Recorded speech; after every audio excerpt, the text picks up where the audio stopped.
Danful offers unparalleled, curated and bespoke tours across Africa for travelers seeking genuine cultural experiences, enriched with magnificent sights, sounds and flavors found on the continent. Each trip is reliably curated to ensure visitors are gifted with an immersive and authentic adventure. Whether you find yourself strolling along the charming white sand beaches of Sierra Leone, feasting on the mouth-watering delicious foods in Senegal, observing or partaking in various aspects of the Isheshi traditional system Ifa native to Yoruba land, Nigeria, with Danful, you will rediscover a fulfilling sense of kinship to the true heart of the motherland, her communities. Our core values focus on integrity, quality, safety, and sustainability. We are uniquely committed to assisting with the advancement of African infrastructure and promoting African businesses, so both travelers and the communities they visit receive beneficial exchanges. At Danful, we understand the importance of connectivity, and we have created a model which provides bespoke experiences based on your passions or hobbies. With us, expect a long-lasting spiritual bond between you and your destinations. Live, love, Danful, Africa. To learn more, visit danful.africa.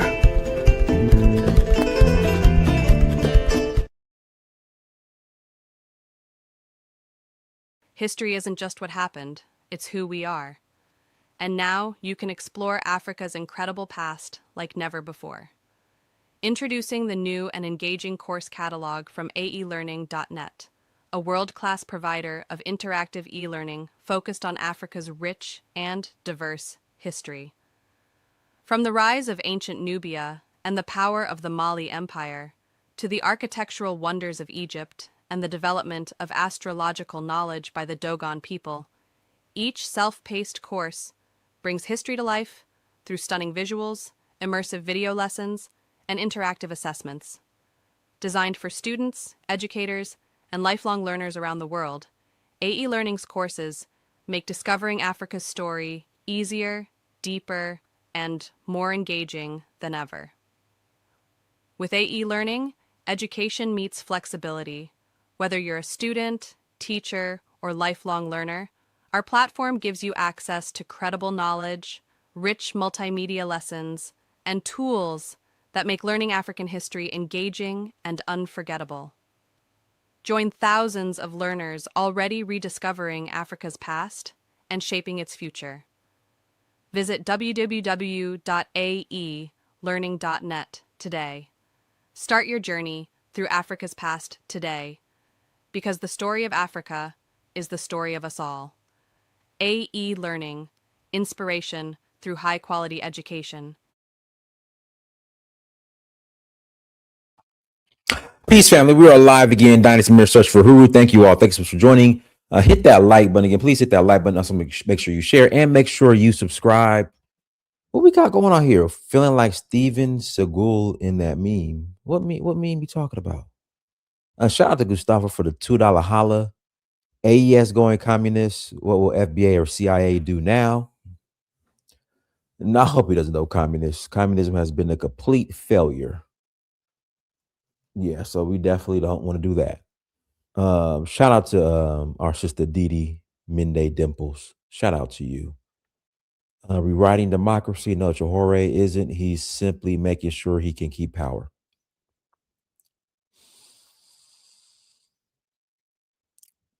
Yeah. And today's topic is Burkina Faso rewriting democracy as we know it. We'll get into the topic here shortly, but before we do that, got a couple spots for Senegal. We're rolling to Senegal next month, May 9th through the 18th. May 9th through the 18th, we are rolling to Senegal. If you're interested in joining us, please visit Danfo. That's DANFO .Africa. Again, please visit Danfo. That's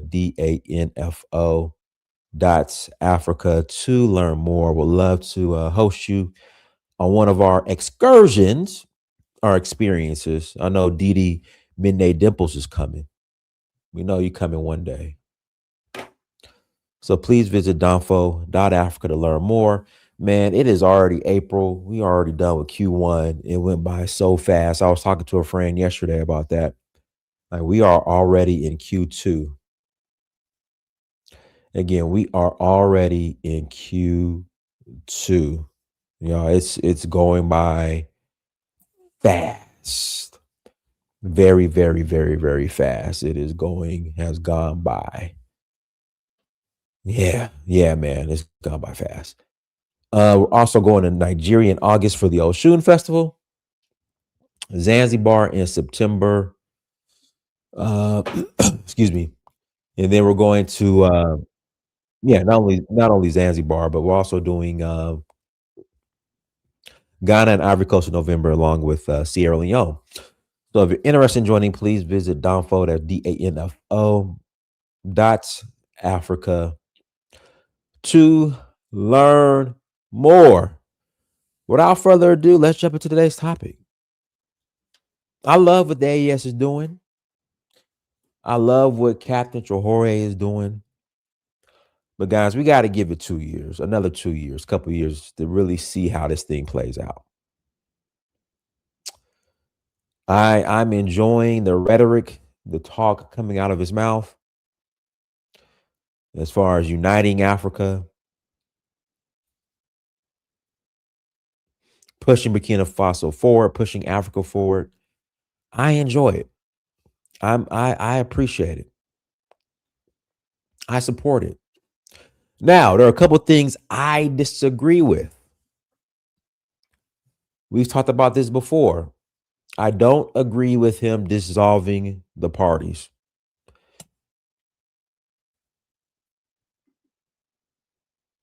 These hypocrites celebrate Traore while screaming "No kings in America," then get mad when I call it out. Bro, need to hold those elections he promised. I'm going to get into that. Defy Brandon, thank you for the $5 holla. I disagree with him dissolving the opposing or opposition parties. I disagree with that. I don't support that. Even though people on the ground are claiming that they didn't want to have another election, I think he should have allowed the process to play out. Election should have been had, even with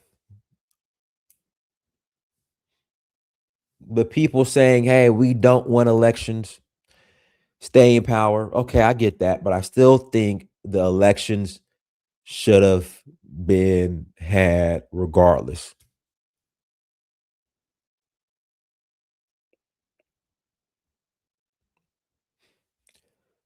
Then at the very least, he could say, we had elections, I was voted in democratically, even though when we use the term democracy,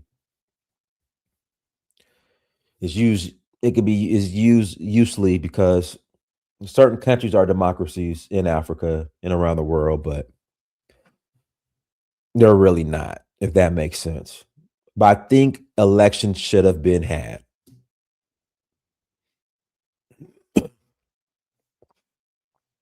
Can't take any chances I want. If the people want you, they vote for you.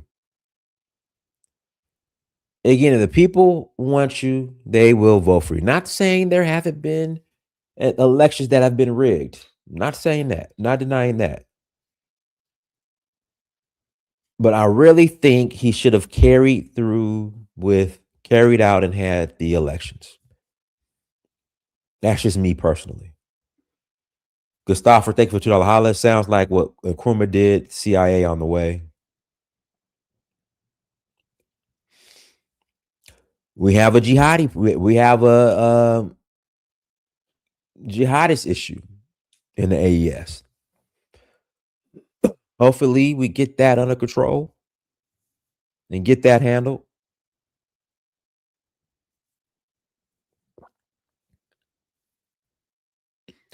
And that gets taken care of, and these jihadists get wiped out.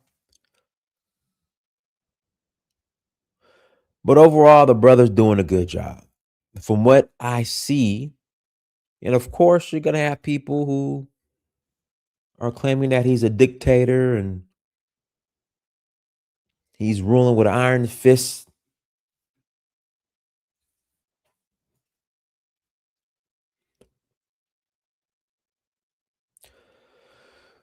But there are always going to be people hating. But outside of that, I think he's doing a great job. Again, I disagree with him not having the elections. I disagree with him dissolving the opposing parties, because after not having the elections, he decides to dissolve the opposing parties. I disagree with that. Let these people vote.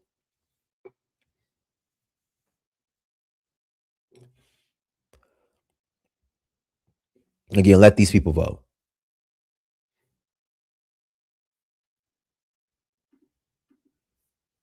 Oh, let's pull this up real quick.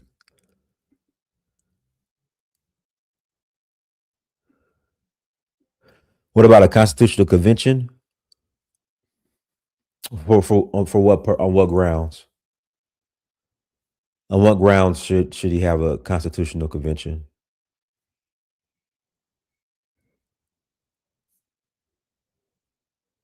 On what grounds?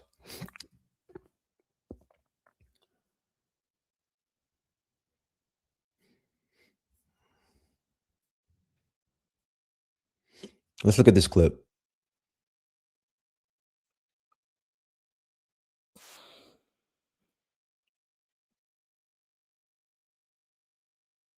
Brad Pitt and Fight Club level.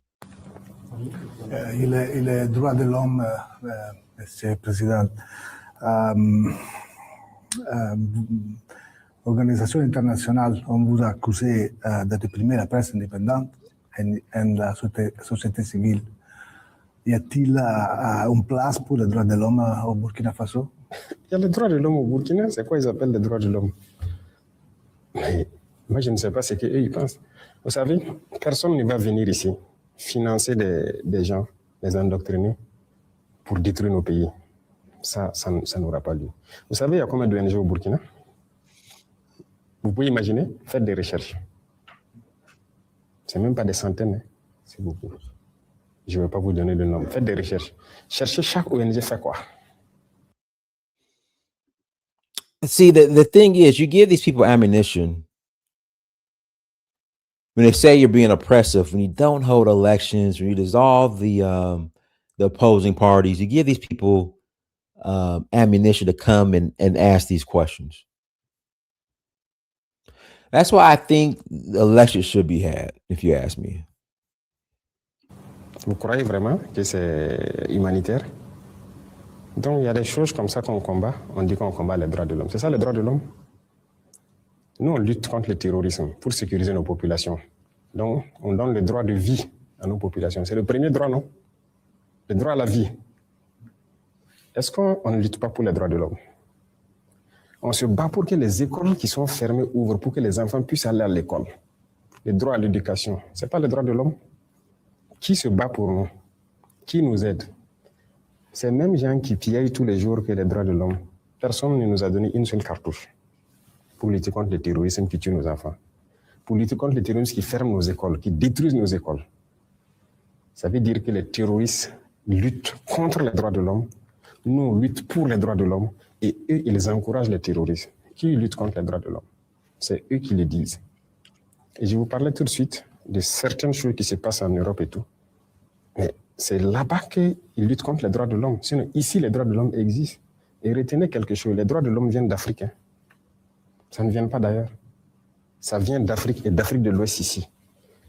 Les premières chartes qui parlaient des droits de l'homme, c'était ici, dans la Confédération AES, plus précisément au Mali. La charte de Kourou-Kamfou. Donc les droits de l'homme étaient connus par les Africains. On était bien organisés, une société bien organisée, chacun avec ses droits, même les droits des femmes. C'est en Afrique que les droits des femmes a existé. Ailleurs, ça n'existait pas. Et c'est eux là qui peuvent nous parler des droits des femmes ou des droits de l'homme.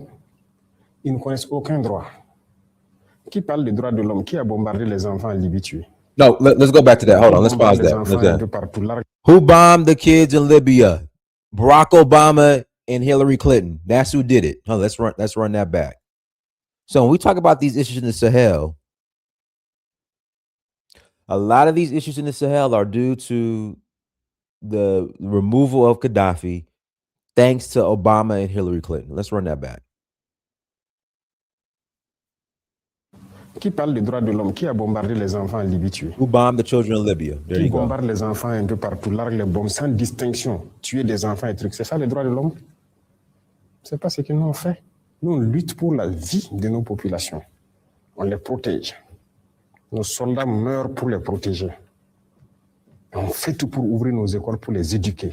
On fait tout pour subventionner nos paysans, faire l'agriculture pour qu'ils mangent à leur faim. On fait tout pour creuser des forêts pour que les gens aient l'eau potable. Qui lutte contre les droits de l'homme? C'est eux. Ils n'ont aucun respect des droits de l'homme. Les VDP accusés de graves violations, où sont les investigations promises? Ceux qui disent que les VDP sont accusés de graves violations, ils ont présenté quelles preuves? Nous-mêmes, qui avons pris des VDP dans certains actes, ils sont en prison. Ces VDP-là sont en prison. Et ils savent où ils sont. Et nous avons dit, quiconque, ça c'est pas quelqu'un, écoutez, nous sommes majeurs. Hein. Nous sommes majeurs. Il ne faut pas que quelqu'un va nous voir comme des sous-hommes. Nous savons ce que nous faisons. Et c'est cette mentalité aussi qui est dangereuse. Parce que souvent, certains dirigeants en Occident et trucs là voient les Africains comme des sous-hommes. Et donc, ils viennent ici comme si ils doivent nous apprendre des choses. Je vous ai dit que le droit à la vie, c'est nous, on enseigne ça au reste du monde. Personne ne nous enseigne ça. Donc, c'est vrai qu'il y a eu quelques petits problèmes avec certains VDP. Il y en a qui ont fait des bavures et autres. Ils sont en prison. C'est sans état d'âme avec ça. Maintenant, tout ce qu'ils disent là, ils ont eu quelle preuve? Rien. C'est nous, quand les gens nous accusent, on fait les investigations. Et très souvent, on part trouver que c'est ce qu'on appelle la perfidie.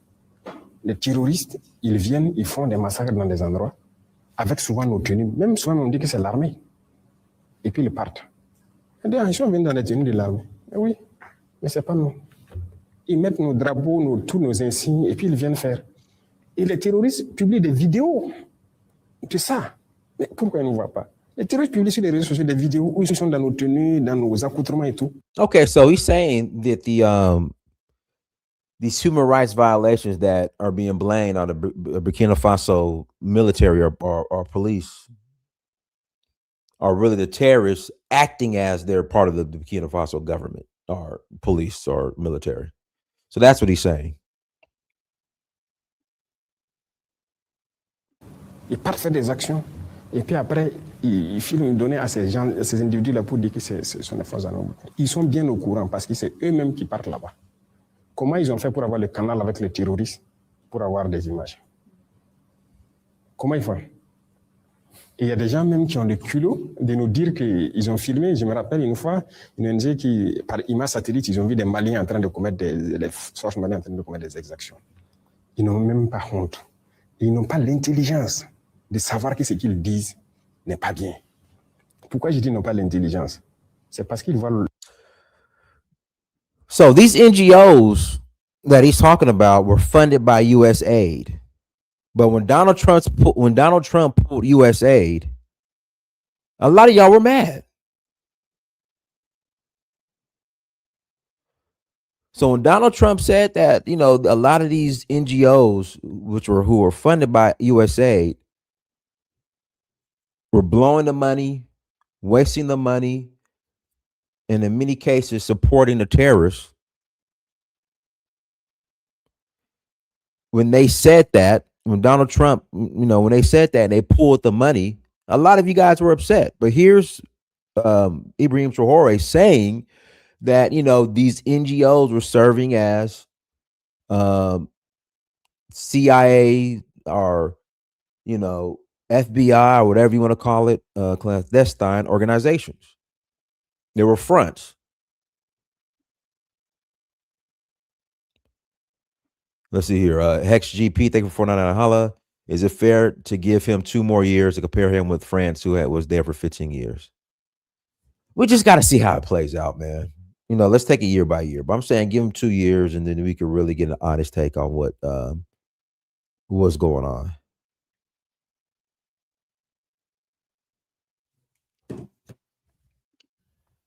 Le noir toujours comme un sous-homme. Sinon, si vous avez la capacité d'avoir des satellites pour voir des forces en train de commettre des exactions, mais vous n'avez pas de capacité d'avoir des satellites pour voir les terroristes. Vous nous insultez alors. Ici, tout notre combat, c'est pour la survie de nos populations et leur sécurité. Et on vit bien. On vit bien, on est en bonne harmonie. Sinon, bon, on ne pourrait pas aller où on veut. Et voilà, on ne pourrait pas agir. Et vous pouvez vous balader au Burkina. Hein. Vous pouvez aller partout où vous voulez. Vous allez voir ce qui change au Burkina, qu'est-ce que les populations apprécient de notre révolution et tout. Et ça vous fera beaucoup de bien.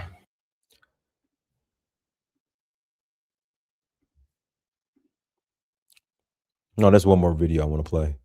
Now, this is from the other side. This is where a lot of these reports are coming from. This human rights group. Let's see here.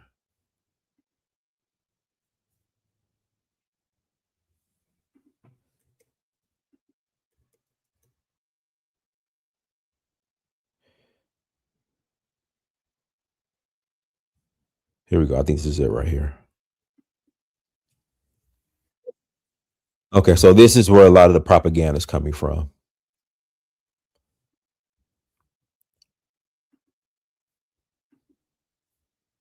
Whoop, wrong video, wrong link.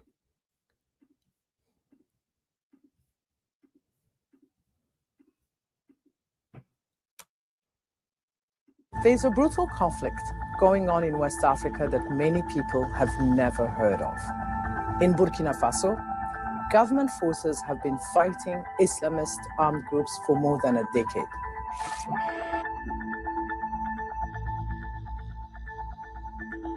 All sides have made attacks on civilians a key part of their strategies, killing thousands. More than 2 million people have been displaced by the fighting. Even though guy enjoy my two colors, what the cover moon together. What the Chonda Carton water, Tagun Chonda Carton water, food. And Kumara Jet come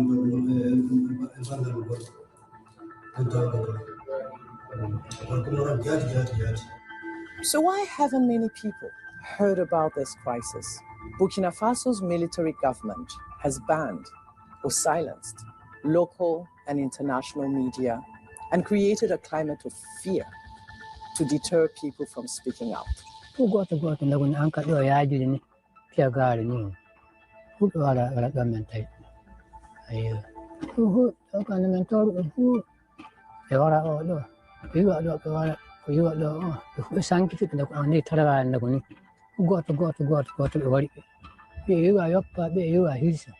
Human Rights Watch spent a year and a half documenting 57 attacks across Burkina Faso. We spoke with nearly 400 witnesses over the phone or in neighboring countries where they had fled and documented the killing of at least 1,800 civilians between 2023 and 2025. But this may be the tip of the iceberg. Since President Ibrahim Traoré took power in a military coup in 2022, he has made the fight against Islamist armed groups his main objective. The military has armed tens of thousands of people in a militia called the Volunteers for the Defense of the Homeland, commonly known as VDPs. If a community has a number of Africans are welcoming CIA operatives.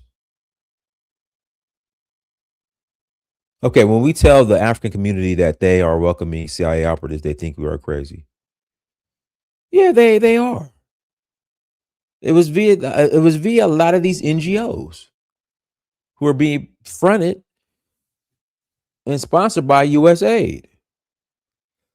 And when Trump cuts USAID, you had so many people complaining about it. I'm like, well, a lot of these NGOs were CIA backed, or they weren't doing shit.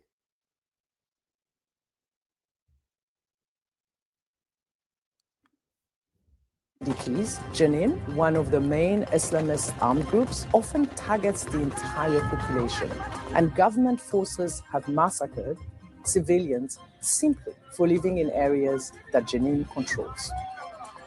The military and VDPs have especially targeted ethnic Fulani people, whom they accuse of supporting Jenin. Oh, we got to get who do we got? What's his name? Bang. We got to get Bang on here. Bang. I love my Fulani people to death. I love my Fulani. But gee, man, Fulanis are causing issues throughout the Sahel and in Nigeria.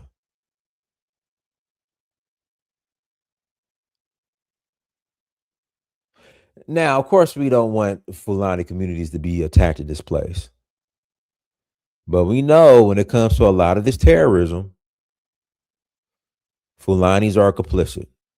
Not all,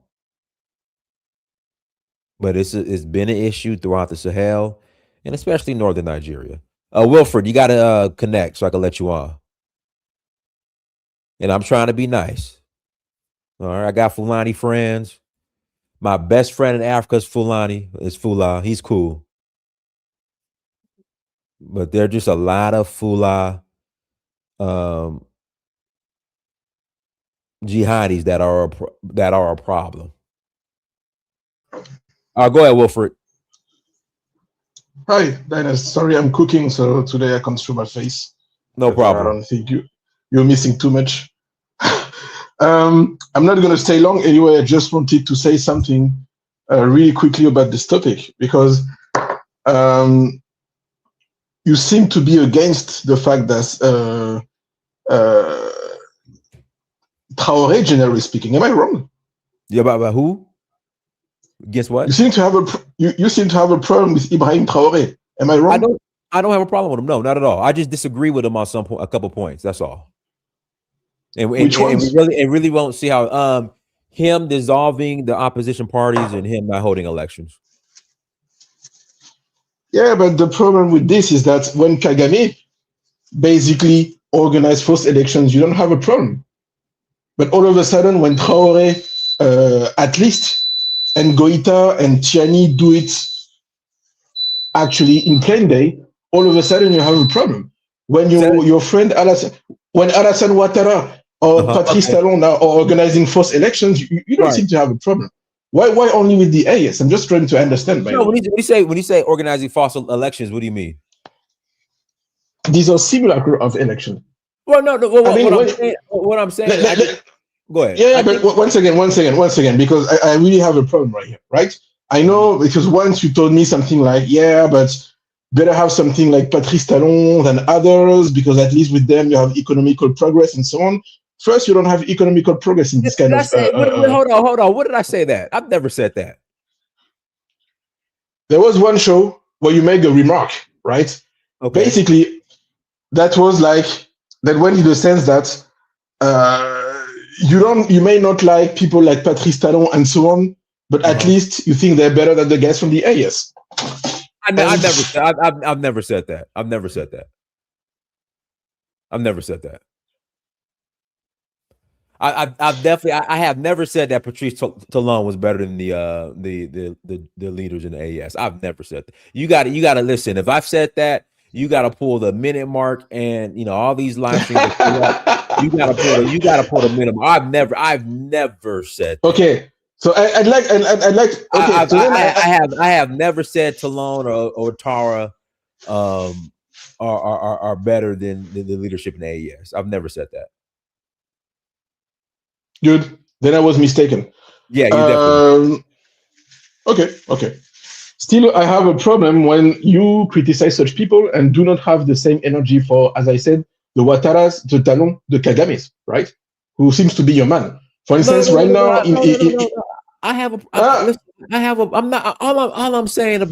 I am saying about the AES, well, about Traoré, I think elections should be had.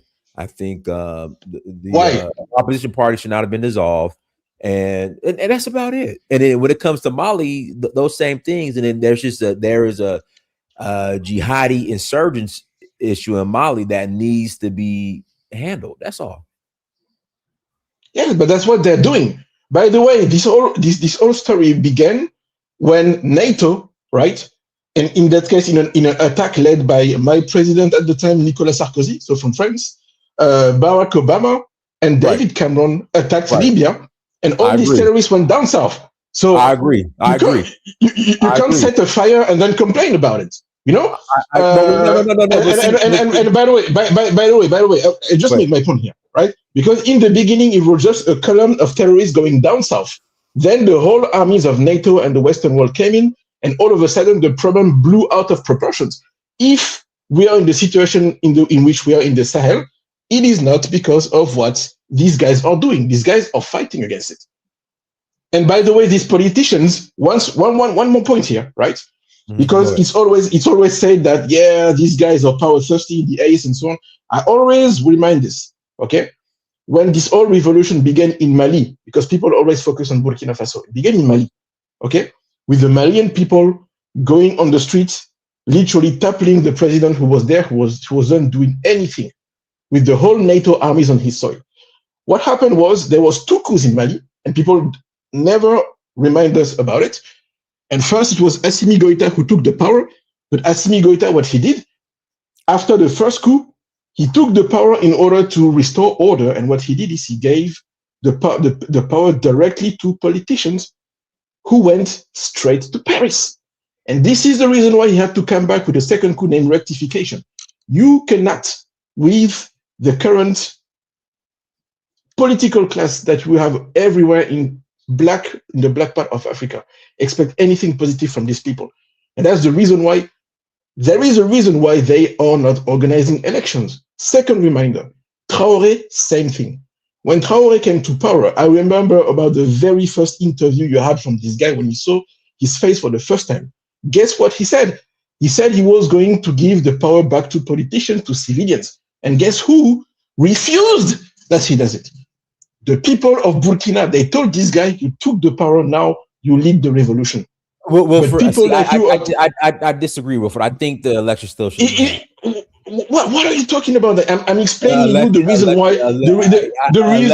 I'm telling you, Burkinabe people. Wilfred, what he should have said was, you know what? Thank you. Election still will be had. I'll put my name on the ballot. I win. If I don't, I don't. That's what I would have done. Before they do it, they're gonna have to solve some problem. And to me, elections are not the main problem, right? And as for the alleged war crime, I'm sorry to come after you, right? But it is a problem that we have everywhere in this world. That everybody thinks they can come and tell Africans what to do and how to act.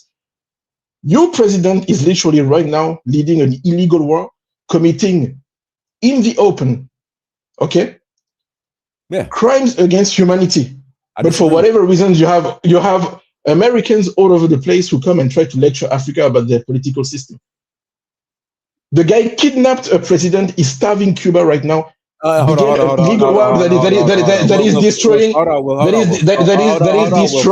Hold on, Wilfred. He didn't kidnap. He was detained. Go ahead. Oh my God. He was detained. Go ahead. Go ahead. Well, go ahead. Oh, come on. Are you serious?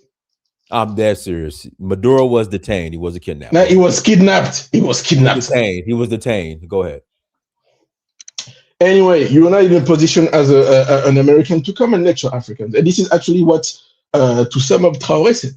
People are tired of people coming in Africa, demanding that democracy and so on being installed, while meanwhile, the very same people, I mean, the American government is backing up the worst type of slave states, okay, that you have in the Gulf, like Saudi Arabia and United Arab Emirates and Qatar, financing terrorism worldwide, especially also in the Sahel and in Sudan, for instance, right?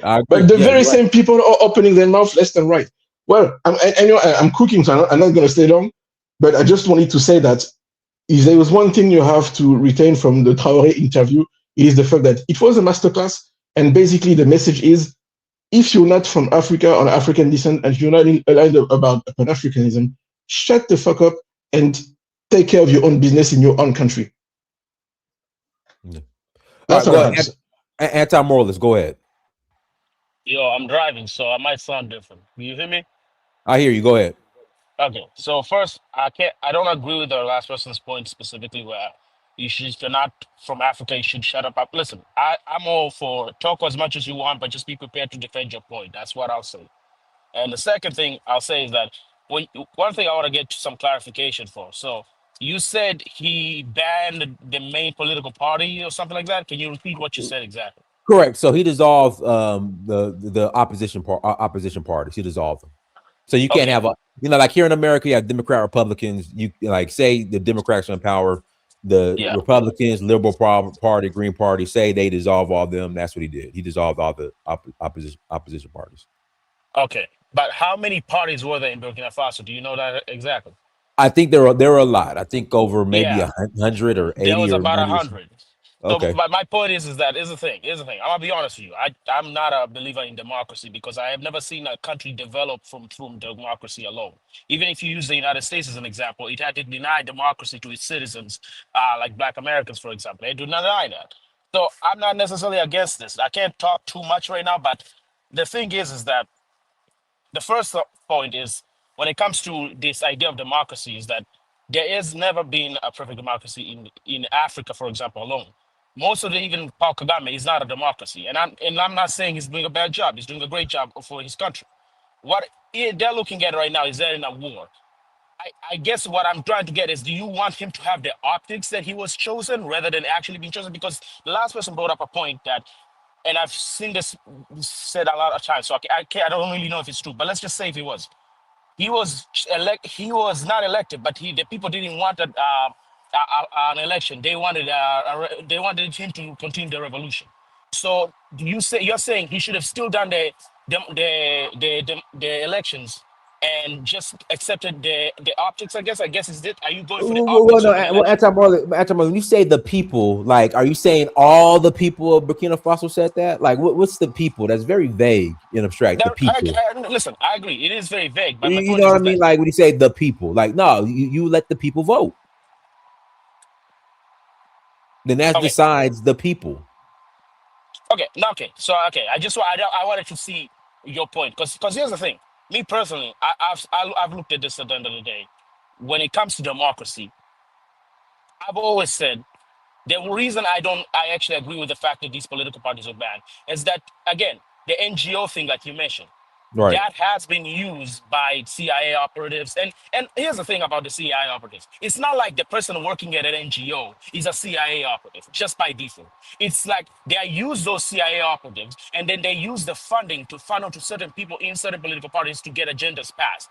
Not only the CIA, the DGSC from France also does the same thing.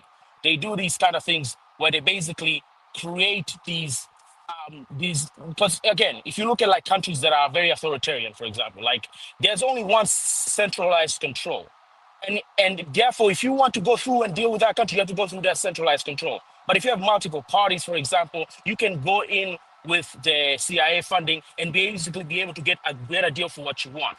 And this is my point, is what I'm trying to make, is that him banning these political parties, honestly, I think it was a good idea. Because oftentimes these political parties are being used by those NGOs to basically get fundings from certain CIA and DGSC operatives to basically get their ideas passed so they can get whatever benefit they want from that country.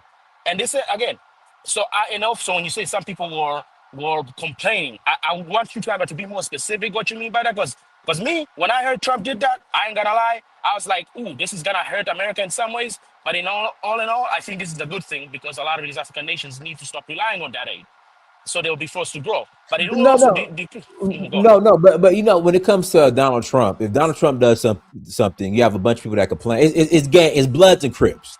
So Donald Trump says, "Hey, I'm cutting USA because the money ain't really aiding the way it's supposed to aid." You know, people are just going to complain because it's Donald Trump doing it. You know, that's why. Okay, and a lot of people made a fuss about him getting rid of USAID, even though when you watch the interview with Johore, he was saying a lot of these NGOs were nothing more than CIA fronts, you know, that were being supported by USAID. Yeah, which I understand. You to know, be fair, like, so why would you be upset that Trump is mentioned getting rid of USAID? So you know that's what it is. Yeah. Okay, I get it. And my point is also, it's like a lot of African journalists have pointed out how those how USA has been used in that way. I don't know if it's the majority. I have no numbers exactly right now, and also I am driving, so I'll leave it here. I might join back later, better from my computer. For now, I'll just stop it here. I might still be in the chat just to listen, or you know what, you can just drop me actually because I'm still driving. Thank you. Okay, all right, no problem. Let's see here. Gustavo, thank you for $2 holla. Rwanda has a form of legal dictatorship. Same here. Okay, let's see, guys. Hit the like button again. Please hit that like button. Go ahead, Elvis. All right. Thank you, Donis.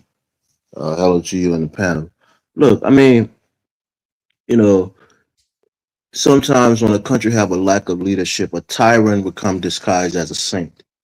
This guy, Traore, he sent I just saw that story like a couple of days ago, and I want to bring it back up. Because I guess there was a doctor or a medical professional who had criticized him, and he sent the guy to the front lines, as a way of saying, if you think you can do better, go and do better. Here's a guy who literally did a coup because he wasn't satisfied with the last president's performance, in fighting terrorism. So when a civilian criticized him for not being effective, the same thing that he did, what did he do? He sent a civilian, an untrained person to the front line. That tells you his mentality. Africans leaders, they're usually thin-skinned. They can't take criticism. Anytime you criticize them, they think you're the enemy. They think as a citizen of that country, you don't have a right to criticize your leader. It's insubordination in their mind. So he did that. The guy, you look at him now physically, he seems to be gaining weight. He got a little man boob coming in. The stomach is starting to grow. No, seriously, right? This is not a guy who's showing that he's militarily disciplined anymore. Man, come on, He's enjoying. No, seriously, he's enjoying the Hold on, Elvis. So he's turning into and this is a terrible example, but if you look at Doe before he became exactly, Doe was in shape. His ass got fat. He got fat. Yeah, he's enjoying all the largesse of being the leader of the country. And that's exactly, Donna, you pick game. I mean, you've been to Africa, if somebody says that they're popular and everybody's telling you online, oh, this guy is popular, the country love him. Reaffirm your position. Have an election. You're going to win easily. Give yourself legitimacy. But this guy is like a kid. He's been wearing the same uniform for years now. What do you think that shows? If you can't defeat the terrorists, man, Elvis, you being petty, man. No, I'm being serious. I'm going to say everything today. If you fight a terrorist and you can't defeat them, and you're wearing a military uniform, and the terrorist is kicking your ass, and they're in your country, and they're killing other citizens from other countries, and you keep complaining that terrorists are here, and you're taking action based on the terrorists, what are you really doing to fix it, Mr. Military guy with the military fatigue on? What are you really doing? There was a guy in Chad called Idris Deby. He was the former president of Chad. That president, I mean, he's stupid, but he died because of it.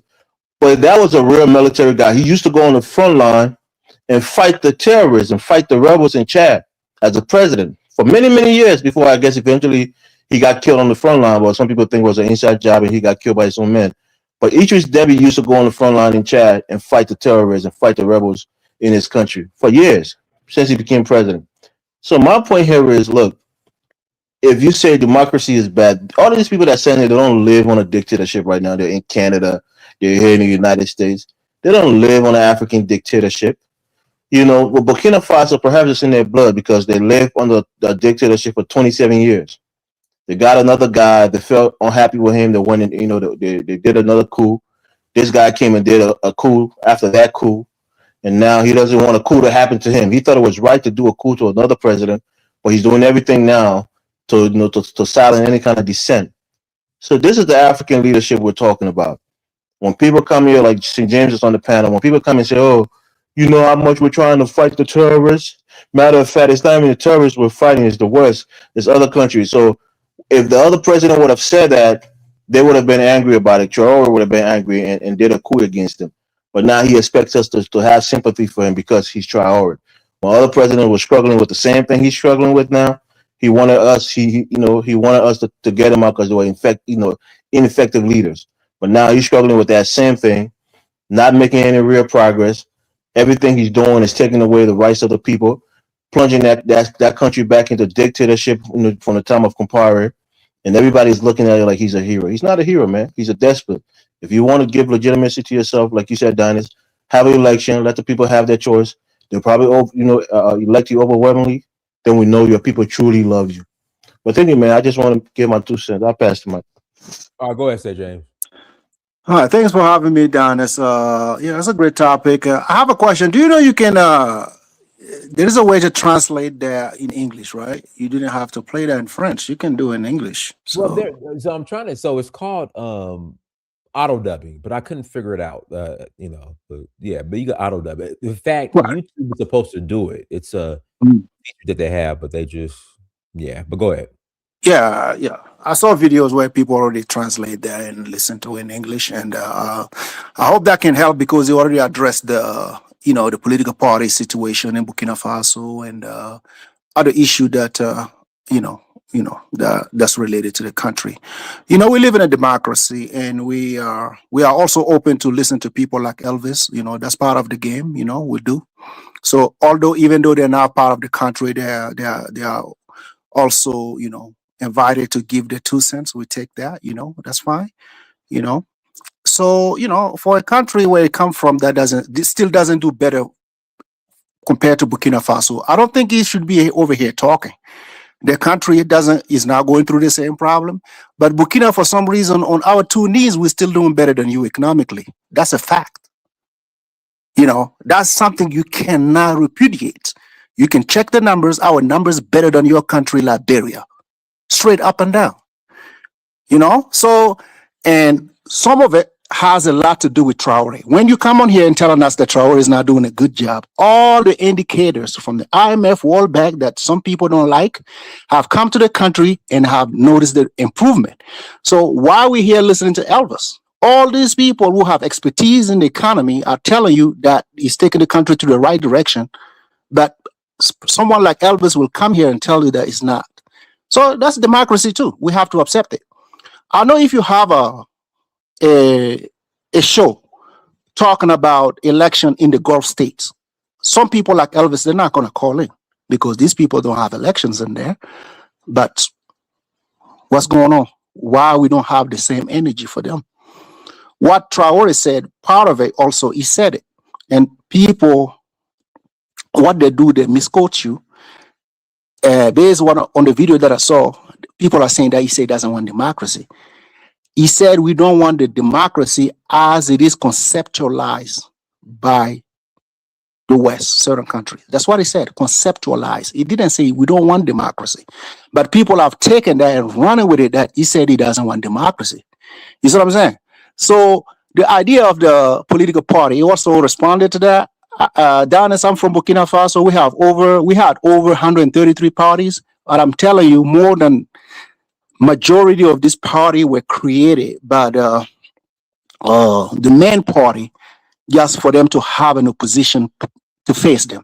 They all eat at the same plate. They all hang out together. They know one another. There was no opposition parties in Burkina Faso.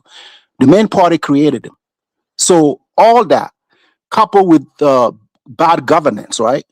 So, and most of these political parties were the reason why we had terrorism in the first place. I came on here the other day and I told you in 2020, the civilian president of Burkina Faso had to pay terrorists for us to have an election. Traore is still mad at that because they were military. They were fighting on the front. They saw their own government pay terrorists, to stop fighting for a minute so we can have an election. And that was a big conflict even before Traore took power. They saw that. They saw it as a betrayal, and these are not talked about. So when he came on here and he told them that you guys were part of the problem and you don't see them responding, they know we put them in power. The people that Elvis is not talking about, before we get the political party, who was responsible for putting these people in power? The people. So you are talking about an election through the lens of the Western world, or through what lens? Can you give it a minute so we can kind of come up with our own ways of doing an election in the country? Or you just want us to go by the same rules that didn't work in Africa? Like what my man from I forgot his name, the first caller. We have election in West Africa. They're all rigged. Alassane Ouattara just prevent the main political opposition leader to run against him last year. ECOWAS hasn't said anything about it. So we had the same election in Benin that's about to happen this month. How many political leaders, Patrick Talon right now, opposed, didn't want them to put their name on the list? Even your man, Kemi Seba. Oh yeah, is Kimmy running? He's not running. He's looking for Kemi Seba. Kemi Seba lives somewhere else. He's not even in his country. So these are the democracy in Africa. Even Senegal, watch the election. Every election in Senegal, more than 100 people died in Senegal. Every election, more than 100 people. And we still call it the best democracy in West Africa, one of the best democracy in Africa. Don't quote me. Go check it out. Every election, more than 100 people died in Senegal. Political violence. Look at what they did to Sonko. They broke into his house, broke into his car, dragged him to court, put all kind of accusations on him so he doesn't run. So this is what we have. But we're not going to talk about that. We're just going to talk about the military guy who's trying to do best by his people. We're not saying we don't want election. We're just saying we're going to put things back in order, and we're going to make sure we get the right leader who will put the country first, our priority first. If they know how to do that, then they will learn how to run a political party. Once they do that, we will pave the way for an election. Before that, I'm sorry. We're not going backwards. We're not. Thank you for the time being. Go ahead, Tarka. Dennis, you see me calling you about three times, bro? I called you back. It goes straight to voicemail. That's why I text you. You did text me? I text you. All right, I'm on the road. I'm kind of busy anyway. But boy, Elvis, you deserve to be kicked in the teeth. Tarka, we're not doing this today. Nah, we're not. Tarka, we're not doing it today. Nah, we're not. No, we can't do it. How this shit is fucking baffling, bro. This is baffling. These people, guys, what you should really not talk about Abraham Traoré. For real. You should really not talk about Abraham Traoré. It doesn't matter. It don't make no sense bringing up the this fucking subject all the time. It really doesn't. Okay, because you have people like Elvis. He don't want to see no black man do good at all. Even though the people love this particular person. Even though the entire world love this fucking particular person. Admired by so much, including fucking white people. Why black people hate so fucking much for no reason? Is the king of Swaziland, does he have election? Does Saudi Arabia, America buddy, Bahrain, America buddy, Kuwait, America buddy, Qatar, American buddy, do they have election? These are American buddies. These is what people like places like Elvis go every goddamn time and rave how beautiful the place is, how they do this, how they do that. Elvis. Tarka, stop pointing at the man. Come on. What am I pointing at? I'm pointing at my phone. I'm pointing at my phone, bro. Okay, so Tarka, let me ask you a question. Should we just call Traoré King Traoré? Calling me king for what? That's an ignorant statement, Dinus. Well, I'm saying if we're not gonna have elections, let's just call him King. The country is at fucking war. There's going to be no election. Okay. Do you know if America declare war on Iran, legitimate declare war through Congress, you know they would not have no damn fucking election? Because the country's at war. He said to give him 5 years. And a matter of fact, he didn't say that. He wanted to step down. And the people them say, no fucking way, you do not. You're not stepping down. And they wouldn't have it. All right? Anybody from Burkina Faso could tell you that. They said, no, we're not having it. Okay? That's why he didn't step down. So I said, okay, let's fix the country first. Right? And then we could hold election. All right? That's what he said. So what the hell is it? What is election? What election don't mean nothing. Can I ask it doesn't mean nothing. Hey, Dennis, give me 30 seconds to respond, please. Then I'll after Parker's done, I'll let Elvis respond, and I'll pass it to Bandit. All right. So that's my point. Right? People like Elvis is not giving him a chance. And guess what? He don't need no chance from you, Elvis. You don't need nothing from you. You're nobody. Right? So he don't need nothing from you. His people love him, and that's all that counts. You see what I'm saying? His people love him, and that's all that counts. I'll pass the mic. All right, go ahead, Elvis. And after Elvis, I'll pass it to Bandit. All right, thank you, Donnie. So thank you to Harker. Well said, right? But I'll push back and tell you that monarchies are established monarchies. People know that they have a king. They have a monarchical system. It's not a democracy. Democracies have established democracies, like Burkina Faso has a democracy.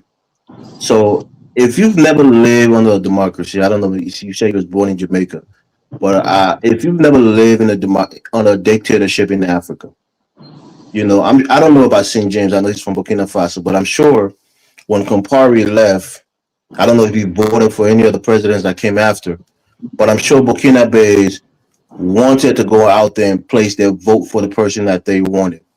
They didn't go and say, you know what, we don't want to have another, president chosen by the people. We want to put another dictator like Compaoré was in there. That wasn't their idea. But that's not what they said. Please, Delra, let me just finish, right? So my point here is Burkina Faso have a system of government. It's not me saying it. It's not nobody, Elvis, as you call me, which is true, or nobody saying it. It's what the people sign up for. They have a form of government that their constitution established. So if a guy comes in there, every military, person in Africa, from Samuel Doe to all the other guys, they will tell you, I want a transitional period of 3 or 5 years. And after that, you know what happens? They usually promise to sometimes to go back to civilian rule, just a transitional period, like what we saw with Dumbuya. They run for president themselves. And usually you don't know that, though, bro. You don't know that. Hold on. I'm only giving you an example. We don't know that yet because you can't give me an example, man. I was quiet the whole time. You was attacking me. I was quiet. But you can't lecture me. You can't lecture me. I'm not. You lecture me just now. I'm not. You lecture me. You're not lecturing me, bro. Talk. You gotta let him finish. Yeah, but let somebody else talk. You can't lecture me. You gotta let him talk, Tarka. That's how we run things around here. Right. Go ahead. Just to be short to the panel here, look, I'm not hating on the guy. Like Dinas himself said, maybe we should crown him emperor and king, and thereby change the form of government that they have in the Constitution. If you come in there and you suspend the Constitution, and you say you want a transitional period of 5 years, and your main objective is to fight the terrorists, and then people are telling us, oh well, we're fighting the terrorists. We can't chew gum and walk at the same time. This all-powerful military guy who's strategic don't know how to fight the terrorists effectively, and as such, we can't have election or political parties because it's subversive. It's subverting the president of the country or the leader of the country. You sound weak when you say things like that. If the people love you and they give you a mandate, they didn't do it by voting. They didn't do it by reaffirming their action through some kind of democratic process where they can go out there and the majority of the people say we want it. It's just what you see online. It's just what you think the people want. Like Dinah said, give the people the chance to show that they love you, bro. And then reaffirm it. That's what I'm saying. How do you know? They tell How do you know? Because you hear people say online. You know how many people in Burkina Faso? Have you ever heard anybody dissented against the president in Burkina Faso? Everything you see online is favorable. You don't know if people are because you don't live there. That's why you don't people are being oppressed in the country. You don't live there either, St. James. You don't live there. I don't know if you've ever been back in the country Central already took power. I don't think you've you ever don't been see back the to Burkina opposing Faso. views. You So don't see the everything you opposing see is from views. an outside perspective. You He's don't a see the dictator. opposing views He because you don't speak he French. black political parties. He's a dictator. We've seen this in That's Africa fine. That's many fine. Listen, times. You can't change my mind. He's a dictator. Tahara, But thank you, Tahara. Diamonds. I'll pass the mic. Okay, All right, let me give me guys, 30 we gotta- seconds. Can I have 30 seconds to respond? 30 seconds. No, 30 seconds. I gotta read these super chats first. Sure. Tarhaka called you 3 times today. Yeah, Tarhaka, I called you back. Your phone just goes straight to voicemail. I text you. Gustavo, thank you for $2 holla. Hey, Elvis right though. My man put on some pounds. Black Kim Mujar, thank you for $2 holla. All hail Supreme Leader Ibrahim Traore. Gustavo, thank you for $2 holla. Gotta give it to Kagame though. His people elected him. Landmark 22, thank you for $2 holla. Paul Biya just named his son vice president. Oh Lord. Say Jay, let me pass it to Bandit, and I'll pass it back to you, and I'm gonna pass it to Bang. Go ahead, Bandit. Okay, how's everybody, man? Man, you guys hear me? I said Bandit, not Bang. Go ahead, Bandit. Can you guys hear me? Yes. I think for sure, I don't think he's rewriting democracy. I think he's kind of reestablishing it. And here's why I think so. Is because we have so many examples of this so-called democracy played out all through Africa, where you have these long-standing dictators like Paul Kagame that's been in power for like half a century, where these political puppets that stayed in power, and they say, "Oh, the people elected them. The people elected them." I think that's a load of crap. This is like a Western influenced democracy. And what's going on is I don't see a lot of anything that Ibrahim Traore is doing. I mean, he tried to work with the Western powers. I mean, did anybody see that interview that was said? And how they tried to block him, try to block the online transactions he was trying to get so he can buy weapons to fight off the terrorists. And so since they blocked all those transactions, he had to actually come in. He had to seize the gold so he can actually get weapons to fight off these terrorists. This is stuff that he had to do because the West and people around him were not working with him. So I don't see it as anything as him being I mean, if he's a dictator, he's a benevolent dictator. I'd rather that than a shitty democracy where one person or two people stay in power and they take all the wealth and the resources and they run to Europe with it, or they run outside the country, or they live half their presidency outside the country. So for me, we talk about this. Oh, he didn't run elections. He didn't run elections. I talked to Burkinabes that were like. I was talking to Burkinabes when I was at a church meeting. We were doing evangelizing, and I talked to a guy from Burkina Faso, and I asked him about that, and he said the people there love him. People I've talked to who were Burkinabe, they said they love him. They said he treats them well. He gives them opportunity. Why would I want to get rid of an effective leader? Trade over an effective leader over a Western process that has never worked for nearly half a century. Just think about that. Can everybody hear me okay? Yeah, yes, we do. So like for people to simply say, oh, it's this, it's that, he didn't do an elections. He didn't screw the elections. I mean, didn't his neighbor Assimi Goita like return the freaking? Didn't he return his country to civilian rule, and they tried to reverse everything he did and tried to screw him over? They went to jump back on France's titty after all this stuff when they refused to sell him weapons. These are the people you're dealing with. You're dealing with old, decrepit, corrupted men who's basically jumping on the Western titty. I'm just saying. I mean, that's all I got to say.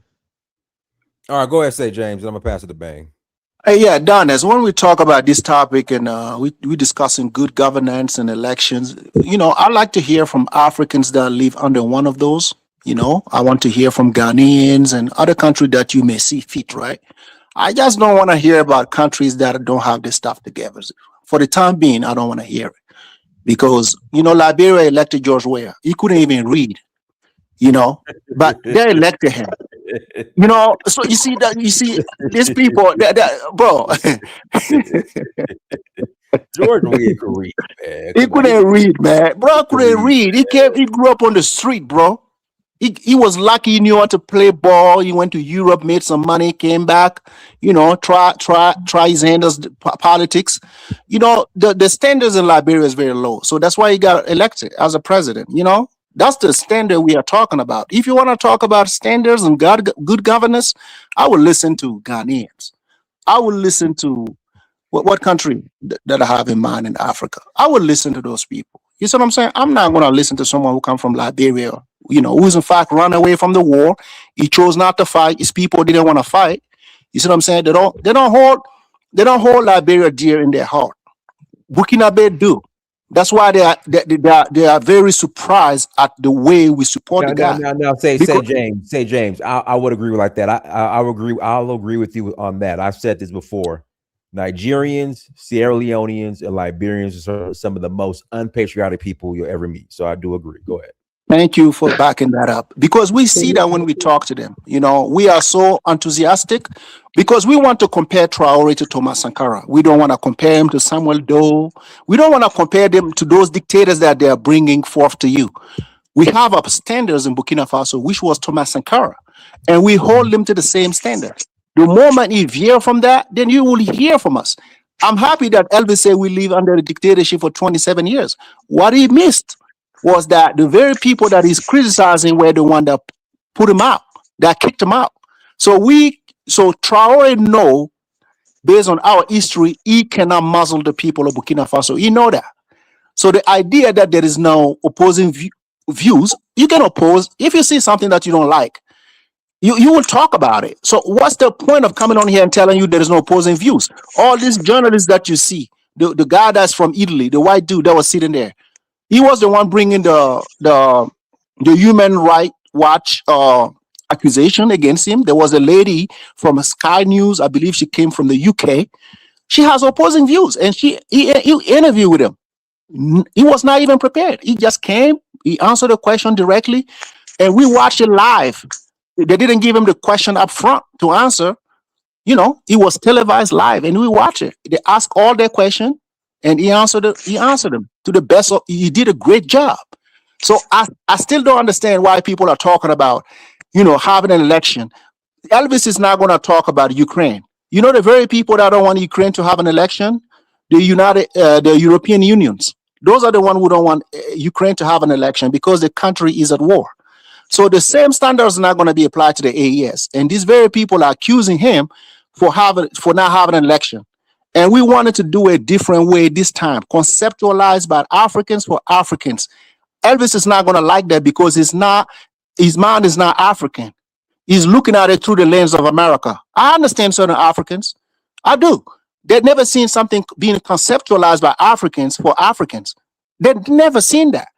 So that's why they don't get it. Oh, let's do it like America. Let's do it like France. Let's do it. You see what I'm saying? We left that. We want to, when Sankara was in power, the very thing that Traore is doing, Sankara tried to do that. And he was yielding results. Why we can't go back to that? Why not? All right, let me pass the mic to Afro Man. Go ahead, Afro Man. Hello, everyone. Good morning, good evening, good afternoon, depending on where you're at. As I said, and I've said this before, okay, I was never the one to jump on the President Traore bandwagon. And because he was relatively new to the position, I wanted to give him the benefit of the doubt. But the amount of misinformation and disinformation that was circulating, especially on social media, made it clear to me that there were two Traores, the real one and the fake one. And it is unfortunate that the majority of Africans have been attracted to the fake one. Now we have a situation in Burkina Faso where President Traore says he has a disliking for democracy and he wants to set up basically a one-party state. Okay, now that in and of itself is not necessarily a bad thing. Democracy has had its flaws in Africa. We all know that. But here is my concern. President Traore didn't even put the question to a vote, what you would call a referendum.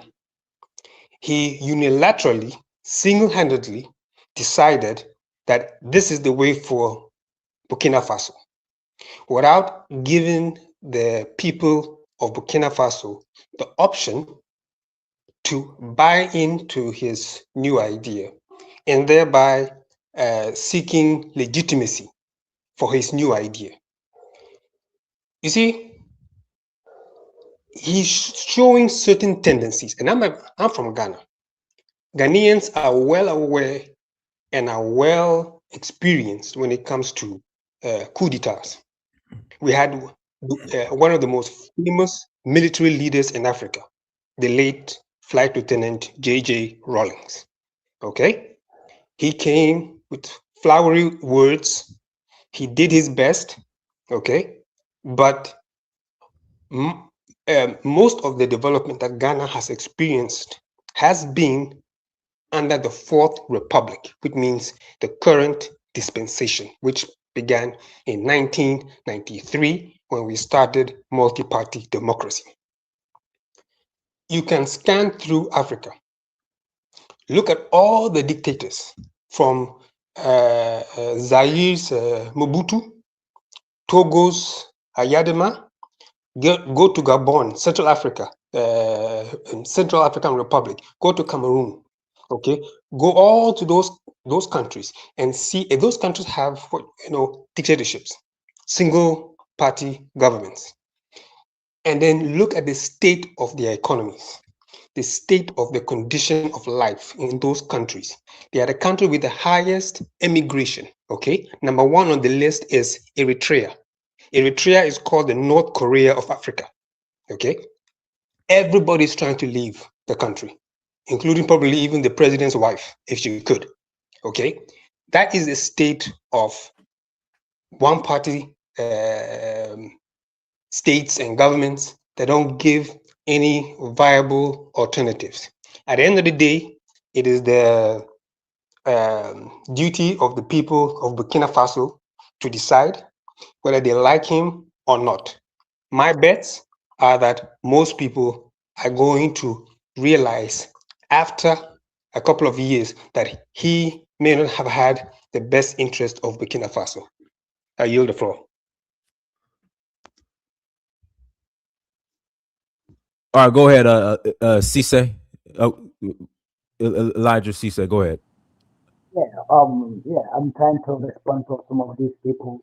Hey, you sound real muffled. Can you talk directly into the phone if you're on an earpiece or on a speakerphone? Just talk directly into the phone.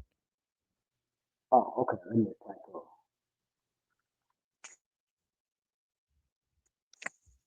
Can you hear me now? Yes, you sound good. Go ahead. Yeah, I think your platform has been infiltrated by these African traitors who are French agents from Africa and diaspora. Because these people, when they talk about dictatorship, right? The dictatorship they mention in Africa, those are not even close. Traore is not even close to those people, right? These people don't even know what Traore even said. Traore said, I don't know, maybe either they don't understand French or they don't understand the language they interpret it to. When Traore said, Kurun Kamfuka, he said a human right and democracy started in Africa. And he mentioned a Kurun Kamfuka. That's what he mentioned. And if you go back, you read that charter, it will tell you the democracy and human rights during Mali Empire time. That's what he was talking about. And then these Western media, they flip it in a way. If you don't understand what he really said and what he really meant, you will go this way. Most of these people, you don't hear them talking about those African dictators and traitors who are stealing Africa's money. They are disloyal to Africa. They don't build nothing, but they build all their houses in the West. They don't talk about those people, but they will tell you, oh, these people are dictators. You know, Traore is not, he's not selected by his people, right? These are the talking points they will go by. So these Africans who are in your platform, some of them, they claim Sierra Leone, they're from Guinea. They have a tribal mentality, tribal sentiment, all those things. They put them together. They came here to your platform. Dynasty, people respect your platform. But you have to understand, identify this type of people. Yesterday, I think day before yesterday, somebody from, name is a city, he came to your platform lying 24 hours. All his story he made up is all lies. But they have some of them, they're from Nigeria, some from Sierra Leone, Liberia, but they are originally from Guinea. I can tell. I know some of them. So your platform is a purely, you've been doing this for a long time for African agendas. But these people, they have a motive. If somebody make a video on dynasty story, I think you probably get it from these people. The German media, Dozo Vela, they make a story saying that Mali released a jihadist. That's a lie. That's a lie. The story came from Dozo Vela platform. Now, those African journalists, the Western media, the Western agent, they hire them to propagate on social media. It's coming. So now they even the USA, their State Department, they said they need to create, their embassies. They need to recruit local Africans to fabricate stories, to be their auxiliaries. These people are nothing but auxiliaries of Africans. French media, they created a fake Pan-African platform in Senegal. They are propagating this kind of nonsense. Because if you're telling me Senegal is more democratic than where, those people are sell out completely. They are French assets. They are in power. They do what they told them to do. So how can you call that people of democracy? Where? You steal an election, you call yourself a democracy. You telling me Nigeria has a democracy? No, they don't. Even Ghana, maybe recently this might be a little bit flexible, but Ghana always be a puppet. Yeah. So we Africans, we need somebody who can stand up and build something gradually, African way of building your resources. Control your resources. If you don't control your resources, you don't control your security. And don't think Russia control Burkina Faso. No, that's a lie. These people only buy weapons from Russia, and that's what they need. Stop fabricating stories. And Dynasty, your platform, you need to identify these corrupt people. Most of them, they are assets, auxiliaries against Africa. I land my plane. Okay, go ahead, Bang. Okay. Dennis, how you doing? How's everybody, man? Can you guys Everybody hear me? good. Well, let me read the super chat real quick. All right, go Philly ahead. Guardy Vibes 808. Thank you for the $10 holla. Democracy without change for the better is fool's gold. Elvis, you're a typical African. All right, go ahead, Bang. Let me say this, right? Because at the end of the day, you can't have 100% in this world. It don't matter if you're a black person from America, if you're a black person from Africa. There isn't a such thing as 100%. But look, let's take a look at it, right? Michael Landry, a year ago, accused Ibrahim Traore of doing whatever he was supposed to do with his own gold. That's his own country, right? And everything, right? Boom, boom, boom. You had some people that came up here as well with the same talking points, the same exact talking points, right? And then what happened? Nothing happened then. The United States government had to sack Michael Landry because what? He wasn't effective enough for what the United States agenda is. They replaced him and put on somebody else, right? And look at how democracy is, right, in America, right? Donald Trump told us, promised us, I will not start no single war. I will not invade no other country. Promise us, I will make sure America come first. We screaming and holler. We had some people over here too that said, "Oh, Donald Trump has never started a war. Donald Trump is a peaceful president." What happened? Donald Trump betrayed people like us. Donald Trump betrayed Americans as well, right? So where's the democracy at? At the same time, when Donald Trump kidnapped another president, all because of their oil. Whoa. Hold on. Detained. Go ahead. Okay, you want to use detain? No problem. Detain under what? Detain. Go ahead. Okay, detain, right? Okay, detain another president, because I have never seen it, right? In my lifetime, right? Detain another president, right? All because of their oil. Donald Trump said it.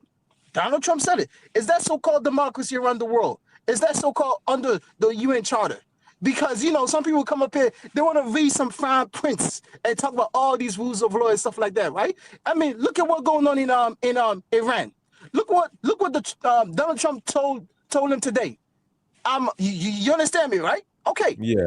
Look, Hey, things, right? so bang, we're gonna do a countdown because we got 3.5 hours to 8 o'clock before shit's supposed to pop off. So we'll do a countdown. No problem. Go ahead. Yeah, no problem, right? And then also let's look at the Middle East, right? Within the Middle East, right? There's only 2 countries that has a democracy, so-called democracy, right? Where you could select your leaders. It's Iran and Iraq. So all them other countries, the AU, the Saudis, and all that, right? The so-called West best friends. They don't have no such thing as so-called, let's pick our leader. No, it is run by dictatorship, by the families. I don't hear the West saying, democracy, this and that. I don't hear them because you know why? They're under the West. So where these so-called Africans coming up here trying to preach to us about so-called rules of law, so-called this and that, right? Come on now, Africans, where you guys at? Oh my God! But anyway, no matter what, some Africans want to come up here and tell us this and that, right? As long as Abraham Traore is defeating your master, your white master, you can't do nothing about it. You can read all you want. You can say all these fancy words. As long as Abraham Traore is defeating those 2 groups that are sponsored by the Westerners, Abraham Traore beat them so good that even the West had to say, human rights. Oh, don't do that. Don't do that to our terrorists, man. Don't do that.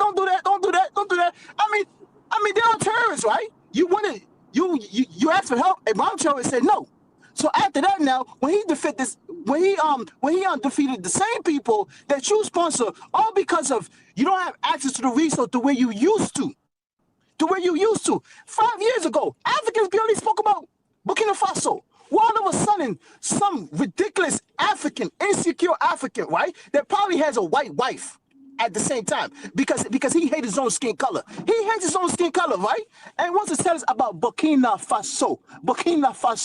Do Liberia has gold reserve? My brother, man? Answer that question. No. Because you know why?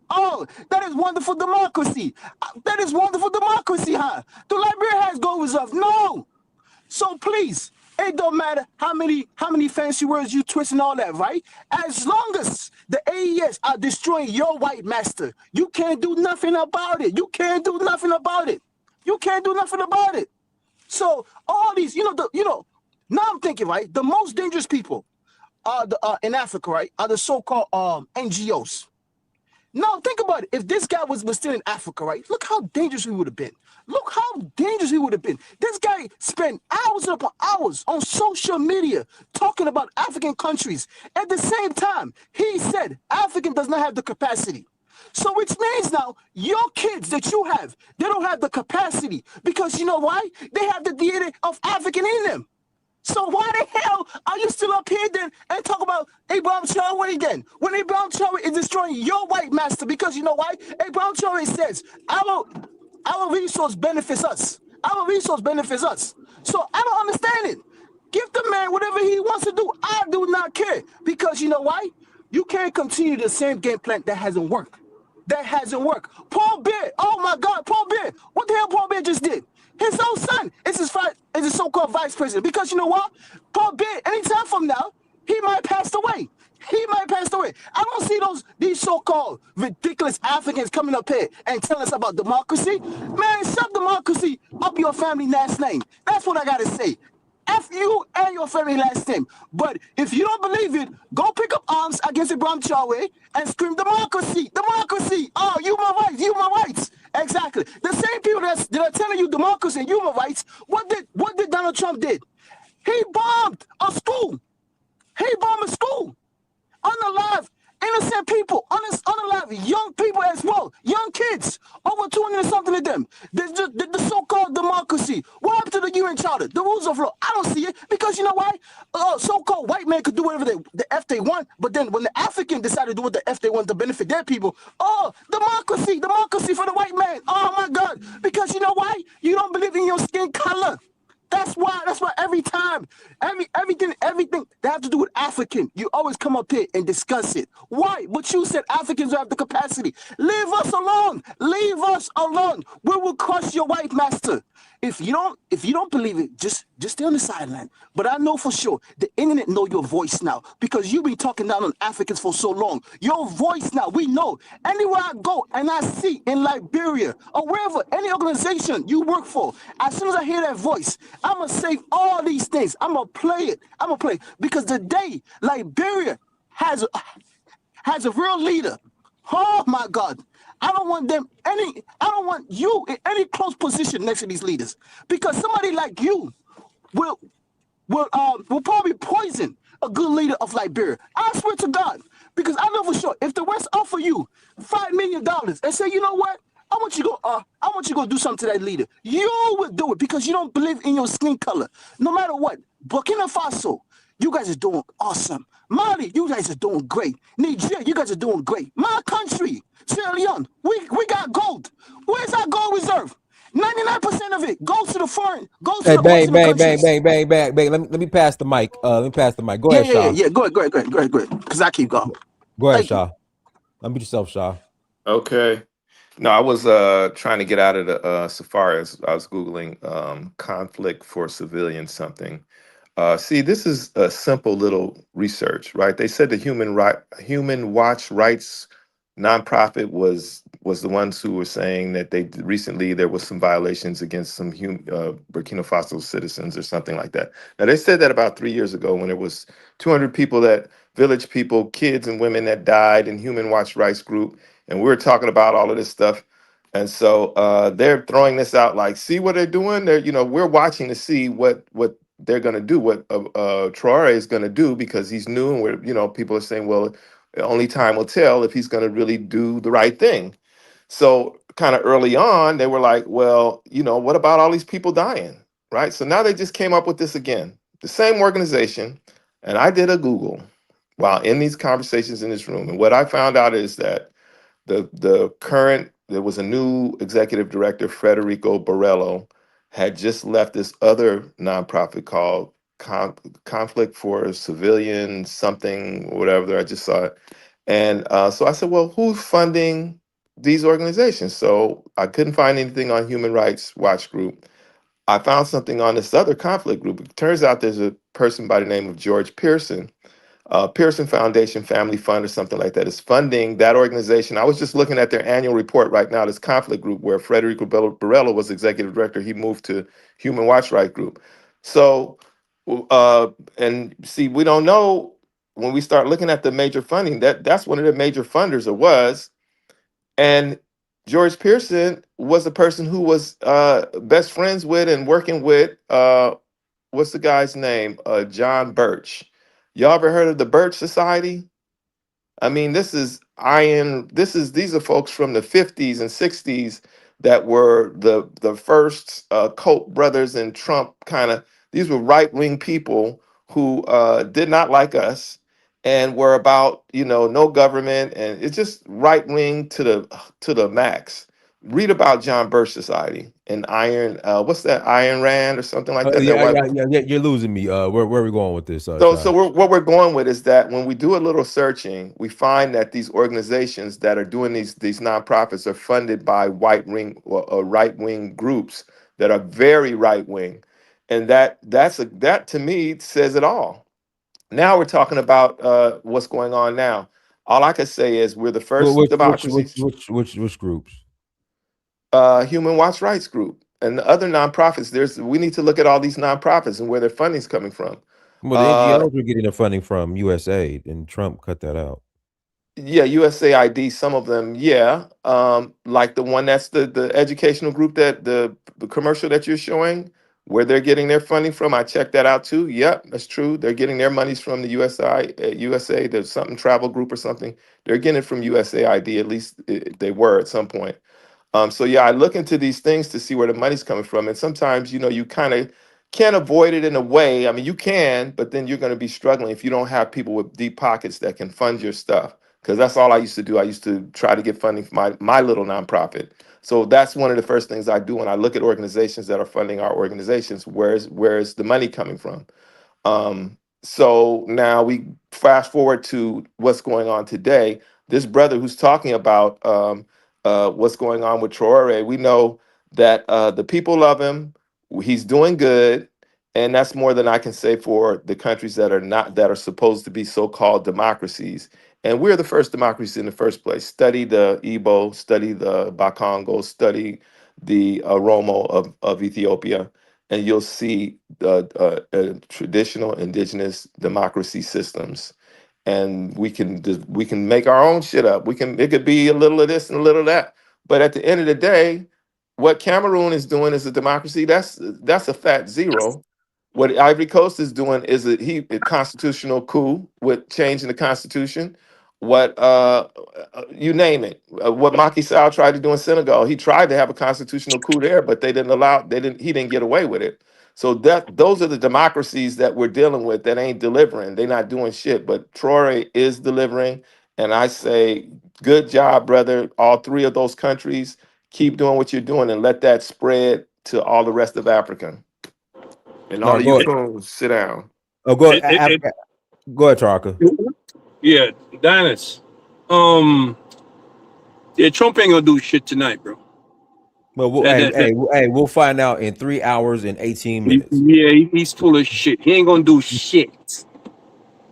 Period. Okay? You know what the consequence is. Anyway, the one thing I wanted to say to you, Dennis, before I hang up. I know all this time that we talk about different African countries, you always have to remember that African countries is your brand. All right? Your brand.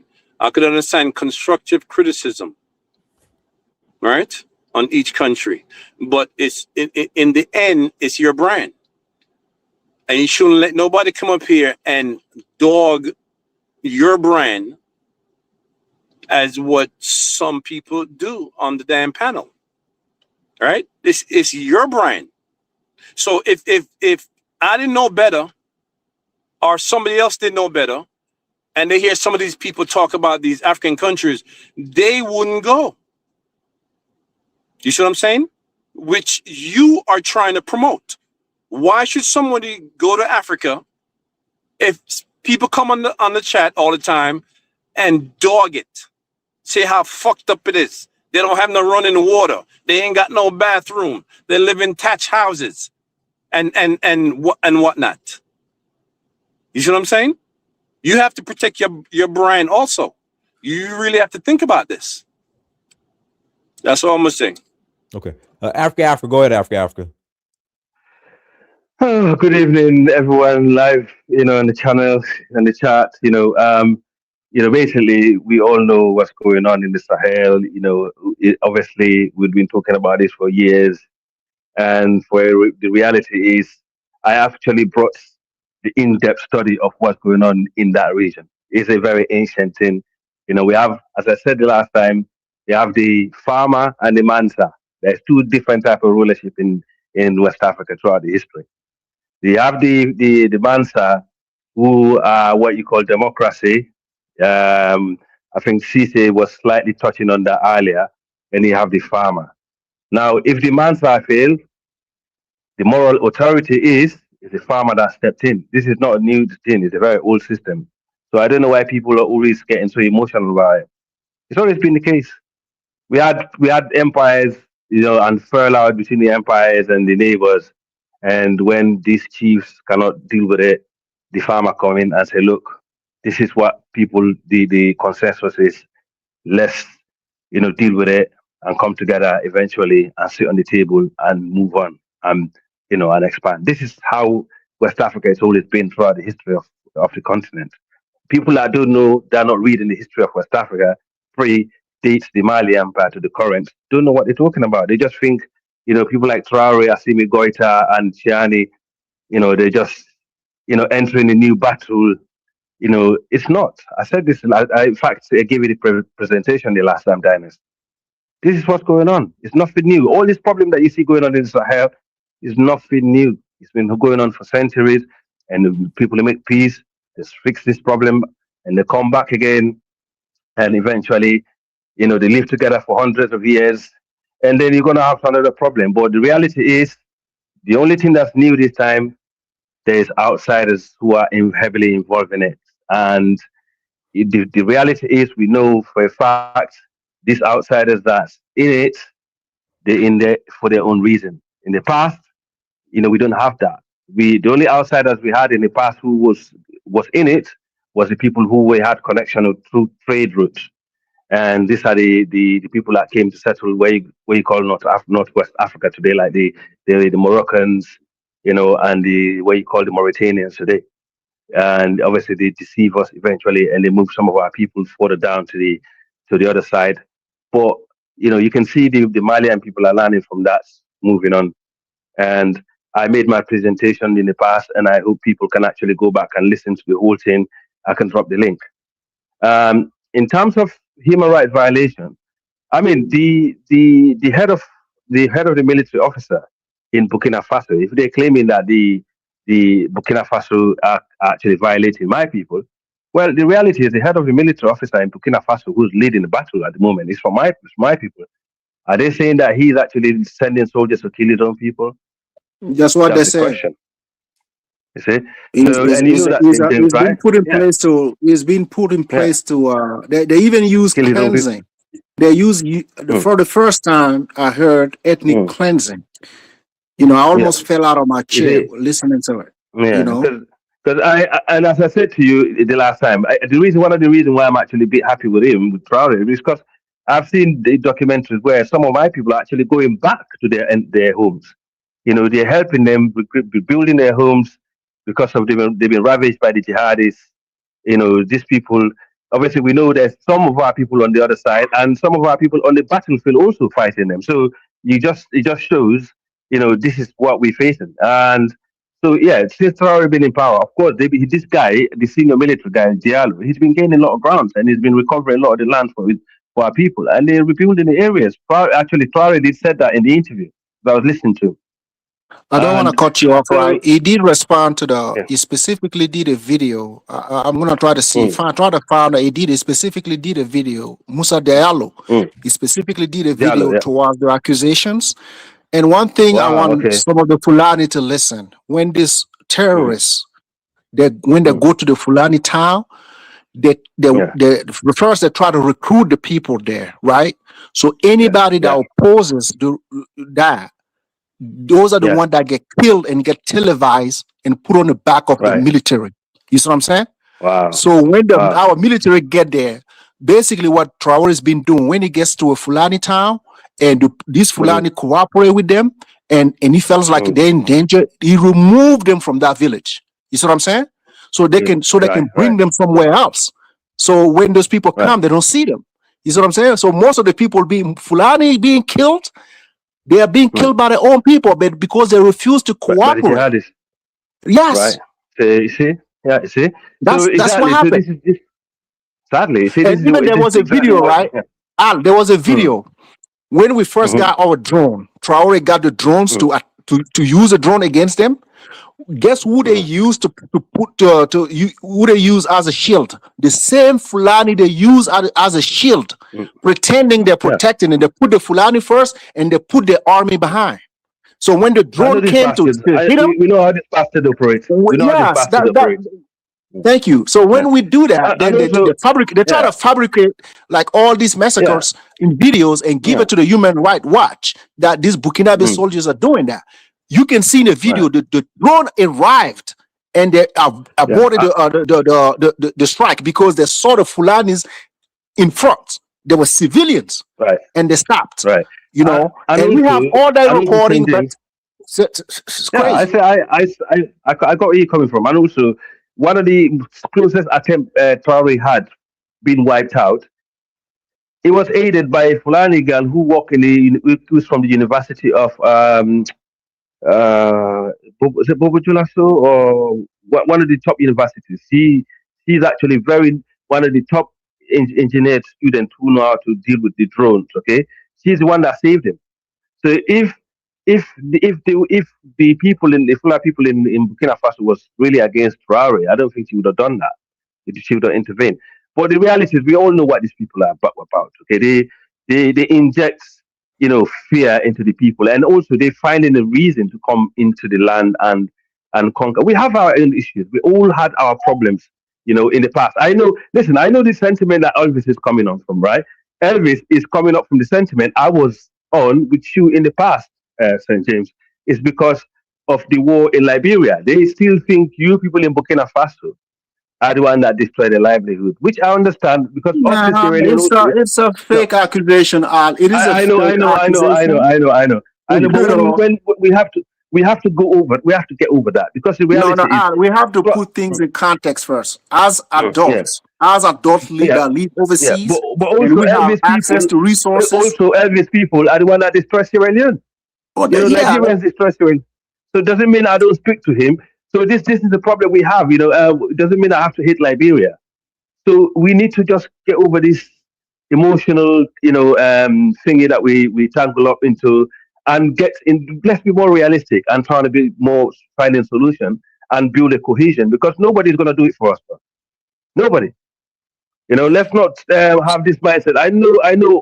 We cannot all think the same, and I disagree with some people that come in this platform and say, "Oh, just because CD is a Mandinka from Guinea, he said something, he shouldn't be speaking that. He have his full right, but CD is from Liberia. If he have his opinion, that should be respected. I disagree with people that come here and say otherwise. We should respect that. But I have made my mind, and I think Traore should be protected, and I think he's doing the right thing for his people. You must be some sort of hater to feel otherwise, okay? Because the guy is doing good for his people. He's protecting his land, his entire territory. That's his duty, and he's trying to develop the area. And including those people of my people, they're going to benefit from it in the long run. So people should stop being short-sighted. This is the problem with us black people.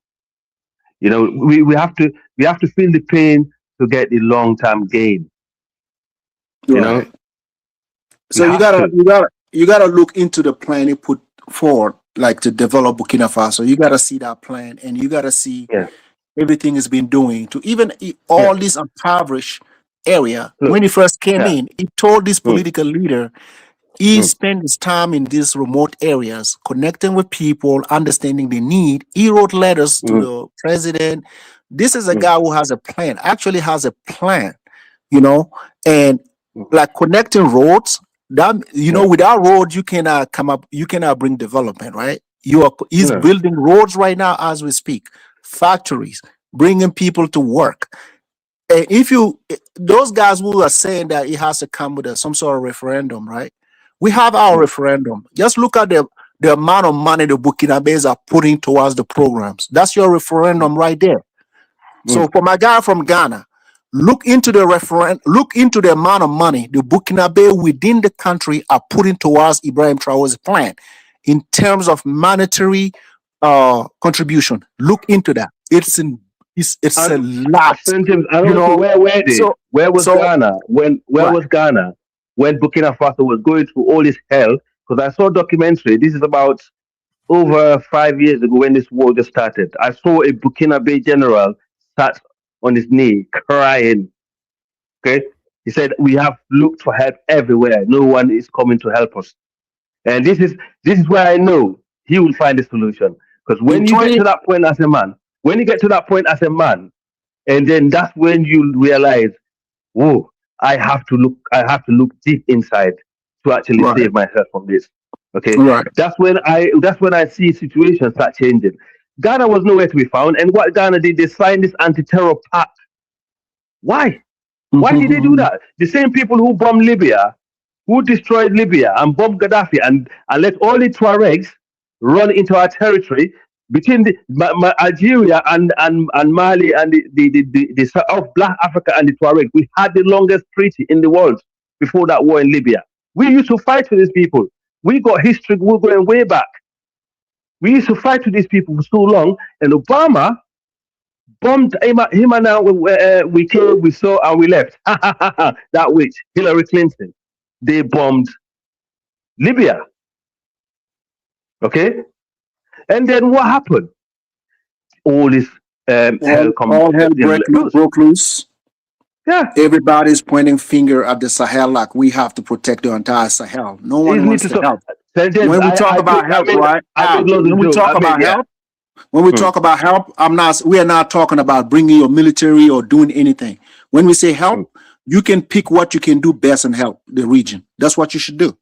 You know, and even the idea, listen, can you fight terrorism, right? And also have a French propaganda in your country that is showing how the terrorists are destroying your livelihood? Can you fight terrorism and having these very media platforms in your country? Can you? No, you can't. It's difficult, man. You know, the reality is, yeah. Yeah, that's why when these people come on here, I'm like, okay, do the very little things that you can do to help out, you know. But they're not doing it because the Sahel is vast, like the Sahel is very vast. James, look at America. America is in Nigeria right now, St. James. Okay. Oh, okay. How is that working out? How is that working out? Exactly. Since they've been there, the people are begging for Buhari to come back. They said Buhari was alive. The most pro Yoruba, who is a Southerner blogger in Nigeria. I watched him for yesterday. He said, "Please, Buhari, we want you back," because when Buhari was alive, the problem did not spill into the south. He managed to contain it in the north. Okay, since America stepped foot in Nigeria today, the problem is all over the place. It's going out of control. We know for a fact. Yeah, do you know why?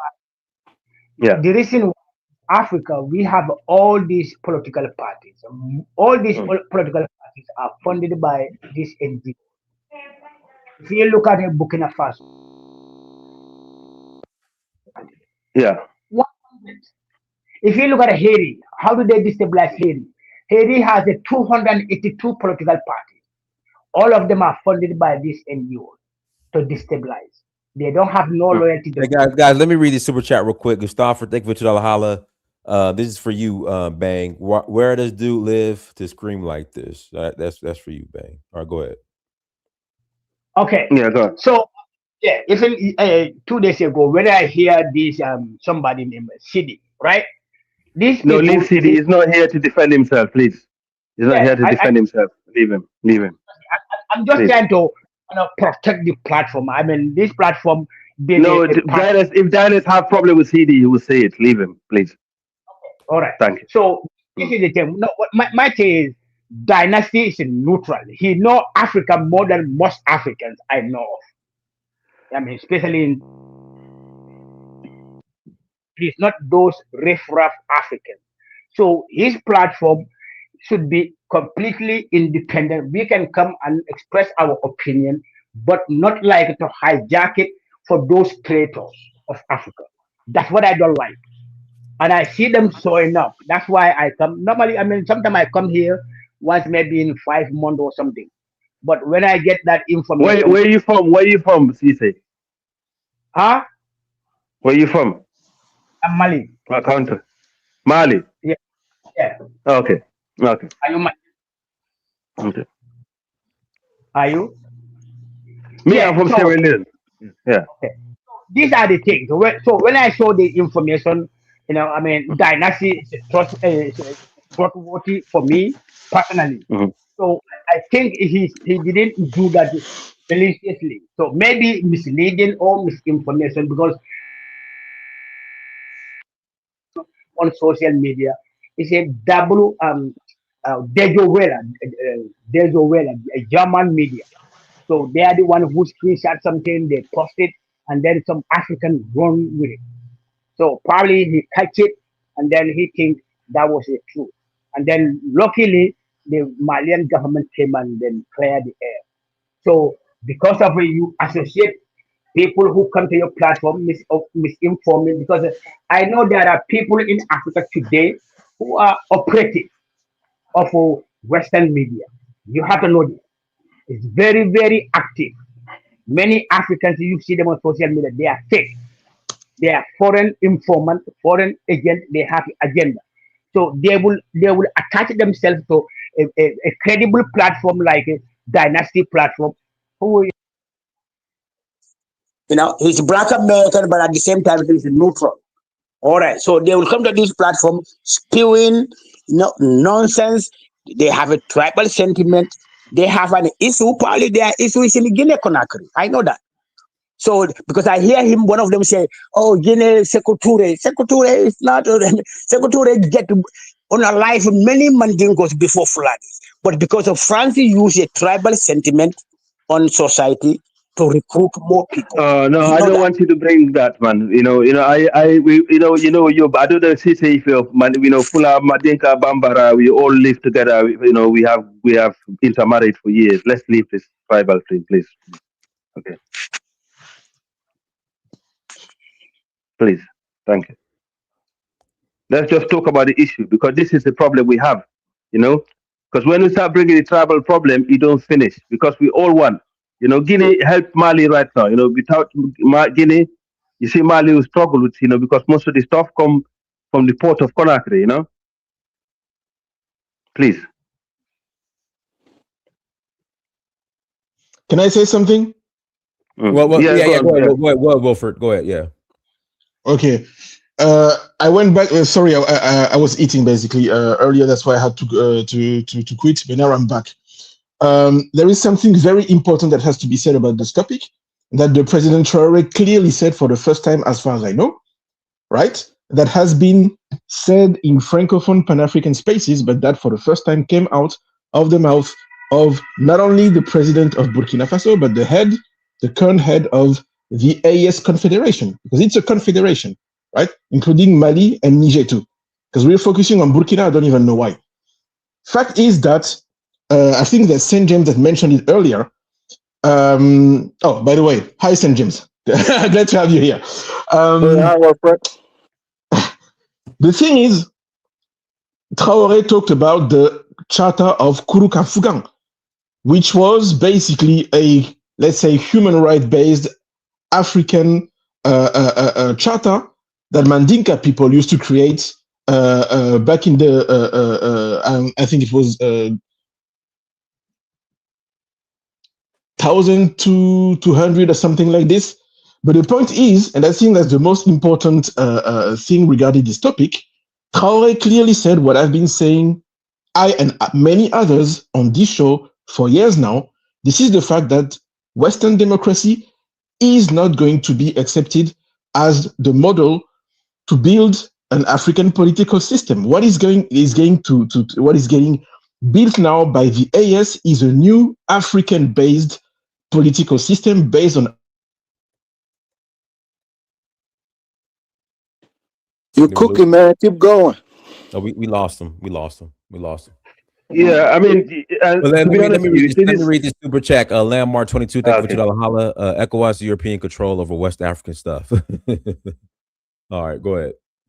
Yeah, you see, let me tell you one thing. See, if we cannot take Mauritania back, we need to take it back. This is when Mali finished the war in Mali, Mauritania need to come back to the hands of the ancestors.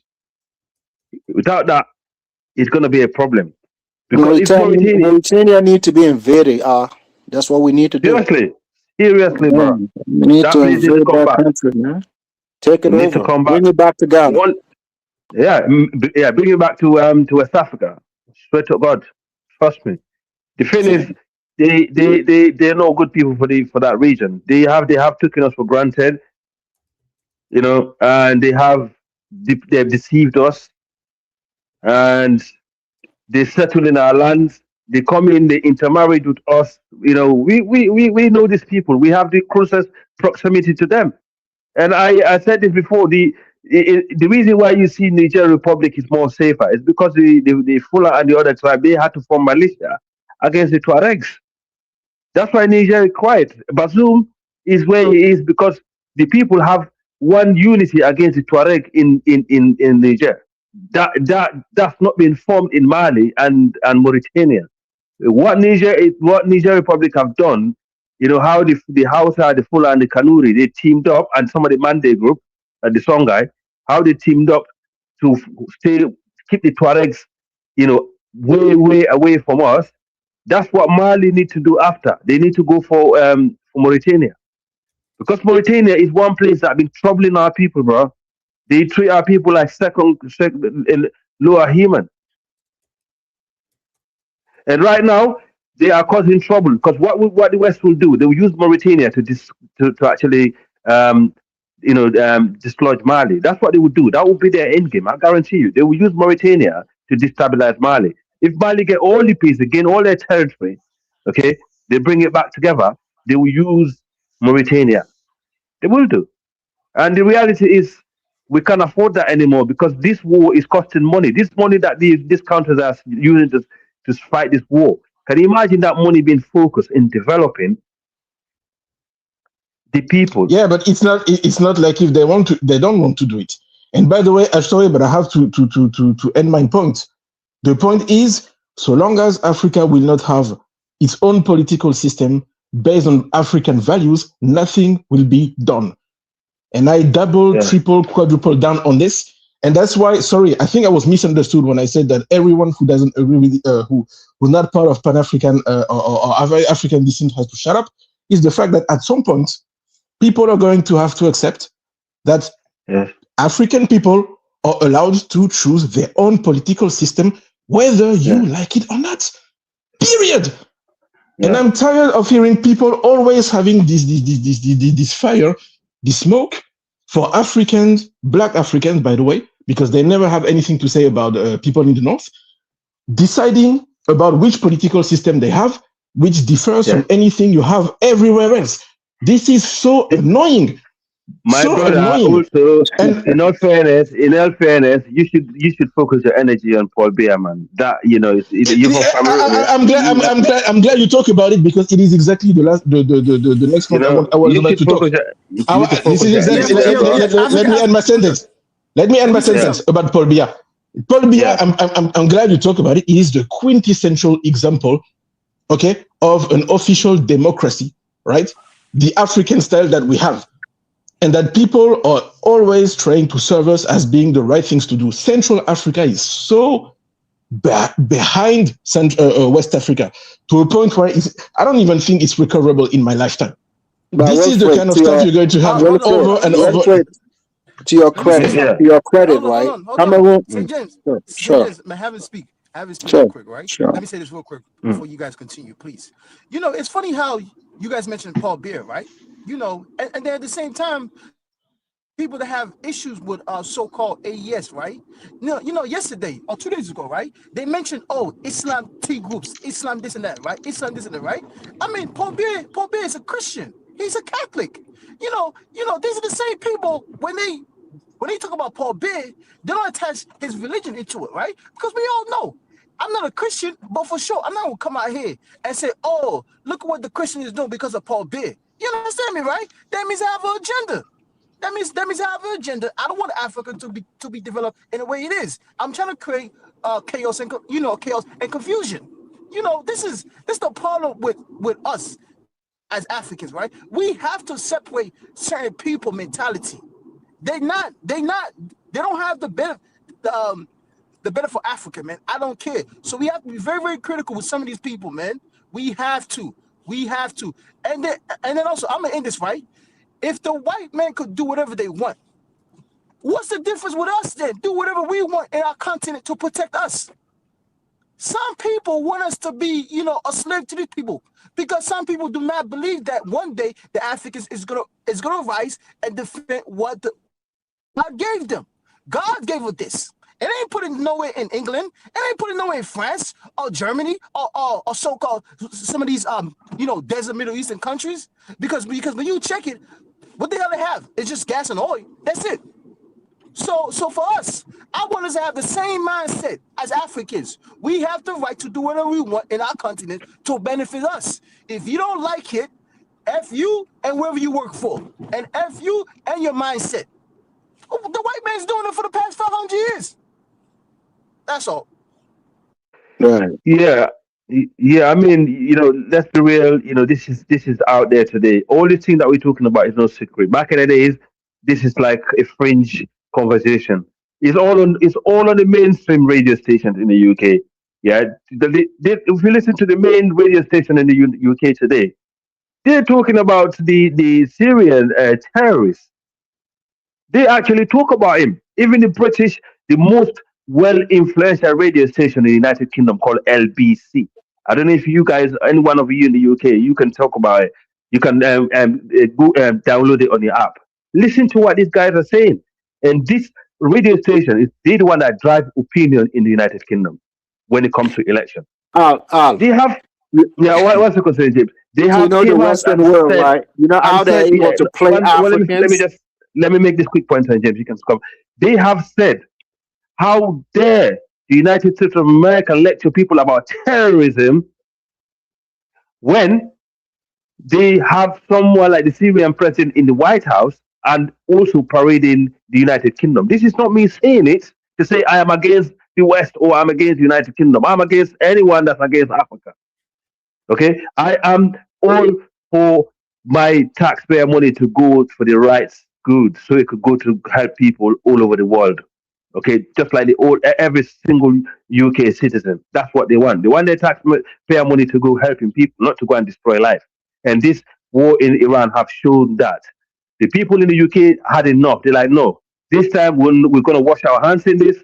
We had enough of fighting and conquering other people's land and on unnecessary bloodshed. We don't want it. Whoever supports it is evil. It's not hidden anymore. These people need to stop. Even their own citizens are warning them. And the UK here, the people are the one that drive the parliament. They're the one that always advocate. In fact, they advocate against slavery the same way. Right now, we are suffering because we refuse to join the war in the UK, in America. We are suffering for that.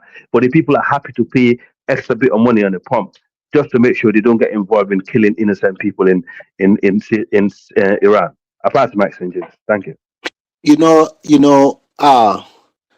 If Africa want to get a fair shake, right? The first thing we need to do is to love our countries first. We have to learn how to be patriotic. We don't have that here. Most Africans don't love their country. They don't want to go back. Those that were privileged to leave their country, they hate their country. They hate the leaders. I know it's going to affect a lot of people the way some Burkinabés think. Because we were fortunate enough to have somebody called Thomas Sankara, and we saw what he did for us. In a short period of time, we see how love for a country can do. That guy was not the most intelligent guy. He was not the most sophisticated guy in Africa. But just by loving his country and his people, he put us on the map by just doing that. So if Africans can, let me land on that one. If we can, what Traore said, right? We're going to have to be able to come up with some sort of standards, right? I know all of us Africans here, when we left, we didn't see good governance in our respective countries. That's why we came here.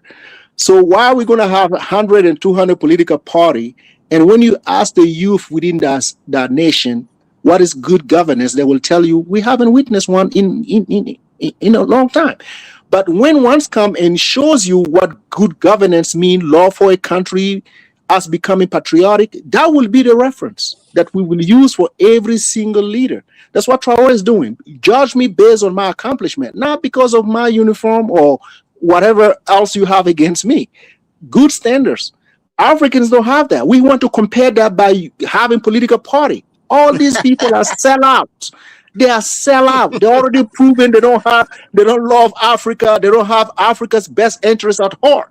So what's the point of having an election to elect these people? I will be heartbroken if somebody else, if we have an election in Burkina Faso, we elect another guy. Just to elect another guy. An election to elect another guy. I would die from a heart attack.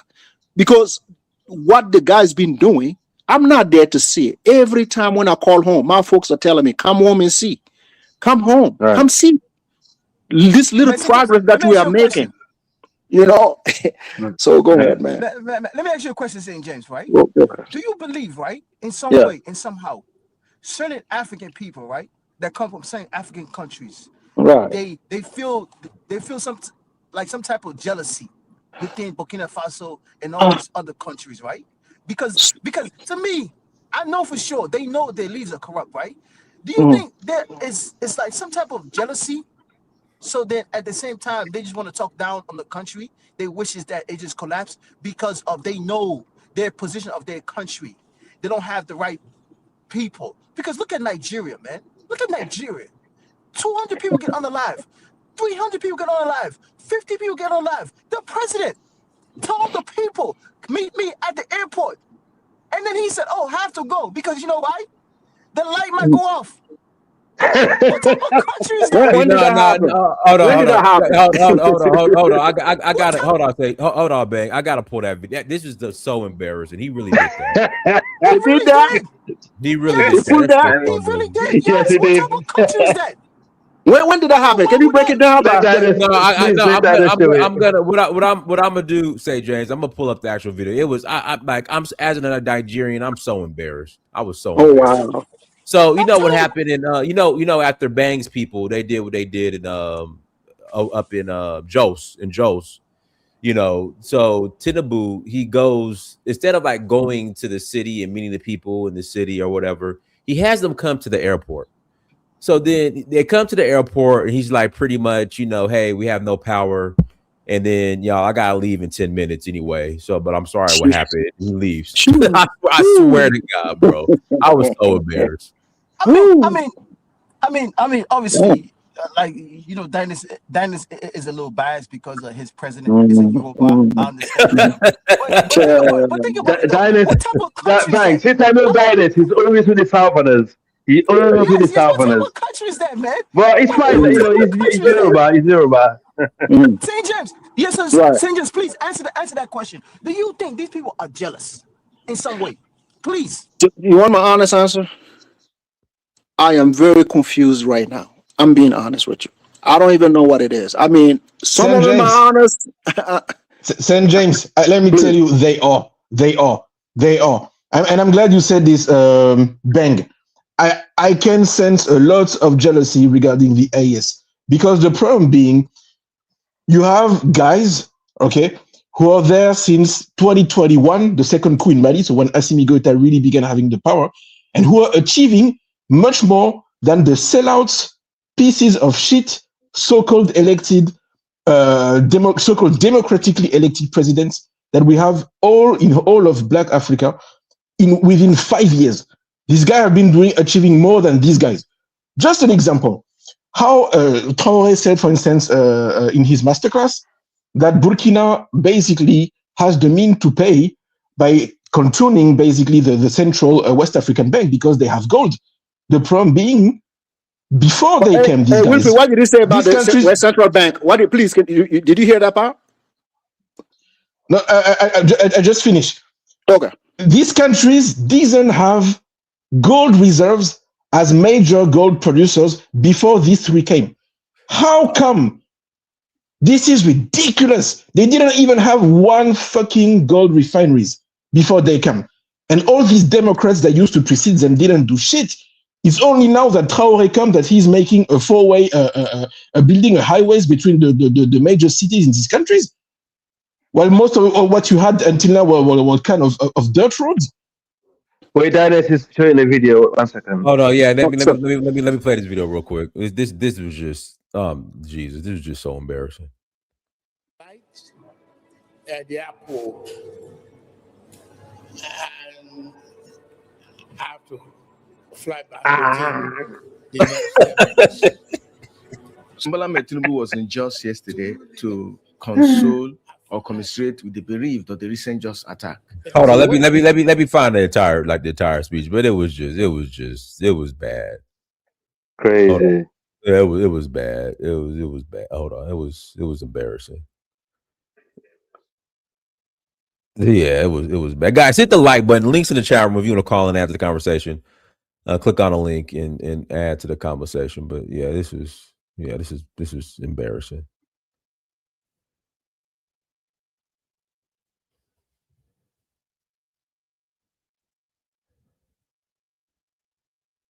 I thought is this it? Hold on, let me try to find the.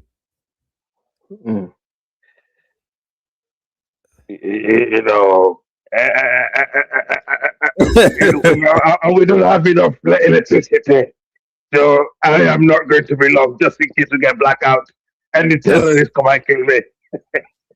Golly, bro, this is just bad, man. It's sad, isn't it? Nigeria needed Northerner, a strong Hausa or Fulani guy to take the power back from that guy. That's that's a long time. It's gonna happen. Let me try this video right Snap here. your W-2 and file your taxes 100% free. Plus, get your biggest refund. Roughly 37% of filers qualify. Simple Form 1040 returns only. File now. This is a chat GPT for Airbnb. This new income assistant is trained to find. Have no light at the airport. And I have to fly back within the next 10 minutes. God. To you leaders, I've had this to defeat you. There's nothing I can give you, whether money in billions, but console you and promise you that this experience will not repeat itself.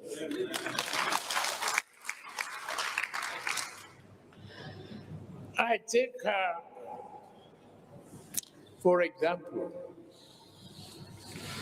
favor program. I know the pain. I see how on the video you head on to Ayuba and the pain and agony in your heart. But it's only God. It's only God who can give you joy and comfort. No amount of money can pay all of you back. Yes, as government, we will try our best to comfort you, to work with you. The best solution is for just to be just. The one that people like us grew up to know.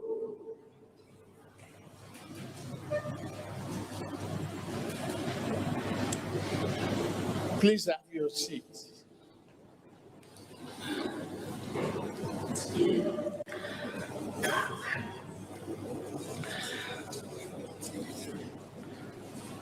I salute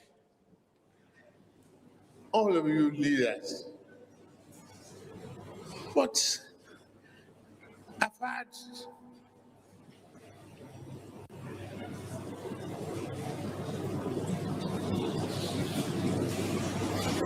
the experiences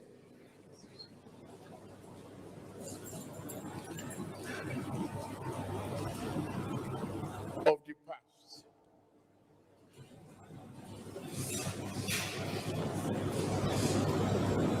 Why is the past not a source of lesson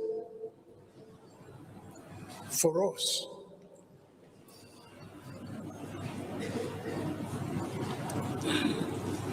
I've listened to John. I've listened to Washington. I've listened to Nachawu. I've listened to the governor.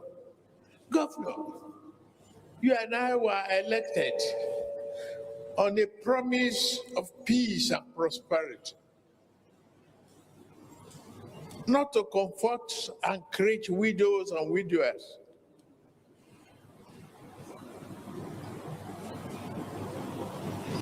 Hold on, is he blaming the governor now? Did he shift blame to the governor? yeah, pretty much. God. Oh my gosh. He shifted blame to the governor. So he comes to Joe's, tells the people to meet him at the airport because he can't come to the city. He only got 10 minutes. Then then he blames the governor. Yeah, pretty much. Indirectly, yeah. He just blamed the governor. Hold on. Oh, Lord. Let me play the rest. To bring prosperity as a promise. To bring inclusiveness as a government. To share.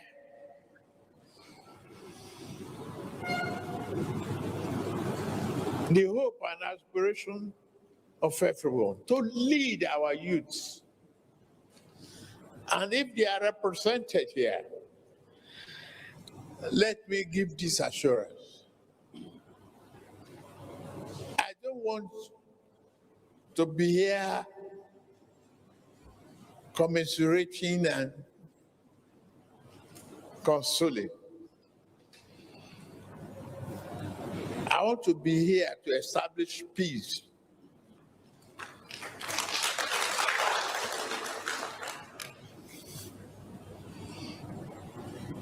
Leaders who have received us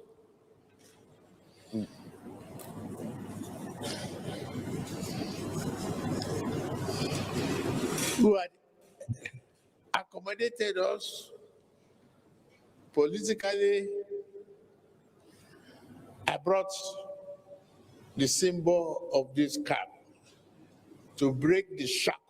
Hey, Bang, you know it was the Fulans who voted him in, said James. I mean, Bang, you know it was the Fulans who voted him in. Yeah, we put it in. Yeah, we put him in. And guess where he got his vote from? Bang. It was the Fulan Bang. The Fulan voted him in, Bang.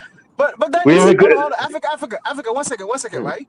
With all these problems, right, that's going on within that country, right? Because to me, I do not condone that at all, right? At all, absolutely. Because I've said it. Nigeria is a super N country. I don't want to say the N word because you have a turf, right? The issue is this, right? The issue is this, right? Nigeria is now on social media defending the Igbo king. I'm like, all this problem you have, the Igbo king in South Africa, right? So-called the Igbo king, right? You know, whatever that happened, people end up losing their stores because of looting and stuff like that, right? So Nigerians now are talking down on South Africans. I'm like, what gives you the right to talk down on South Africans though? When your country is in this position, it's in this condition as well. I mean, those are videos, right? Innocent families, Fulanese, fleeing their town, fleeing family members as well. I mean, I'm like, this country is like probably 2 steps away from civil war. And then you worry about some goddamn guy that called himself Igbo King in South Africa. I mean, and then they want to say, black South Africans gave up everything to the white people. And I'm like, man, it's sad, isn't it? Man. Yeah, okay. This killing there, Dynast. Okay, I'm gonna tell you exactly what I make of this in Josh. I said to you the last time, 2 weeks before this killing happened, there was 5 Fulani guys that was killed. They was ambushed in their car and got wiped out by some local tribe in the middle in Josh area. Okay, they killed them. I don't know why they did it. Well, they killed them and they wiped them out. And they was on social media all over Nigeria. They like, the middle belts start revenging. They start teaching the Fulani guys lesson. They kill 5 Fulani guys and they name the guys. One of them is Aliyu something. The other one is Dabo. And then we know Dabo is not Fulani. It's something to do with Madinka or our cousins in the far west. But people don't understand. It's not only Fulani that live in like northern Nigeria in that middle belt.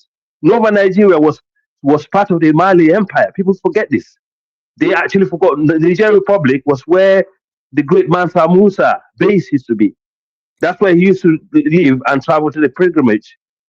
And then obviously he got the Northwest, which is the Hausa territory, which is Hausa land. But anyway, They killed this Middle Belton. They beef with the Hausa people over there all the time. They beef with the Fulani people all the time. They beef with all the other tribes that got connection to the north. And what you don't understand is the Fulani, the Hausa, and all the northern tribes, they've been in Nigeria since God knows. But like the chief, they only came to Nigeria around the late 17th, 18th century from Bamileke or Kitanga from Congo. I think it was during the Bantu expansion they came there.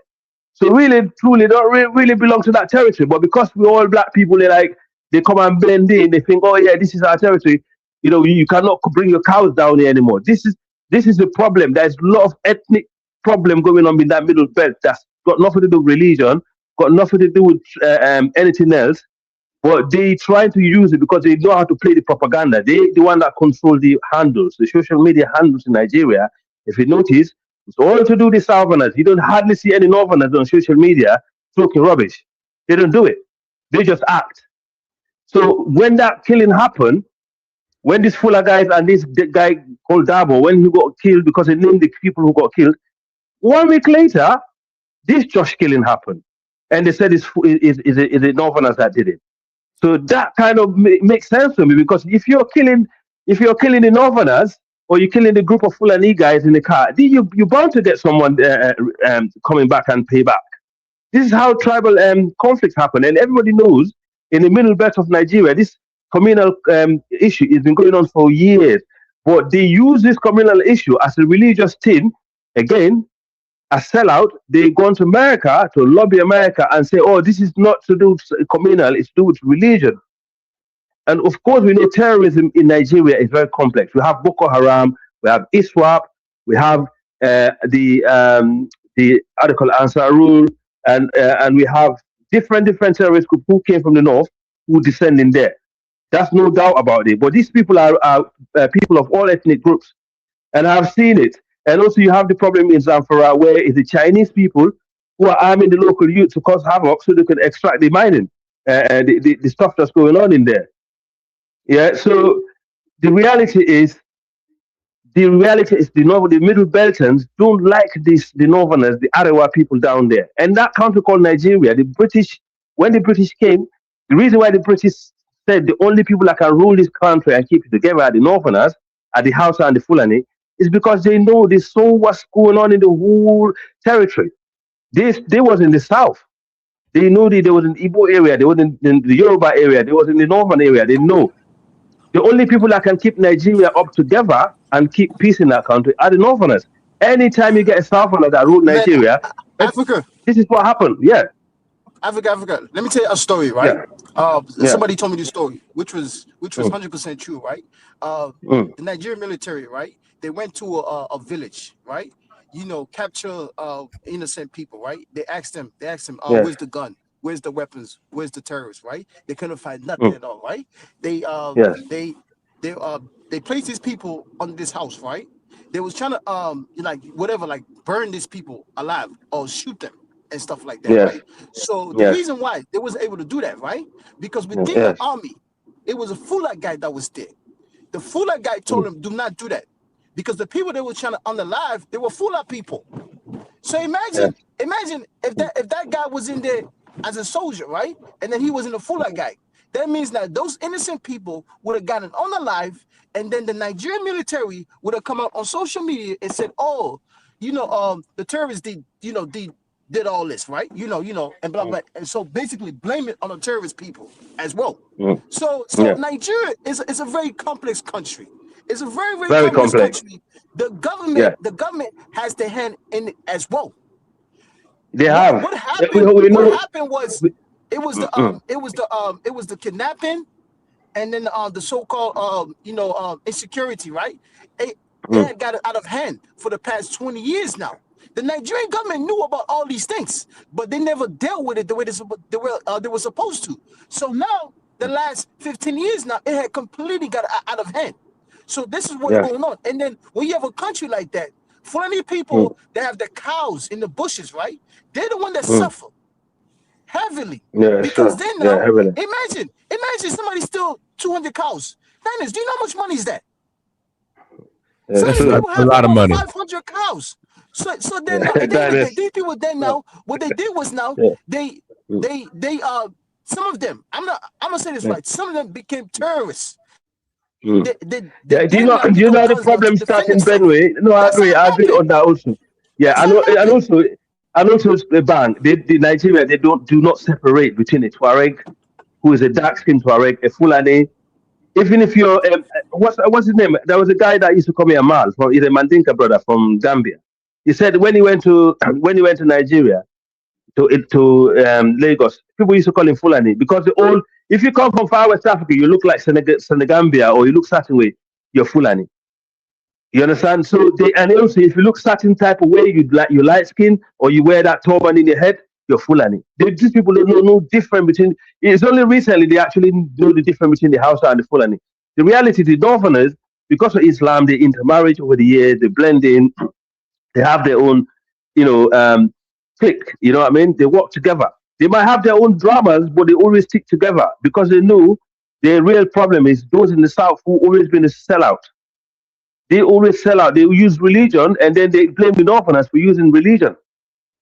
This is a problem. And Nigeria is not a country where cohesion exists. If you look at how they spew propaganda online and they talk about each other's tribe, this is not just Fulani. The Igbos will say stuff about Yorubas. The Yoruba will say stuff about Igbos. The Fulani will say stuff. In fact, the people who are least tribalistic in Nigeria are the Northerners. The Northerners are just religious people. They just love their religion. They don't care about tribe that much. So, and if you look at the two best presidents in Nigerian history are two Northerners. Is late Musa Yar'Adua. If you go on Nigerian platform, all they cry about is Yar'Adua. Because when Yar'Adua came to power, even though he was short term-lived, he cleaned up the Niger Delta. He gave these people good life compensation. He looked after the people in the South. He brought everybody together.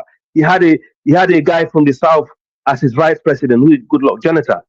He brought peace and he had surplus in his budget, and this is why I like what's his name, Peter Obi. Peter Obi, and that's the reason why people say Peter Obi will be a good president, because what he did in his state is similar to what Yar'Adua did, because he said he followed Yar'Adua. That's how he managed to achieve what he achieved in his state. So you need someone that have compassion, who love the entire nation, to say, right, we can bring things to people together, regardless of their religion and their tribes. But you don't have that. You see, these elites that you have there, they're all greedy bastards. All they do is just use the people and use religion to divide them. And when they have a fight, and then they just sit down and actually increase their bodyguard. See the people that you see. He might rig the election next 2027. But I guarantee you, the people will come out. The people will come out, and the military will kick him out. You just watch and see. That's what's going to happen to him. Africa, right? There was a video on TikTok I seen, right? The Nigerian government, right? What you call it? Like the fire station, right? Like whatever it is, right? Yeah. These guys, right? They go around. They have a convoy driving around with like cars, right? And like miles, right? But then I mean, that's it. What? You have never seen the fire station stop any fire in Nigeria. But these people, like when I seen the car, right? This is a convoy. Just moving around in traffic, blocking traffics, like a lot of cars as well. Well, hold on, I have never seen these people stop fire. Whenever there's a fire in so-called Lagos or like Abuja, it's always like regular people putting them out. But then why would you have a fire department, right? And then they have like cars just driving around in convoy, holding the traffic. Just do whatever they want. I mean, you think about like what type of country is that? Like, even me, if I was a Nigerian, I have to be dangerous. Because you I have gotta to protect myself. be. You have to be dangerous. Because if the military is controlled by the military is controlled by Gwari, Fulani, Hausa, and all these northern tribes, and the Kanuri. They're the one that control the military. So Nigeria, let me tell you one thing, right? Nigeria is still controlled by the military. Corrupt, man. It's still controlled by the army. Nigeria is too corrupt for my feelings. Can I add something to the conversation? Yeah, go on. Yeah, so I wanted to respond to what Elvis was saying. Like, you know what's so funny to me? Why is it that like anytime they can't criticize a person as far as the work, the first thing they do is attack the person's character? This dude was talking about how that IB got chubby, or look how he's dressed. I said, okay, you want to talk about dresses or talk about how he's dressed? Let's talk about Rudo, right? Look how he's dressed. He got what, $1,000 suits, $300, $500, $800 pairs of shoes. Are the people from Kenya, are they happy? No. Are the people from Cameroon, are they happy? No. No. Are the people from South Africa, from Ramaphosa, are they happy? No. It don't matter how you dress. But the reason why he dressed like that, he want people to be aware, like, listen, this is who I am. I'm a captain. I haven't changed. And also, here's my salary. My salary is not going to change. He didn't up his salary. William Russo did. Ramaphosa did. The president from Cameroon did. Paul Biya. Freaking even Alassane Ouattara did the same thing. Right? So it's just very interesting. They don't really like put in the work. Like, look, IB was able to raise the GDP from 19 million to $27 million. It's not according to him. He didn't say that. The World Bank went and put that report out. And there's another thing. I forgot the name of the website, but it talked about like terrorism around the world. How whoever got like the least like of terrorism. Burkina Faso is number 2 in the world because of the work that he's doing. So it's just funny to me that like how they can't attack his work, but they want to attack his character. You know, they didn't have a gold refinery before. I don't mean to cut you off. Sometimes he wear a bulletproof vest. I don't know.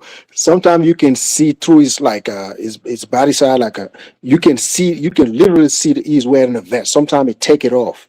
So I don't know when they say he put up a lot of weight. And to tell you, this is someone he told us all the time when he monitor all the military missions. Like he spent a lot of time every day doing that. So even him in the capital, that's what he does. He loves it. He wants to know exactly what's going on, what territory we took from the terrorists. He does that every day. Right. So the idea that he's getting fat, so I don't even know where he got that from. So him not taking his military uniform tells you what? He's ready to go. Right. He's ready to go. So that's what he's telling you. So no one forces him to do it. So if we want to, we sometimes even people tell us like, yeah, have him, tell him to, remove his, uniform, wear something casual. We okay with that. But he wants to, the image he's trying to portray is towards the military, is with them. Right. That's when I ask, they say, you know what? The minute he put a civilian costume, these military who are still like who are still looking for right leadership, in Africa, when the military like try to pivot, everyone will be like, oh, now he's trying to cheat, he's trying to steal. That's why he's trying to become a civilian. You see what I'm saying? That's why he doesn't want to portray that image first. Like, nah, I'm still with you guys. Let's go and conquer our territory first, and then we can move in. So that's why he doesn't want to take it away. So Elvis, I don't know where it's coming. Like you said, you nailed it. You see, when people hit below the belt, they don't even know, because whatever the frustration that come out of not being able to land, right? Because when we come on here, I'm telling you, I will be the first. When these guys start betraying us, he start doing things that I feel like is fishy. Trust me, I will be the first to come on here and tell you, you know what? This guy is something else. I don't benefit from him being a bad. I don't benefit from him being a bad leader. You see what I'm saying? I don't benefit from. We don't want to come on here and lie to people that this is what we are doing. Whereas when we look at it, we are doing something else. That's not. I don't have that kind of time. We can call a bad leader and go and move on to something else. It's not difficult. Right. So why would I sit on here and talk about a president who at least is moving the needle, and people don't seem to understand? When my brother from Ghana, when he was talking, right? If you look at the political party in Ghana, they have two major political parties, if I can say the least, right? It's all tribal. When you look at it, the Ashantis one side, they fight every time.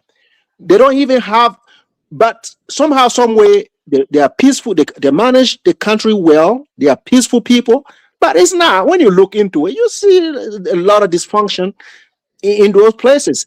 But people don't want to talk about it. They want to come on here and talk about referendum and he is the true leader. Come on.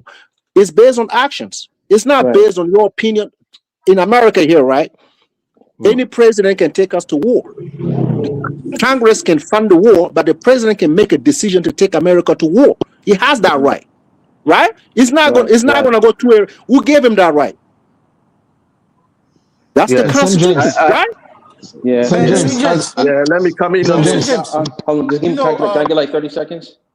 Guys, hold on. Is that God's gift speaking? Yeah, that's me. Yeah, go ahead, God's gift. Go ahead. How you doing? Good. How you doing, Pana? How you doing? How's everyone doing? Yeah, we're good, thank you. Yeah, we're good, thank you. Good. Yeah. On this topic, I'm gonna have to definitely side with Ibrahim Traore on this topic, because democracy has never worked for Africans. It's a foreign concept. Democracy is a foreign concept, and it's never gonna work. And it's we as Africans, we're a socialist. We work more on a socialist type of platform, you see. So it's always been socialist since from ancient times. We've always been a socialist, socialist continent. So democracy, that's a Western concept. And when the Westerners were first starting off to develop their countries, they started off with monarchies.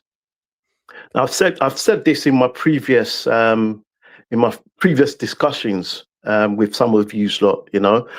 They started off with monarchies, single governments, before they moved into this ideology of democracy. Democracy is it's phony. It's a fake, 2 parties. And the 2 parties, basically it's the same thing. It's the same thing that it's a fake system. It's an absolute fake system. And they all work from one referendum, one list, and it doesn't work. It's never gonna work, because it's just a foreign, it's a foreign thing. And what we need to do as a continent is just go back to a one-party system, for quite some time, for development, in order for stability, to progress. In order for development, you need a stable government, basically. Under that 2-party system, you're never going to see development, So that's why, you got places like China, they're developing because they're under, a structure. They're under one structure, and it's more effective in terms of getting your resources, getting aid to where it's needed. There's not all this talking and all this discussion on issues. It's a direct thing. So I just think democracy is not for us, and we should get rid of it. A lot of African countries should get rid of democracy. In order to develop. Maybe at some stage, when we are developed as a continent, then we may, decide to go back to democracy. But as it stands at the moment, because we're all trying to, develop and all trying to reach up, it doesn't work. It doesn't work. Anyway, I rest my case. May I say something here? Let me read this super chat. Jai and Zola, thank you for 499 holla. Shout out to the panel and chat. Salute to my brother, Say James and Al. Great discussion. All right, go ahead. Okay. Basically, what God's gift said is right to a certain extent. I'd like to add up that the fact that the system, the political system that is being created in the AS is not a Western democracy per se doesn't mean that people don't have a voice in it. And to make my point, I have to say that Traoré, in this masterclass, he described what's happening in Burkina Faso as a so-called révolution populaire progressiste, which means in English, popular progressive revolution, if I'm not mistaken. St. James, is it right? That's correct. That's correct. Right? And in this system, basically, he explained, I'm not making this stuff up, you can look at the whole interview, that he's basically gathering, his government has been gathering the aspiration of the people all over Burkina in order to make a program that is going to be achieved within the next years. Gonna say it again. They have been gathering all the doléances of the people in Burkina in order to define the main points of work for the coming years. So maybe everybody doesn't have a poll to go and vote, but still the aspiration are being taken in consideration. And as Gosgift said, what is going on right now in the Sahel is the fact that the people are building a modern version of a political system based on African traditional values. And people outside of the continent have to accept it. And by the way, if you want to have a perfect example of what of the reason why democracy is rejected in Africa, and it's not me saying this, by the way, I have an example to give, but people have to speak French. On in French, there is a channel, television channel that has a YouTube channel also from the French Senate. Okay, so not me, the French Senate, so the state. Okay, and the French Senate, it was I think a few months ago, they basically made a show, produced a show about why France is rejected in Africa. And in this show, you can show people interviewed in the street of all these countries in the Sahel explaining you why they reject the political system, the so-called democracy. Because in the end of the day, with the so-called democracy the Western style democracy that you have in Africa, what you get is people like Paul Biya, which is really the quintessential example of what you get in the end of the day when you have a so-called democracy, Western style in Africa. In Cameroon, where I descend, Paul Biya is now has designated or is on the way to designate his son as his vice president. And basically what he's doing is he's installing a dynasty. But if you look at Western media, especially French media, France being the country that basically gave the power to Paul Biya, if you look at how they describe Cameroon, they will never tell you it's a dictatorship. They say it's a democracy. Meanwhile, the prison in Cameroon are full of political opponents and nothing, human rights are violated every given day.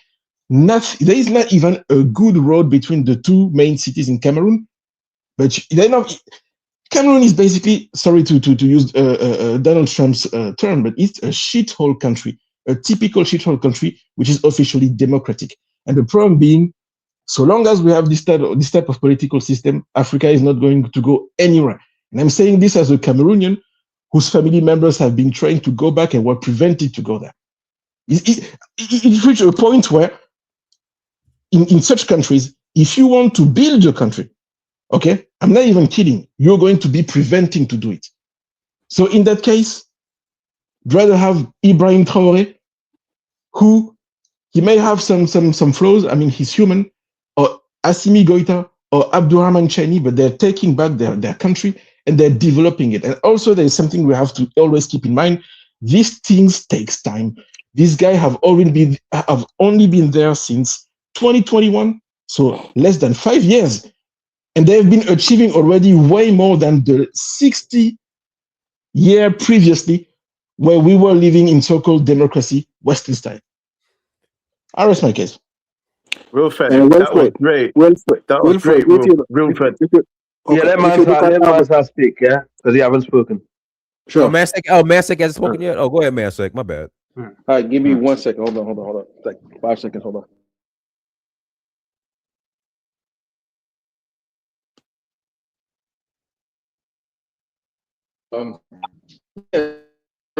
what was I saying? So I was saying pretty much yeah, back to IB, back to what the other dude was saying about because Elvis was saying something about how when IB took power the first time, I guess there was no issue, but now people trying to overthrow him, and now he's having an issue. The issue is it's not him getting overthrown. People love IB, not just in Burkina Faso and Mali, Niger, Africa, the whole goddamn world.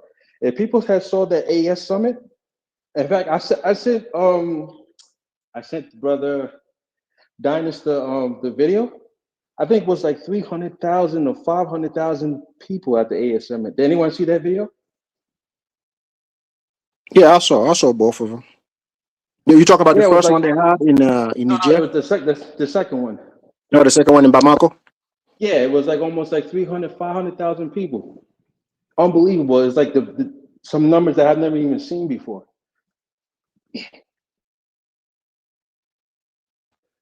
But that being said, like I said, he should be judged based on his work, and he's been doing a phenomenal job. Look at the military. The military is stronger than ever, right? By the way, just shortly to something that I always say. I'm sorry, but there was a French journal, okay, named Jeune Afrique, that led some poll in the sub-region in countries that are outside of the IS to see what percentage of the population viewed the IS in a positive light. I'm always bringing this, but it has to be said, okay? And the countries where the IS had the lowest scores were Senegal and Ivory Coast. Senegal was the one with the lowest scores, and even in Senegal, which is a country, I'm sorry to say that, it is renowned to have a pretty high amount of house Negroes, right? So sorry, I mean, yeah. Hey, hold on, hey, Danis, let him get there. Let him go there. Let that one slide. Let that one slide, Dinus. Okay, sorry. Is it dirty Pan-Africanist? He's broke, Dinus. You know, these Pan-Africans, they're dirty and broke. My people in Senegal, man, they love themselves some. Okay, I'm not gonna go there. Okay, so my point was, even in Senegal, where you could expect that people are against the AS, 66% of the population, the lowest score in the region, 66% of the population view the IS in the positive light. 69 in Ivory Coast, which is the second sellout countries in the region. So if you have such cause, right? And Benin, by the way, no, it was Togo. Togo was 70%, 70 plus. Same thing in Benin. And I'm talking once again. I repeat, Jeune Afrique is a publication, a media that is literally linked to the French foreign government. So it's not me, Wilfried the Dweeb, saying this.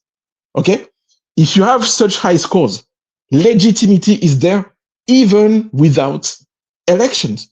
And for instance, for those who are interested, there is a German political institute named Friedrich Ebert Stiftung. So a Stiftung in German means institute. Okay, so the Friedrich Ebert Stiftung has been making polls for more than 10 years in Mali in order to assess the how the government is viewed, right?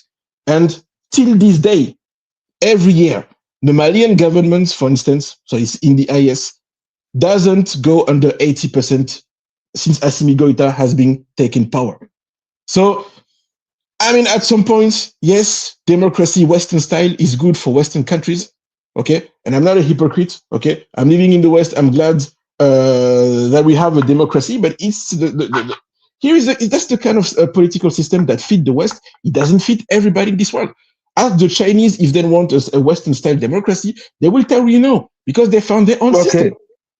Okay. I mean, I think why I don't know why you criticize Senegal a lot. I mean, Senegal, if there is one country in West Africa, you know, if there's two countries in West Africa, we should give the blight and say, okay, yeah, we understand. Even if you might not be fan of democracy, we should actually say, right, they done all right. It's Senegal and Ghana.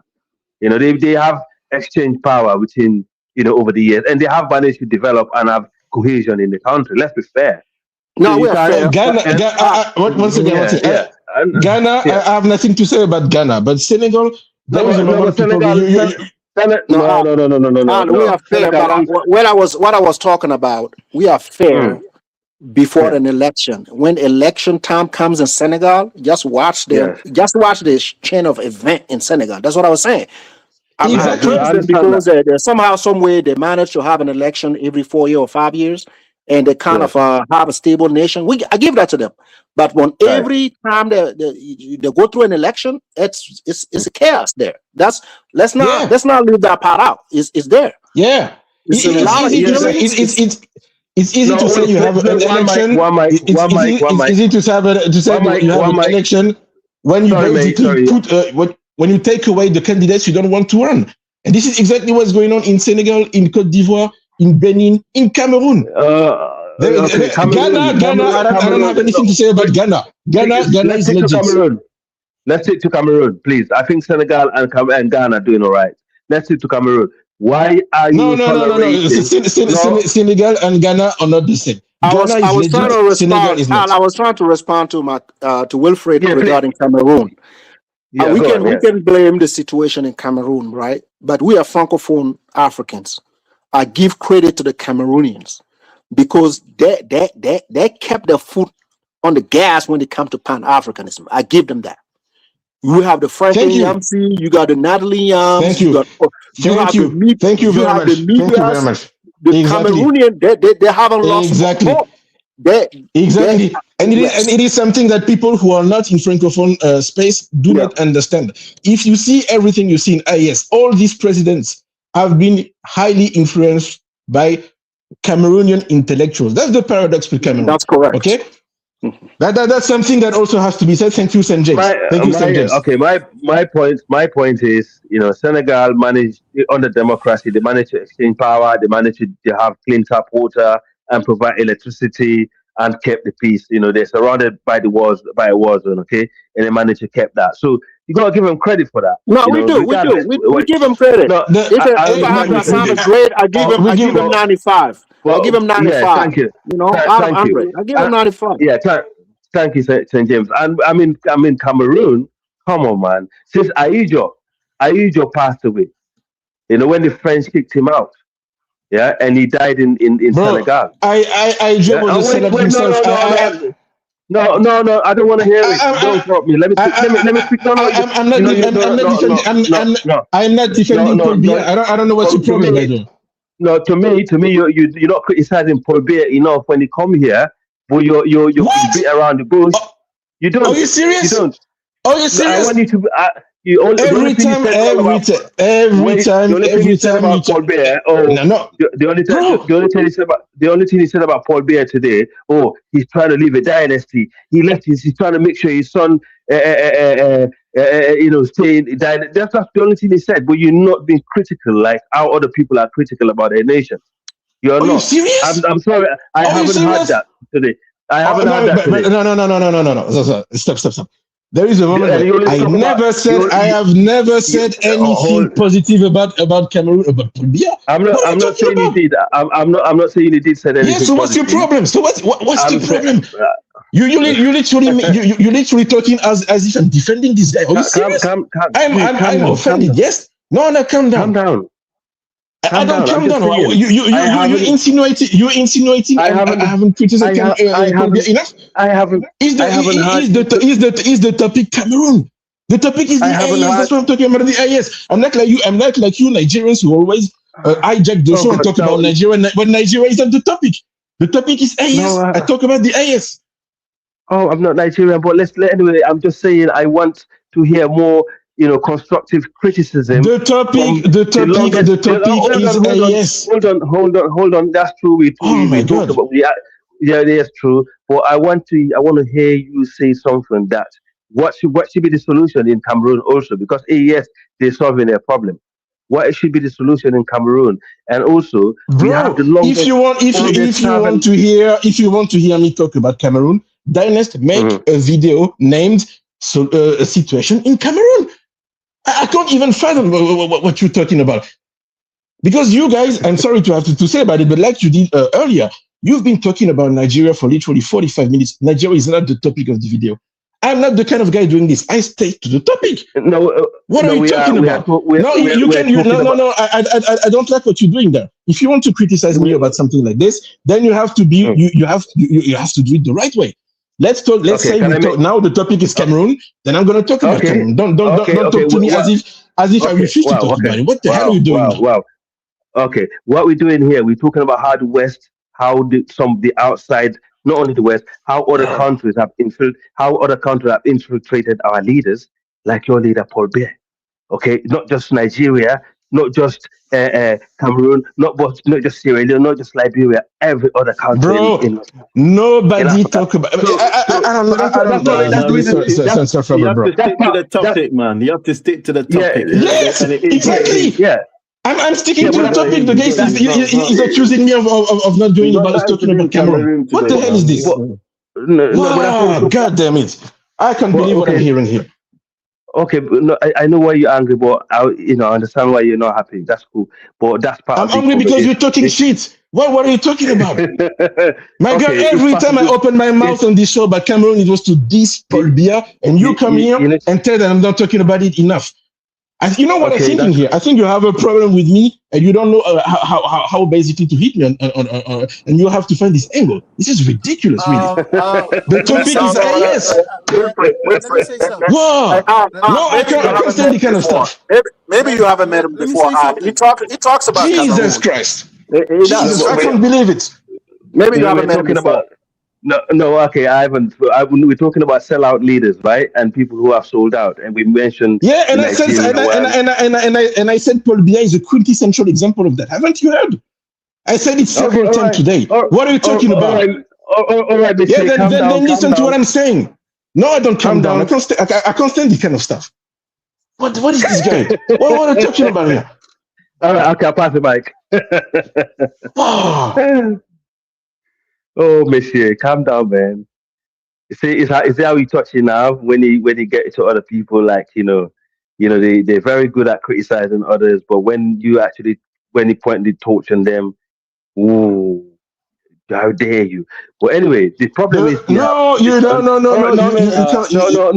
say bro. You're lying. To be fair, I did hear him criticize Paul Biya. Okay. Let's move on. Okay. So yeah, all I'm saying is we need to focus on the sellouts. I mean, the sellouts are there. A lot of our leaders are the slave masters. I said this before. All these leaders that we have in the continent are sellout, and we cannot keep blaming the Westerners, the Russians or the Americans or the Europeans. The problem lies in our leaders. These are the same people who is the same mentality, our chiefs and our kings had during slave days in the plantation. They're still selling us out. They're selling our life away. They're loaning our life. They're selling us. Basically, if you look at most of these countries, they're IMF trapped. They're trapped by massive loan. They can't pay. Like for example, in my country, people pay for electricity, but they don't even get light. Can you imagine that? They pay for electricity, they don't get light. Every month you have to pay. Can you just picture that, bro? So you basically Africa. That's a great point. That is a great point, right? Look at our country, Sierra Leone, right? Because to me, I don't support both parties. Don't blame Bill though, because Bill is not the root cause of the problem. Please. Hold on. I said I do not support both parties. That's why I said that. But the system is designed for us to lose. Because if you look at it, right, in a country like Sierra Leone, very small country, right? We got rain, we got rivers and all that, right? So many things, hill, sunlight, and everything, right? We could take advantage of our energy massively, right?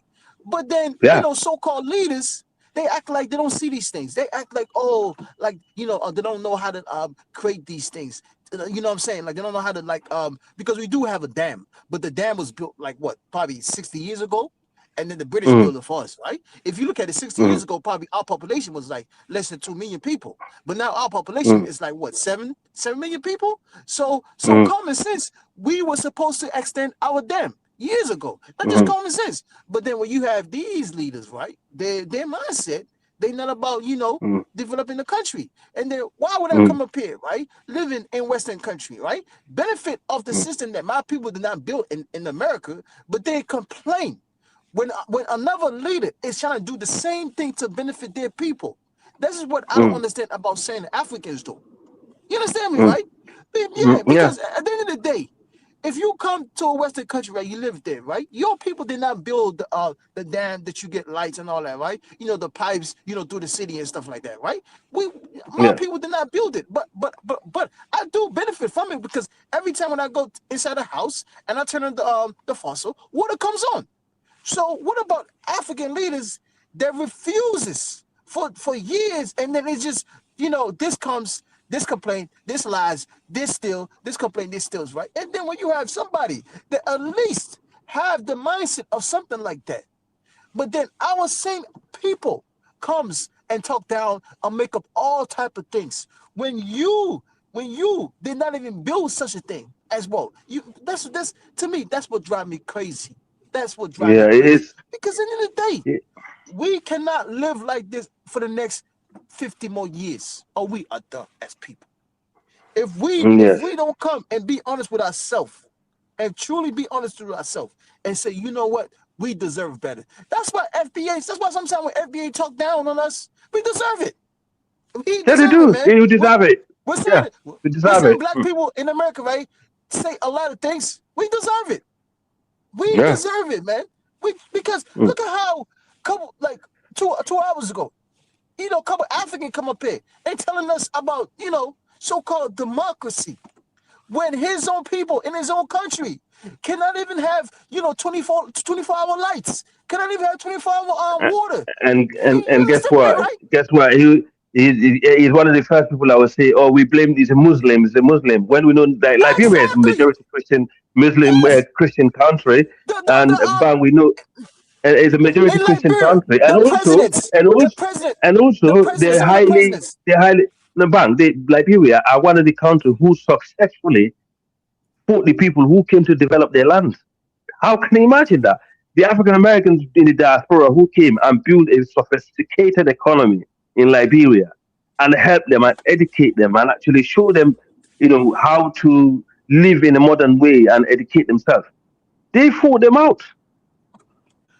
Can you imagine that? But besides even that, right? As you mentioned, right? Which I do agree to, to a certain extent, right? But some of these presidents that are in Liberia, right? Some of them are pastors and bishops as well. You know that, right? Yeah, you know that, right? And at the same time, some of these prime ministers as well, they are hiring people within the Christian organization as well. But we don't see them being just about so-called Christian democracy and all these things. Because I know for sure, if Liberia was developed there where it used to be, you would see Sierra Leoneans migrate to Liberia. You would see Guineans migrate to Liberia. You would see Ghanaians migrate to Liberia. But it's none of these things. Did you hear what CD said to you? Did you hear what CD said the last time? CD said to you when the African American last president died, he said his father cried because it was the end of Liberia. Okay, and we know for a fact. But I'm just saying. But it's a fact. We know when Second Stephen took over power in Sierra Leone, it was the end of Sierra Leone. It's when the Creole people influence started, diminishing in the country. When the Creole people was running Sierra Leone, the country was top notch. The education system, they run all the institutions. Whether they're Muslim or Christian, it doesn't matter. It's irrelevant. But they ran that country well, and they built the first university, modern day university in the entire African continent, and they help other people. They even actually help Lagos. Diana can tell you that. They even help build Lagos today. And in fact, the last time we were talking about whether Anthony Joshua is a Fulani or a Yoruba, and yes, he's a Yoruba, but he's actually linked also to the Taros. The Toro people of Lagos, these are the people who migrated to Sierra Leone, who are the Yorubas. So you see, we have Sierra Leone, small country Sierra Leone and Liberia have helped a lot through Pan-Africanism. These are the people who used to practice Pan-Africanism, not just talking. Yeah. Africa is too easy to fix. It is too easy to fix. It's easy, man. Honestly, it's easy if we have the people out there. I talked to one of the Fulani people, right? He tell me something. He said, look, some of these Africans, right, when they corrupt, they basically I'll put it like this, right? He's a Fulani nationalist, right? He believes that everything This Fulani. is what people I don't have time for, bro. Hold When, on. I'm coming to a point. Listen, listen careful, right? He said, yeah, Africa is corrupt, right? Africa is like the jungle, right? It's a jungle. If you yeah, if you don't protect yourself, someone else will come eat you up. You understand me, right? He said yeah, he rather be the person that's on the table, not the person that's on the mill. So technically, you understand me, right? So if you look at it now, what basically he's trying to say is, if you are corrupt, I could be 10 times corrupt than you. But don't get mad with my corruption benefit my people. You understand me, right? okay, yeah, And it's just in the sense that what you're trying to say is, if Africans are ready to fix Africa, I'm willing to yeah, work with them. But if they not, and then they pretend as if they want to, they want to fix Africa, but what they want to do is they want to replace whoever it's not their people for them to be in front right, of the shoe, right? So then now they could be yeah, in line, okay, giving you orders, blah, blah, blah, and then be as corrupt, right? And then he said he's not yeah, gonna allow that. He's not gonna allow that. Africa is yes, too big to and fix. also, Hey, guys, let me pass the mic to shaking my head. SMH, go ahead. okay. All right, can you guys hear me? Yes, go ahead. Yes, I don't even know where to start, honestly. Like 90% of the stuff I'm hearing on here now is a bunch of idiotic stuff, idiotic argument. The Africa dude is like a weirdo. Honestly, I'm not quite sure where to start, but I'll start with this. I don't think. I mean, I'm happy about what AES is doing, but unfortunately, I don't think it's gonna go anywhere. Because you need a philosophy behind the stuff that you push out, right? Especially in politics, right? You need a philosophy that can help push out the idea that you want once you're dead, right? And that's the problem we have in Africa. We pretty much a bunch of colonies who are just pretty much trying to work out what the colonial masters and the Europeans left us back in the day, right? But it's not going to go anywhere because there's no true philosophy behind it. We had a bunch of those before. We had Thomas Sankara in Burkina Faso back in the days. We had I don't know, in Libya, Gaddafi, all of them. It didn't go anywhere, right? And they were a lot smarter. They had a lot more resources. They had a bunch of gas and oil. It didn't go anywhere because once the West gets tired of your rhetoric, they can just find a sellout, send in the money and the guns and get you out, and nobody's gonna do anything about it. So I'm not quite sure. Like I don't think it's gonna go anywhere. That's my first point. Second point is I'm just tired of this like FBA rhetoric, all this like infighting, black people fighting Africans, Africans fighting black British. I mean British, the black British fighting Africans. I mean this is idiotic. It's so idiotic it makes zero sense. That's literally the problem with black people in general, right? The problem with black people is that we always fight each other, right? And it's understandable. It's natural for us to fight each other because we're human, right? It's a competitive thing. The Europeans fought each other and all that. But our problem is that we have no choice but to work together because everybody else hates us. The Arabs hate us. The Asians somewhat work with us, but they still hate us. They still view us as inferior, right? Because again, we have no philosophy. We just a bunch of dogs running around following everybody else way of thinking. The Europeans, of course, hate us the most for some reason, right? But for some reason we want to attach ourselves so bad with the Europeans, so bad, right? And I think that's what's going on with the FBA thing. I think that's why it really took off in America because it was always a big thing, a big secret in America is the self hatred, the I don't like myself, I don't like being African, so the Tariq just hit the right spot at the perfect moment. So I'm like shocked when I see a lot of these YouTubers now who are following this rhetoric. I mean, it's so idiotic to me. It makes zero sense. I don't even know where to start. And I think another thing is the problem with black people in general, right? So you will meet two types of black people, in my opinion, right? You meet the idealist, you meet the person that find that. How do I put this? You find the person that hates everything about being black or African or anything like that, or you meet a pro-black person that believes everything is perfect. Africa was perfect. Africa had all these like technology, all these like armies, all this stuff back in the days, but somehow they lost the wars to Europe, to the Europeans, right? Somehow, right? They lost so many fights and so many wars to the Europeans. Yeah, because we weren't advanced technologically. We couldn't keep up with the Europeans. And it's okay. It's okay to admit it. And I think that's my main problem too, right? It's okay to admit we won we lost the war. Like, why would the Europeans give us reparation? Like, where in what world have you ever seen somebody beat you up, kill you, like take over your place, and then you ask for some sort of reparation and they'll give it to you?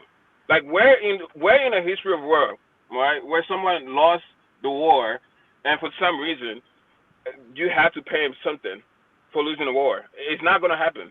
It's never going to happen.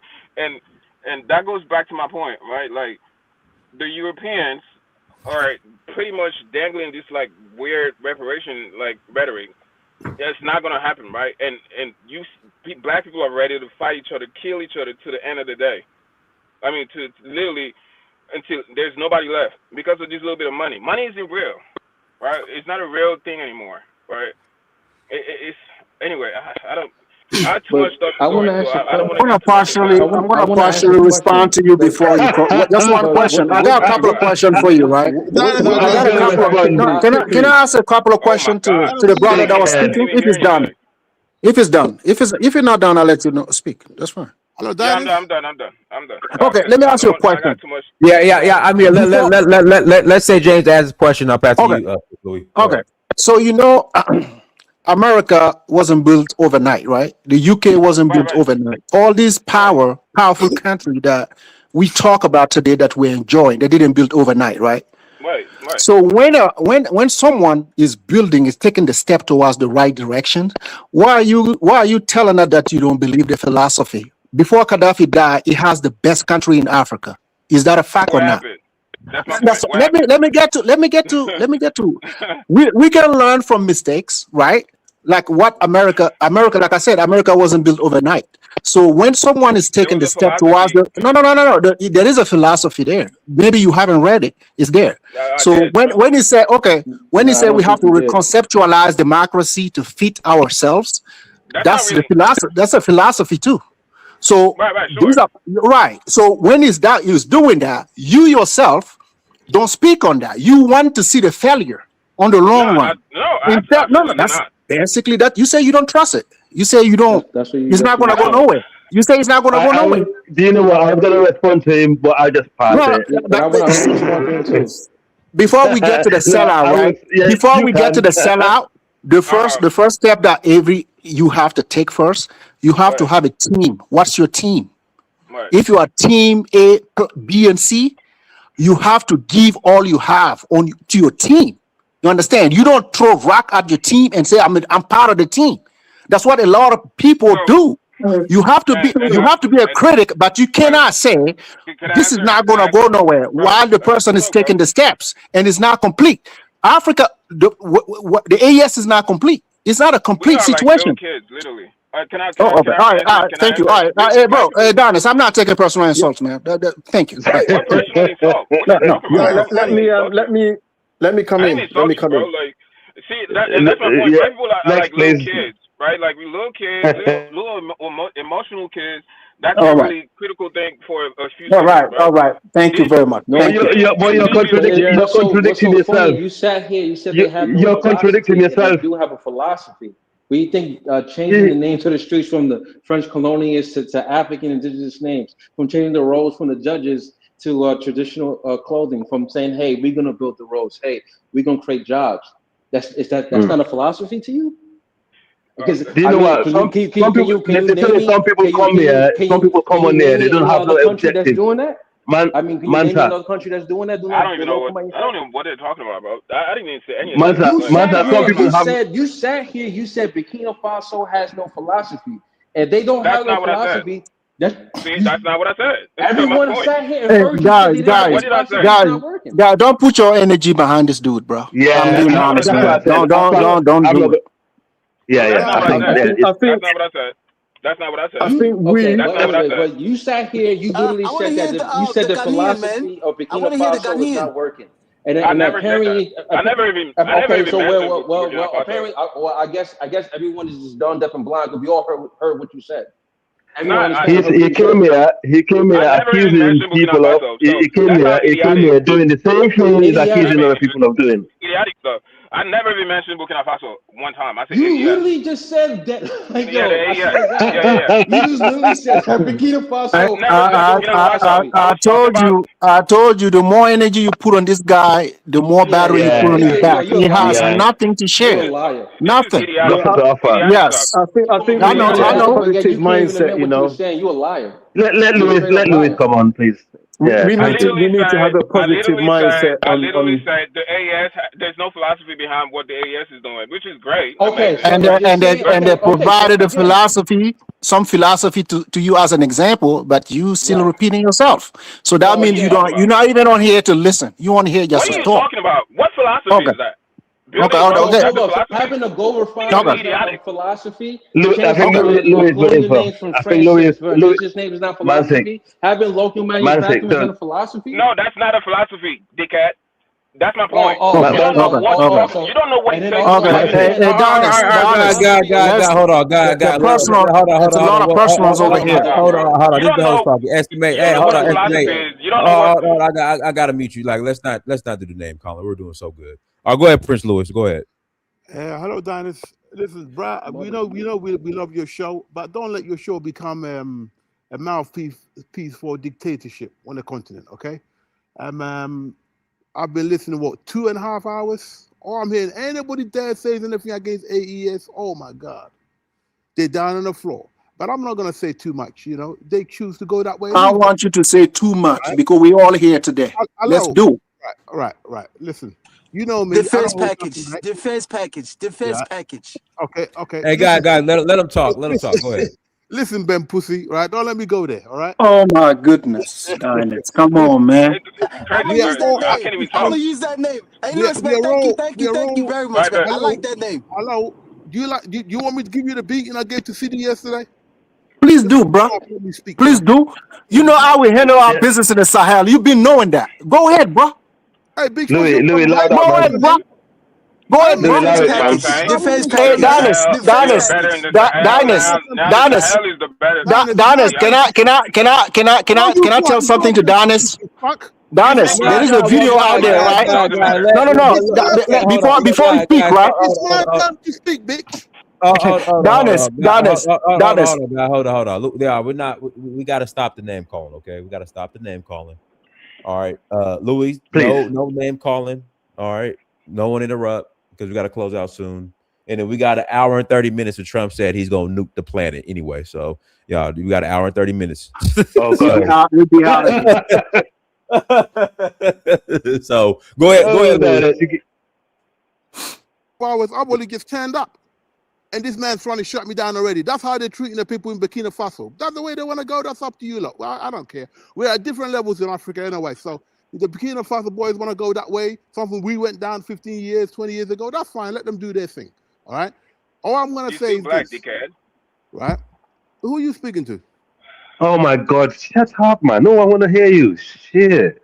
I come from a successful country called You're a Ghana. retard, bro.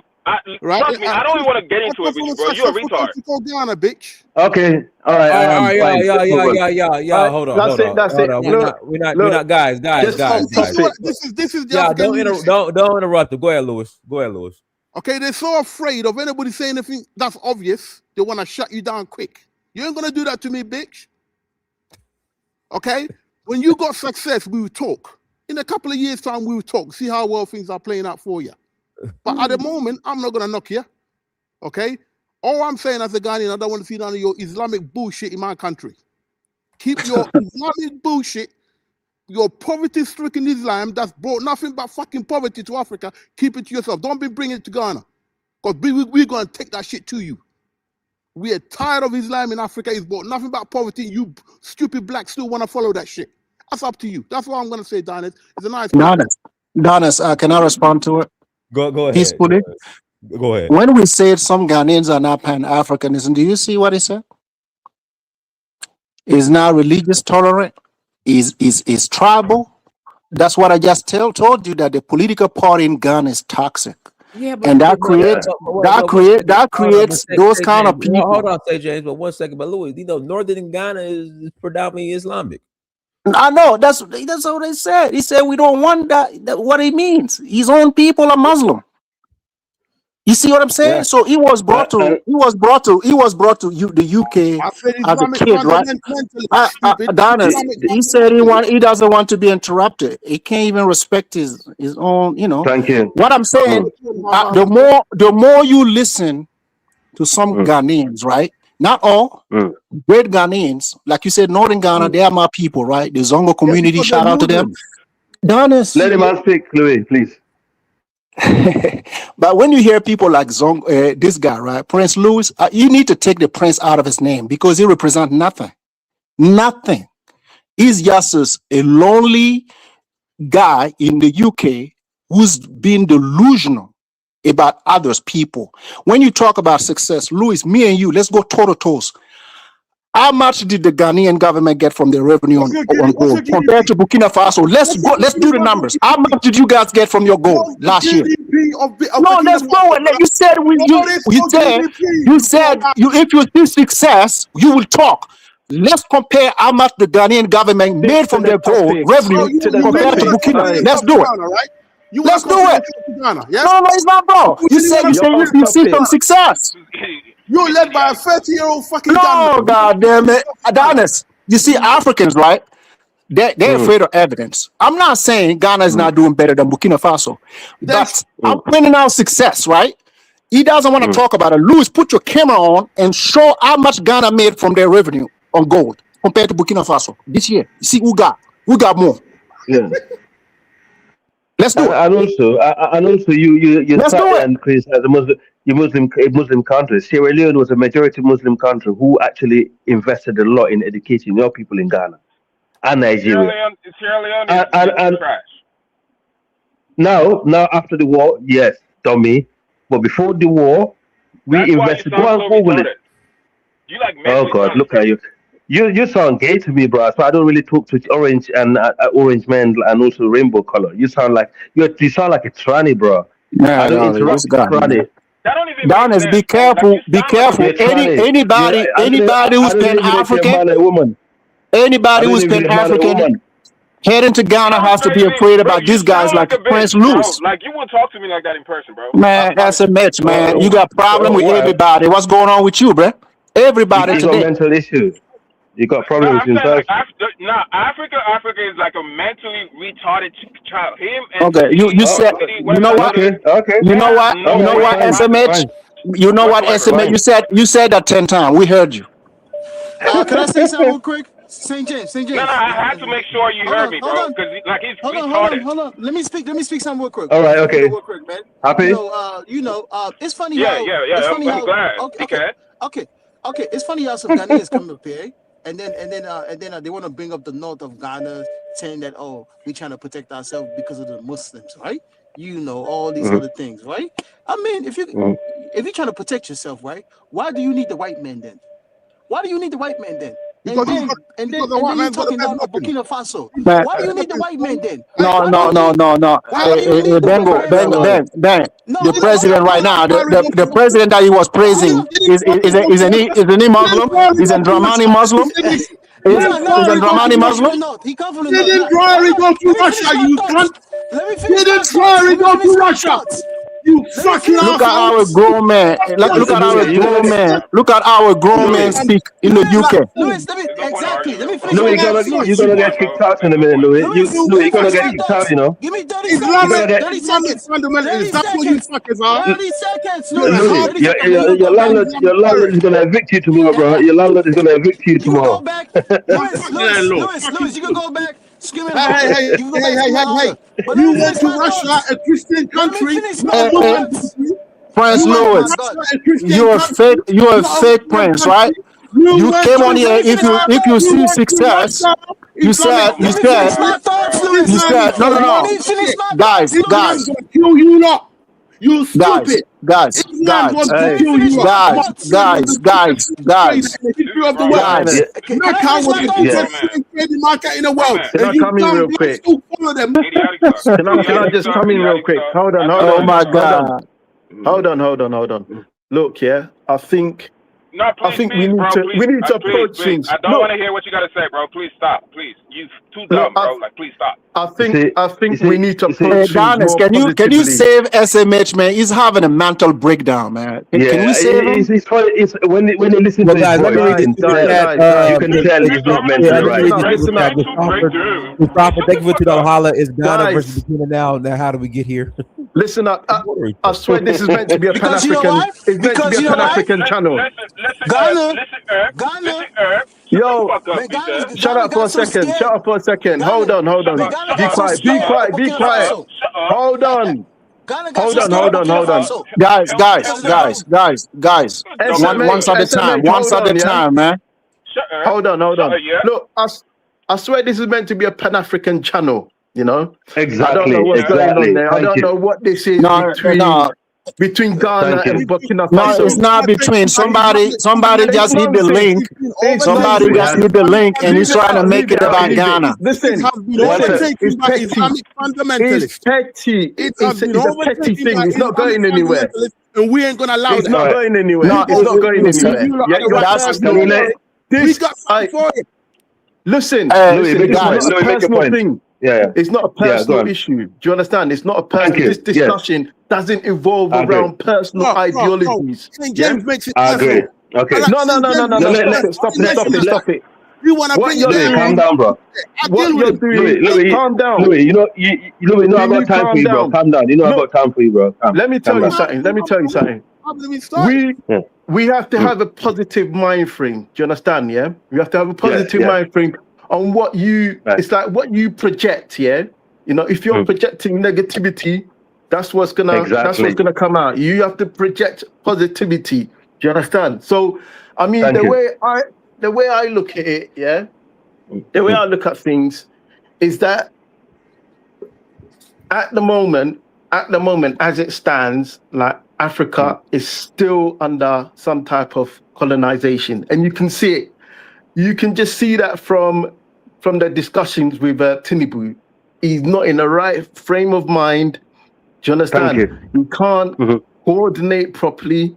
Yeah, he's and you can just tell if you like open up your eyes and just do your research. You can just tell there's still some type of force behind these political elites and everything else.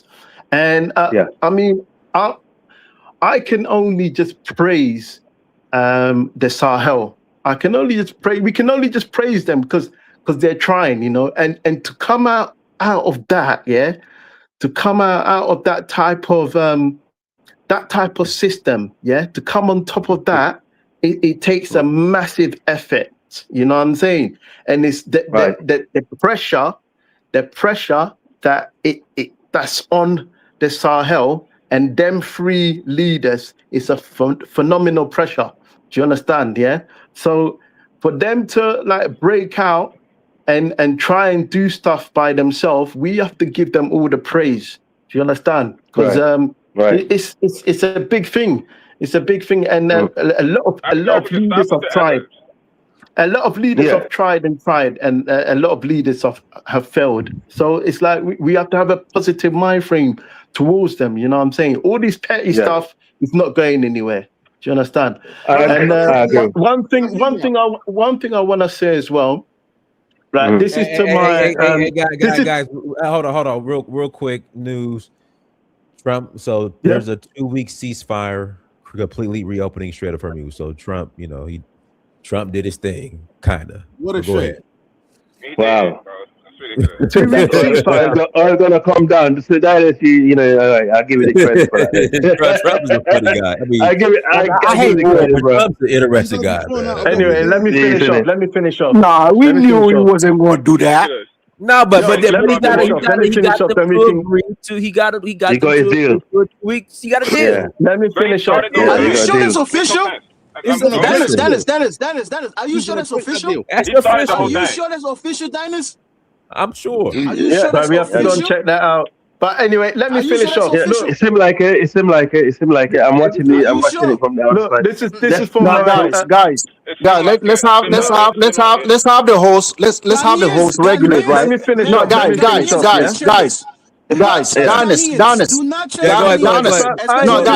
me finish. Dennis, you said this was an interesting conversation. Did we take a shot at Ghana based on what you hear? No, we didn't take a shot at Ghana. Yes, you did. Let me just finish. Let me finish. Yeah. Let me let his brother finish. Now, man. Look, please, no more African, finish, yeah? Please. I'm praying. Dennis. I can't take it, please. No, Dennis, can I say this and I'll let you guys speak? Dennis, there is a video. No, just 1 second. 1 second. No, hold on. Let me finish. You didn't let me finish. That's rude. Okay. You didn't let me finish. But last thing I want to say, yeah, this is for the Black Americans, our brothers, yeah, and FBAs as well, whatever they want to call themselves. The thing I have to say is, FBA is a hate call. Please don't mix both, but sure. Look, I said Black Americans and FBAs, yeah. So it's both parties, yeah. Okay. So basically, all I have to say is, with Black Americans, FBAs, they've been at the forefront of Black progression. So we have to give them, That's a fact. Their due credit. I said that all along. Look, they brought a lot of Black people into consciousness. They brought a lot of Black people into consciousness, and they've contributed massively to the progression of Black people. And hold on. What do you mean? What do you mean? They brought a bunch of a lot of Black people into consciousness. Yes, they have. We have to be No, explain yourself. Yes, they did. As if Africans they weren't conscious. Come on now. No. Look, don't you understand? Most of your leaders got that ideology. Let me say this. Most of them. Let me say this. Hold on. Do you know? People. Hold on. Make a point. Let me come off the ban. Make a point. I'll come off the ban. Why you always got to argue about things? No, ban. Let him land. Let him land. Americans, man. You live in England. No. You live in England. What do you mean? I'm being factual. I'm being factual. I'm being realistic. You're not being factual. Yes, I am being factual. Because most of your leaders, they got their ideologies from Black Americans. The Caribbeans and the Africans in England. That's what you need to focus on. That's no, that's not what I need. Stop being silly. Brother. The Caribbean, brother man, just land. What are you talking about? I'm just stating something. What I've stated, there's nothing wrong with that. No. You're taking it too far. No. What do you mean I'm taking it too far? You taking it too far. Look. What I mean, what I'm trying to say. So you don't follow. Stop talking about FBAs, Black Americans, man. Because you know why? You live all the way down in England. Look at your voice. The Caribbeans and the Africans, man. Please. Look at your voice. Okay, you got an American voice, blood. That's what we're talking about. Your lingo is American. Because it seems like your lingo is fucking American, bro. Bang. Your lingo is American. You said something. If you disagree, let's move on. We're not gonna leave here. No, I'm being factual. So I get your point. You don't follow Michael Jordan. You don't follow LeBron James. You don't follow. We have to put our energy where it matters. We have to put our energy where it matters. What are you talking about? Listen, God, are you landing? Because I was going after you. Man, we heard you long enough, bitch. We're not hear you. Fucking hell, 2.5 Okay. hours. Okay. Hey, Donis. Donis. I want to talk after God gift. Let me read you super chat. I want to talk after God gift. Okay, let me read this super chat. Lion Oh, Champion sure. 587. Thank you for the 4.99 pound. Why has anyone challenged Dinus about that Celine video about Dinus lives about AS and Molly? That's a fact. You responded. You responded. I responded yesterday. Thank you for the super chat. All right, go ahead. No, you see, Donis, what we're having, right? No, it's not your turn. I'm not gonna take it there with this guy. You see what I'm saying? Like, you see why? Yeah, man. I can't even talk. Please let Donis, please regulate this guy, man. All right, hold on, Lewis. Let's say James has a minute.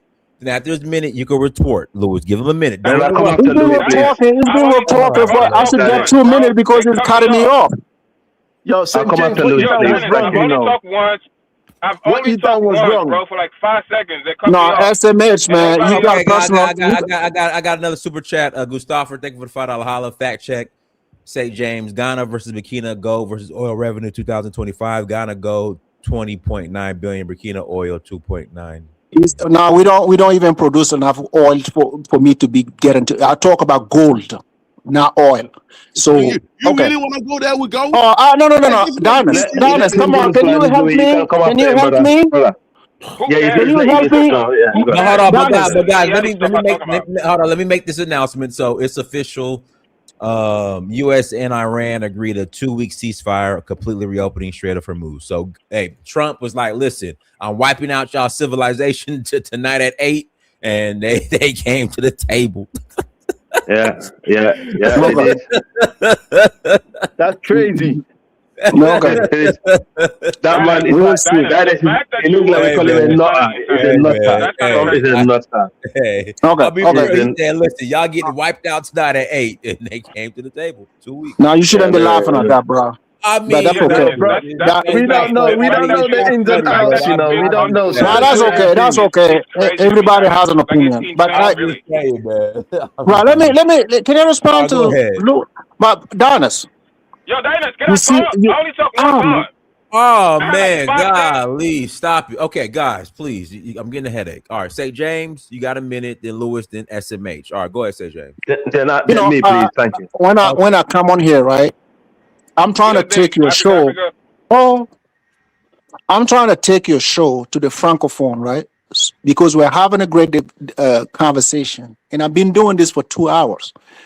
So I just want, I want to value my time and have our people also listen to these shows. So people that know me know if I go against Lewis, I do the things that Lewis is doing to me, they won't even respect me. You see what I'm saying? Because they will call me a failure. I'm in America doing those kind of things. So I'm going to let Lewis do it. I'm going to take the high road. I don't know what personal issue he has, talking like that. He's almost 60 years old. I'm sorry. My elder brothers don't talk like that. So I'm not going to talk like him. I don't know. Maybe he should get help. If he needs something, I can help him out. I'm here for him. But there is a video that Carla Genesis has about the very people that he respects, right? His own tribe men talking about them linking up with us so they can become stronger. Tell him if I'm lying. So he's here being tough, acting funny. But I already told him we are from the Sahel. Your people know us. You can't do nothing. But I keep telling you, you're always coming up tough and talking tough. There is no toughness about you, bro. Nothing. You can't scare nobody. So stop doing that. Attack the issues. He said, if there is some success in AES, we talk. I said, Burkina Faso got a lot in revenues from their gold more than Ghana. That's a statement I made. It's success. So if it debunks that, then bring the evidence. If you don't have it, don't make personals. I'm not here for personals. Donis can create a show and say, let's do personals, and you can see what I can do in personals. I'm not doing personals. Thank you. All right, go ahead. It was Louis. Go ahead, Louis. You got a minute, Louis. No, it's Louis, then you, then Africa. Go ahead, Louis. What's the GDP of Burkina Faso this year?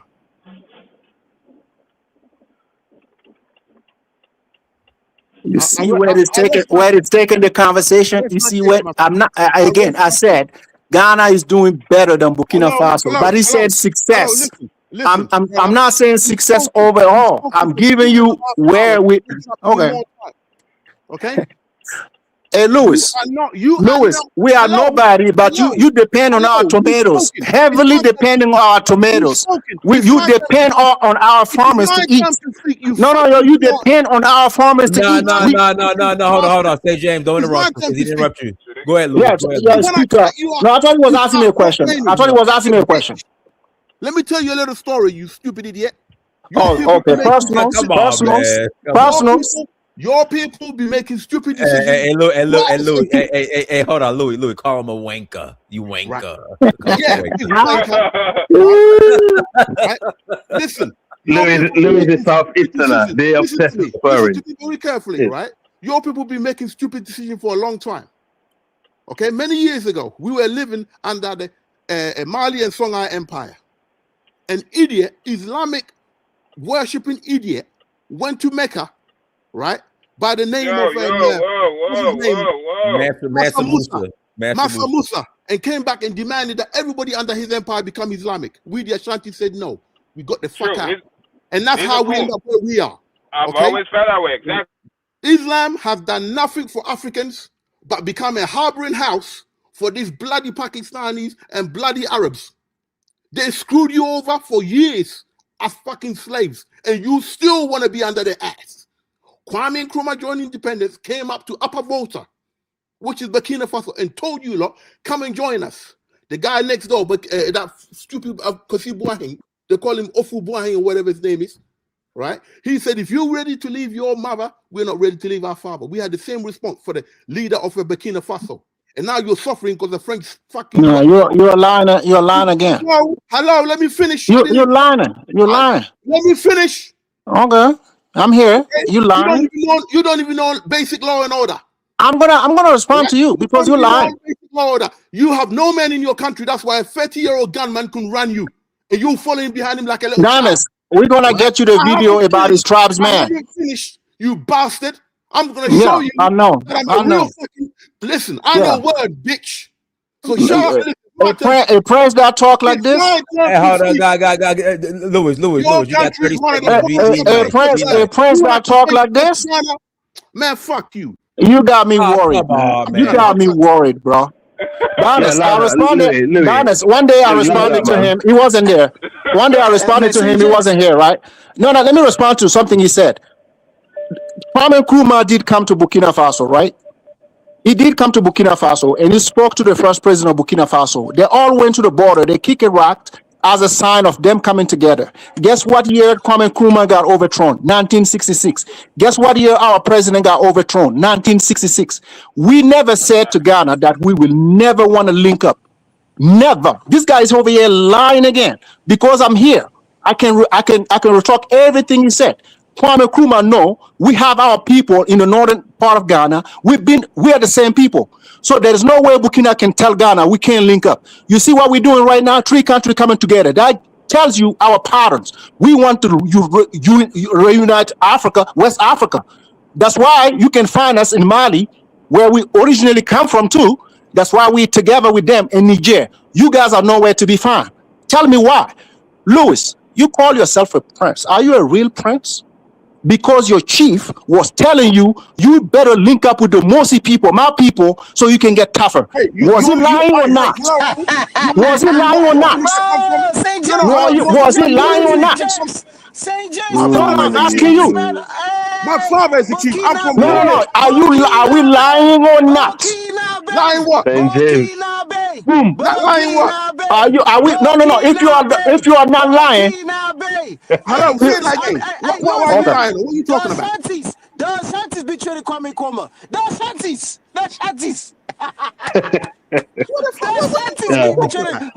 Honest.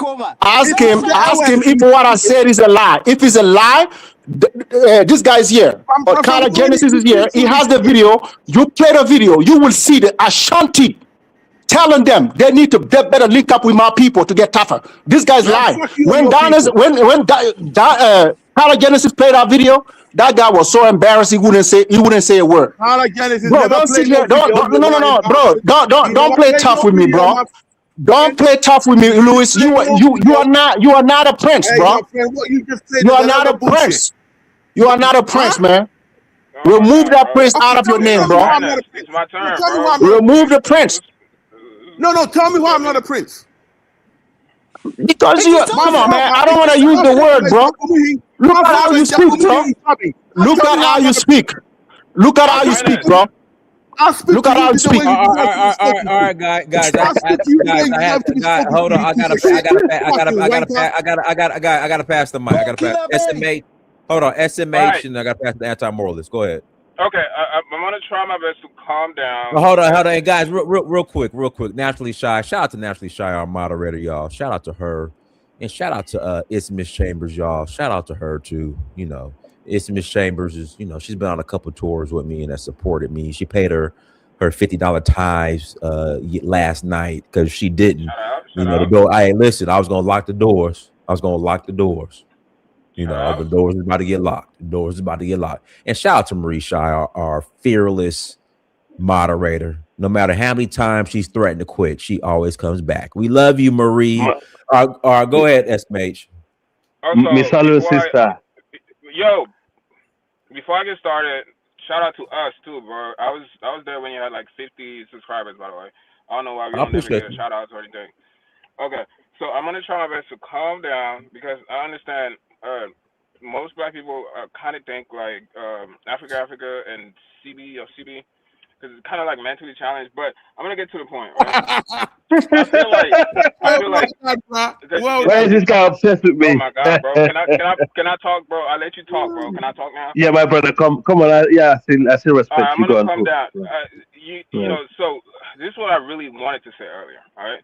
Yeah, okay. Black people in general have to understand we have to create something that never existed before. All right. Like America, Right. for example, wasn't a thing before it was created. All right. We've never seen a place as big as America, right, function and work properly the way it worked for centuries. Well, it was the first time America was created because eventually the European Union, the African Union, all those, how do I put this? That came afterwards, well, kind of followed the same blueprint from America, but it wasn't a thing before that, right? So we have to understand that we have to create something that has never existed before, right? So I think that's where a lot of the problems come from, because we see ourselves as Africans or on the continent, Africans in the diaspora and all that stuff. It's just idiotic in itself because we have no choice, right? The Jays, already showed us the blueprint of how that could possibly happen one day because we have no shot. That's why I get pissed off, right? We have no shot. The AES has no shot. Nigeria has no shot on its own. Niger has no shot on its own. Cameroon has no shot on its own. Gabon, Congo, we have no shot on our own, and that's what the West been preying on for almost 2 centuries now, because we love to fight each other over the pettiest, most retarded stuff. That makes zero sense. Earlier, these guys were arguing about whose chief or what chief was better or had like more gold. That was him. This is idiotic stuff. That was him. He Right. brought that up. I get it. But it's just the same way the FBA thing became big in America. I don't want to get into too much into it because it's a long story. I'm kind of disappointed with a lot of guys like O'Shea, the coon, weirdo. Like he turned into a whole FBA, but he lives in Africa. That's a whole nother story. But the point is, we have to create a philosophy that never existed before as black people, right? Because we have no choice, because nobody else fuck with us. Nobody else like us. But for some reason, right, we feel like as long as we do something that's slightly better than the next person, we can pretty much feel better, right? And that's when the division starts. That's literally the blueprint of what happened in Rwanda back in the day, right? That's literally the exact same thing, right? So we come, the Belgian come to Rwanda, right?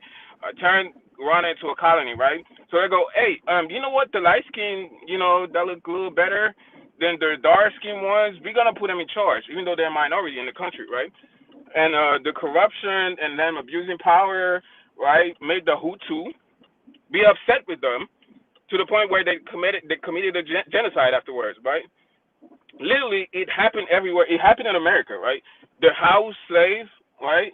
The house slaves, what that was in charge of the field Negroes, right? He's the one that was put in charge, even though he's a minority, and the house Negroes are a majority, right? Right?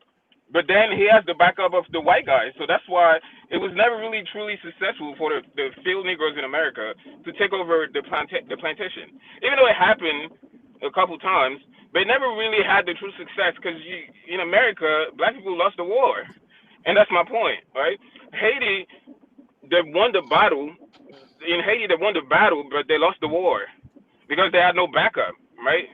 Because there's no philosophy behind anything we do as black people, right? We love to do stupid stuff, right? We follow like somewhat of a blueprint of the Europeans when it comes to like nation building and stuff. So when a nation like Ghana, for example, which is an amazing country by the way, I will never understand people who criticize Ghana. All right, Ghana is an amazing philosophy. I mean, they created a philosophy out of nothing because when all the countries came out of the 60s and wanted to like kick all the Europeans out.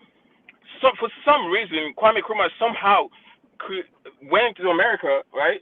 Like worked with the black people in America, right? And created a philosophy, right? That never existed before. But then he gets nailed to the cross now. Ghanaians get nailed to the cross now for being the only black nation really in the world because nobody else does what they do, right? To put themselves instead of putting themselves first, because they could be putting themselves first, just like Ivory Coast is doing. Because Cote d'Ivoire, right?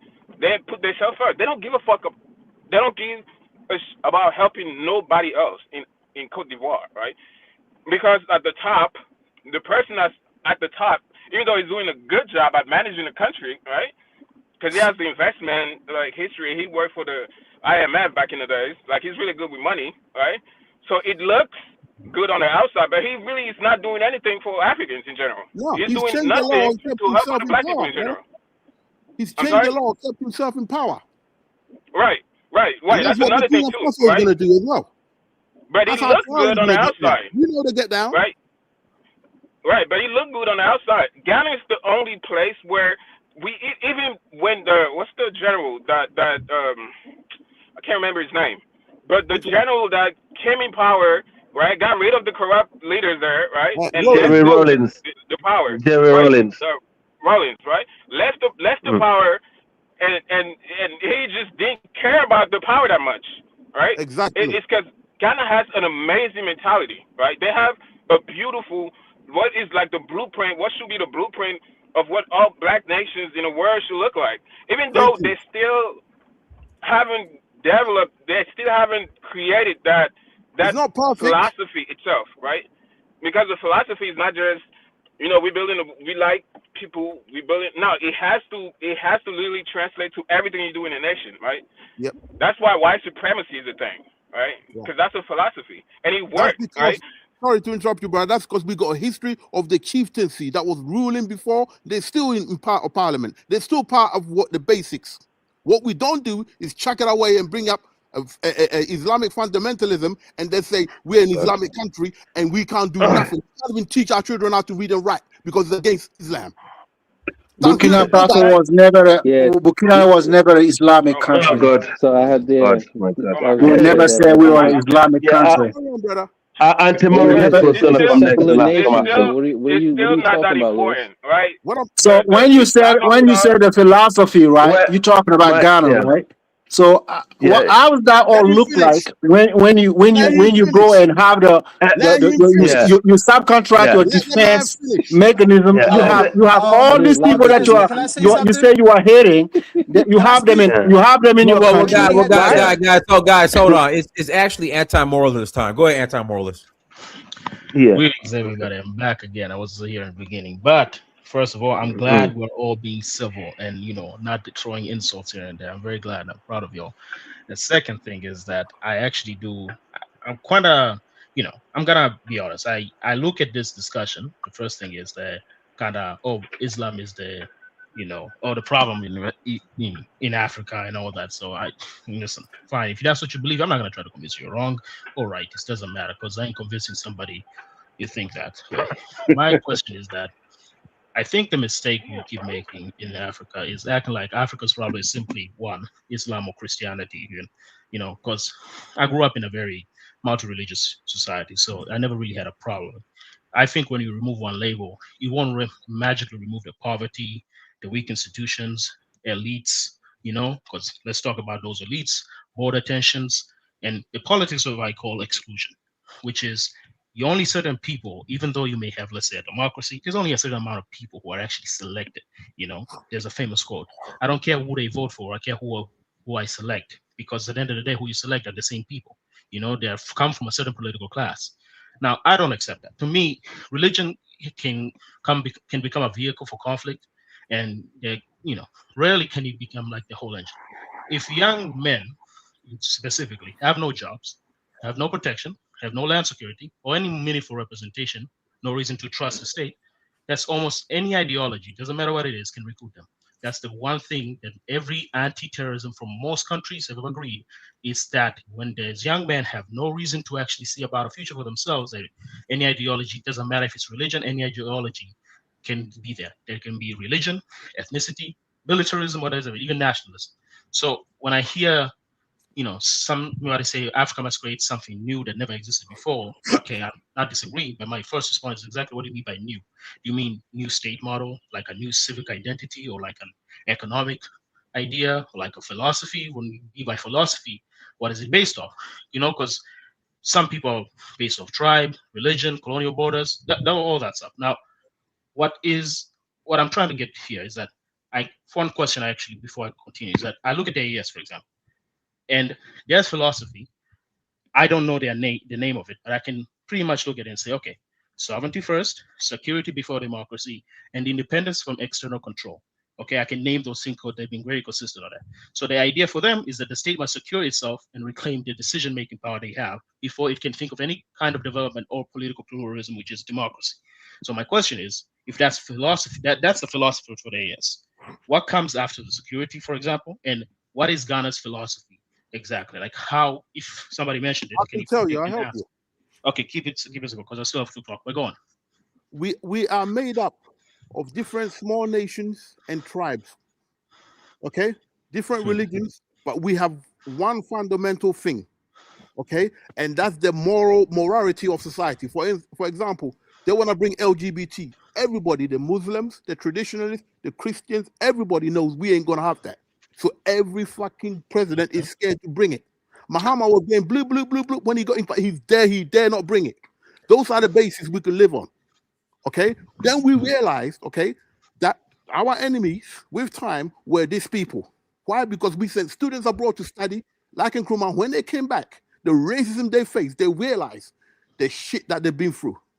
Okay, they decided, okay, we're gonna take political power.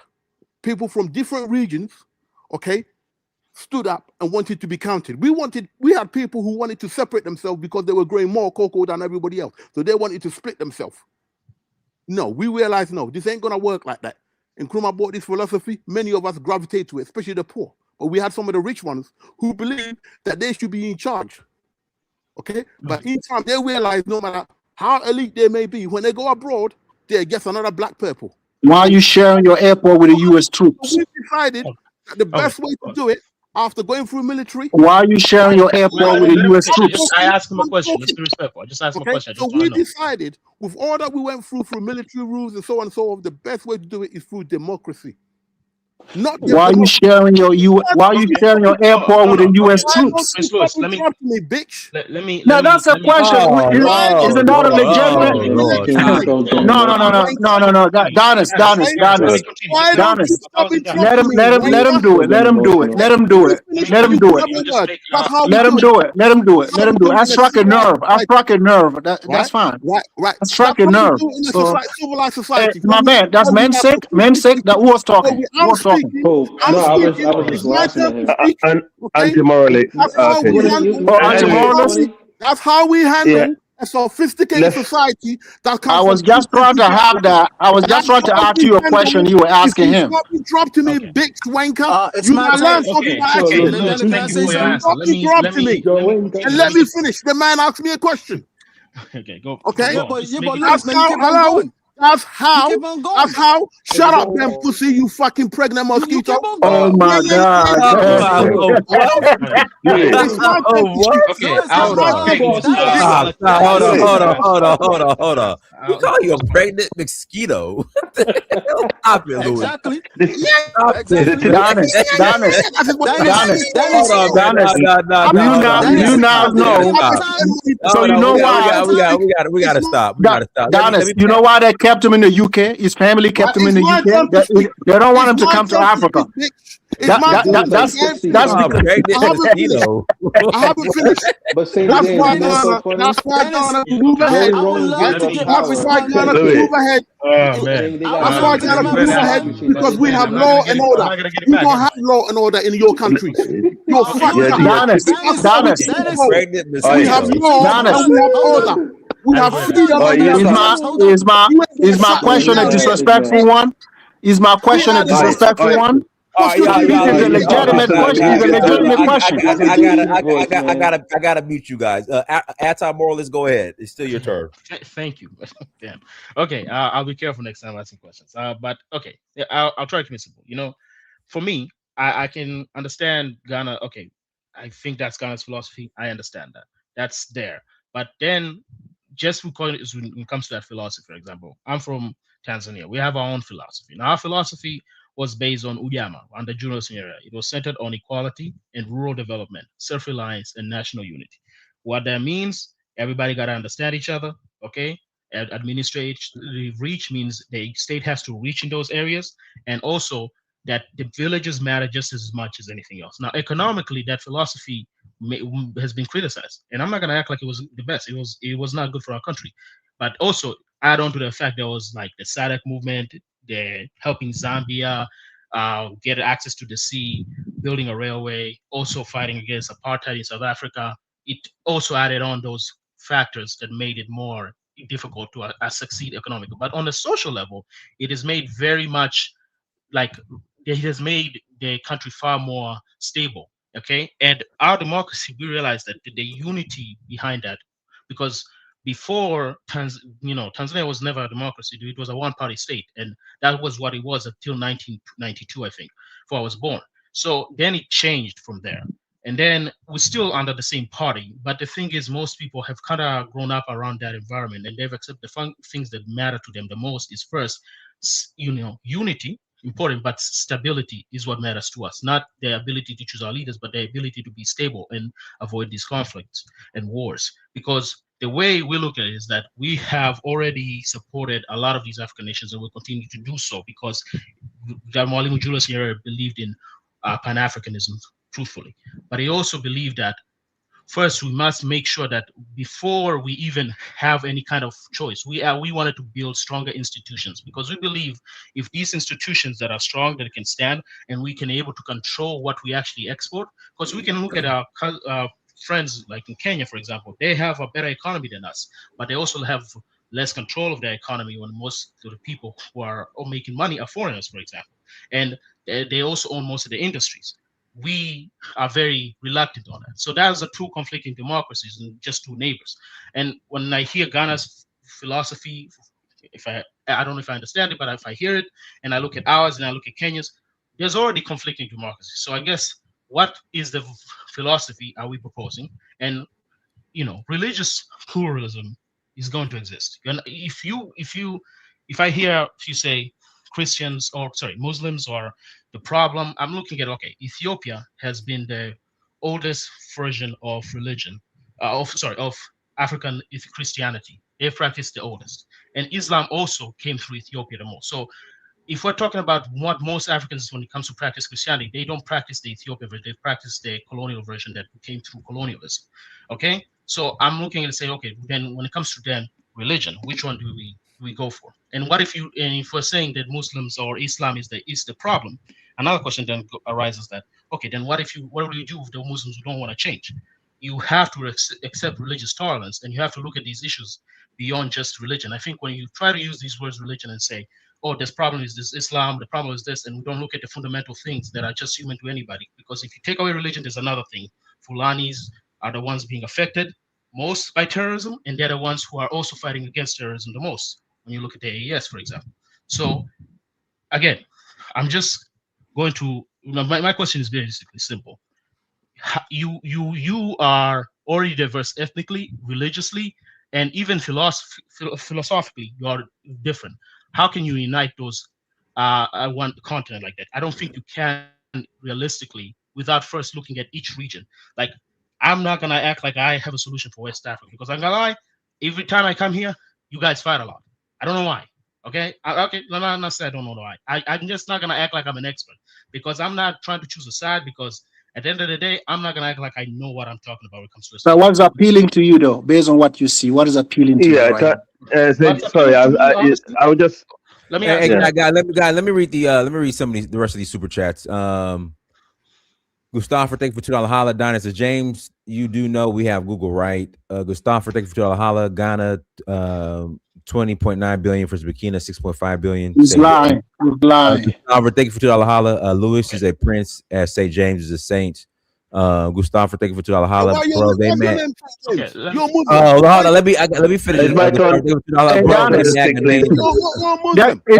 doesn't know I'm not a Muslim. It doesn't know. I'm reading the money, man. I'm reading the money. Stop interrupting me as I read the money. All right, Gustavo, thank you for $2 holla. Bro, they mad. Ghanaians are premium Africans. All right, go ahead. Yeah. Okay. Yeah. I'm going to invite on. It's my turn. Sorry. Okay. That is. Please respect. You can come after, please. That is, you're right. You're right about the street. I'm going, guys. That is, you're right about the street of Amuz, and I'm just because I follow Iranian guy, throughout this thing. He's one of the biggest Iranian blogger. Yes, he's actually just the Iranian have accepted it, and basically put 10 points down, and America accepted all these 10 points. So based on that, they will actually allow access to it. Okay. So both parties want. Okay. Both parties want something. Let me just. Both parties want. Let me speak. No. It's my turn. It's my guys. You spoke for 5 minutes. Question you asked, which one? You spoke for 5 minutes, Tanzania, man. Okay. You spoke for 5 minutes. Tanzania, let me speak now. It's your. Okay, I'm just gonna ask. Hold on. I want to respond. It was my turn to speak, guys. Please, just have it. Go. Yeah. Okay. Thank you. So that's one thing I will always fight for, because at the end of the day, if you can make a distinction between the state and the church, that's the best way you can do it. Just from there, that's what appeals to me the most. That's not democracy. I don't really believe in that. I believe you just separate the state from the church, because you're not going to change people's religions no matter how much you want. You're going to have to accept that they're going to be. Okay. Thank you. Okay, let me make that point, then Bang, you can come, please. So yeah, thank you. So yeah, I mean, you see, yeah. So you see, the problem is anti-moralist in West Africa. I don't know about the East African region. Yeah, I say the problem we have in West Africa, this is manifesting itself here. There's a different system in place. You see, years ago we have the inner land West Africans, who are people like my ancestors, St. James's ancestors, Bang ancestors, and you have the coastal West Africans who are like Louis, my British friends, ancestors. I'm from the coast. I'm in a warrior in the bush. I ain't no coastal. Ghana is a coastal country. That's what you refer to. Ghana is a coastal country. Stop being emotional. Stop being emotional, man. Well, come on, calm down, man. They don't let me and you come into one-to-one. I don't want to go into two, bro. But anyway, Ghana is a coastal. You want some? No. Calm down, man. Allow me no man. Well, yeah, you're a coastal country. Ghana is coastal, okay? So if you look at West Africa, most of the coastal areas are heavily Christian dominated, okay? The inner land are Islamic dominated, okay? This is how it goes, okay? So what happened is when the colonial came, because they settled when they came, they settled in most of the coastal areas, and these are the people who were exposed to most what you call Western education. and those in the inner land were more exposed to the ancient, type of things like the empires and stuff. People who You actually mean Islam? You self-build were exposed to Islam. Islam. Man, God. stop cutting corner, man. These people were slave traders. Tell it like it is. Just So, tell it like it is. but The Arabs came in inland slave trading. no, okay. If you're gonna be, if you because you like with the Bible. Louis, don't interrupt You're me, a bro. I slave never trader. interrupted you. I never interrupted you Proud one. because I'm you like Your people because you were like slave Oh traders. God, we were. can And you can look at the can you black ass. Man, can you guys can mute you up let a people bit? speak? You Can you let people speak? Can you let Louis, people speak, man? Can you let people speak so please, I can man. go next? Louis, African, come on, go ahead, man. man. Listen, Go ahead. yeah. Go So, ahead, man. so, so basically, anti-moralists, you can hear some of these guys, yeah, they have a chip over their shoulder because they feel like there was more in contact with the Crusaders, okay, who came to the coast. So because they have access to that Crusaders education, they feel a bit more superior towards the others who actually self-built.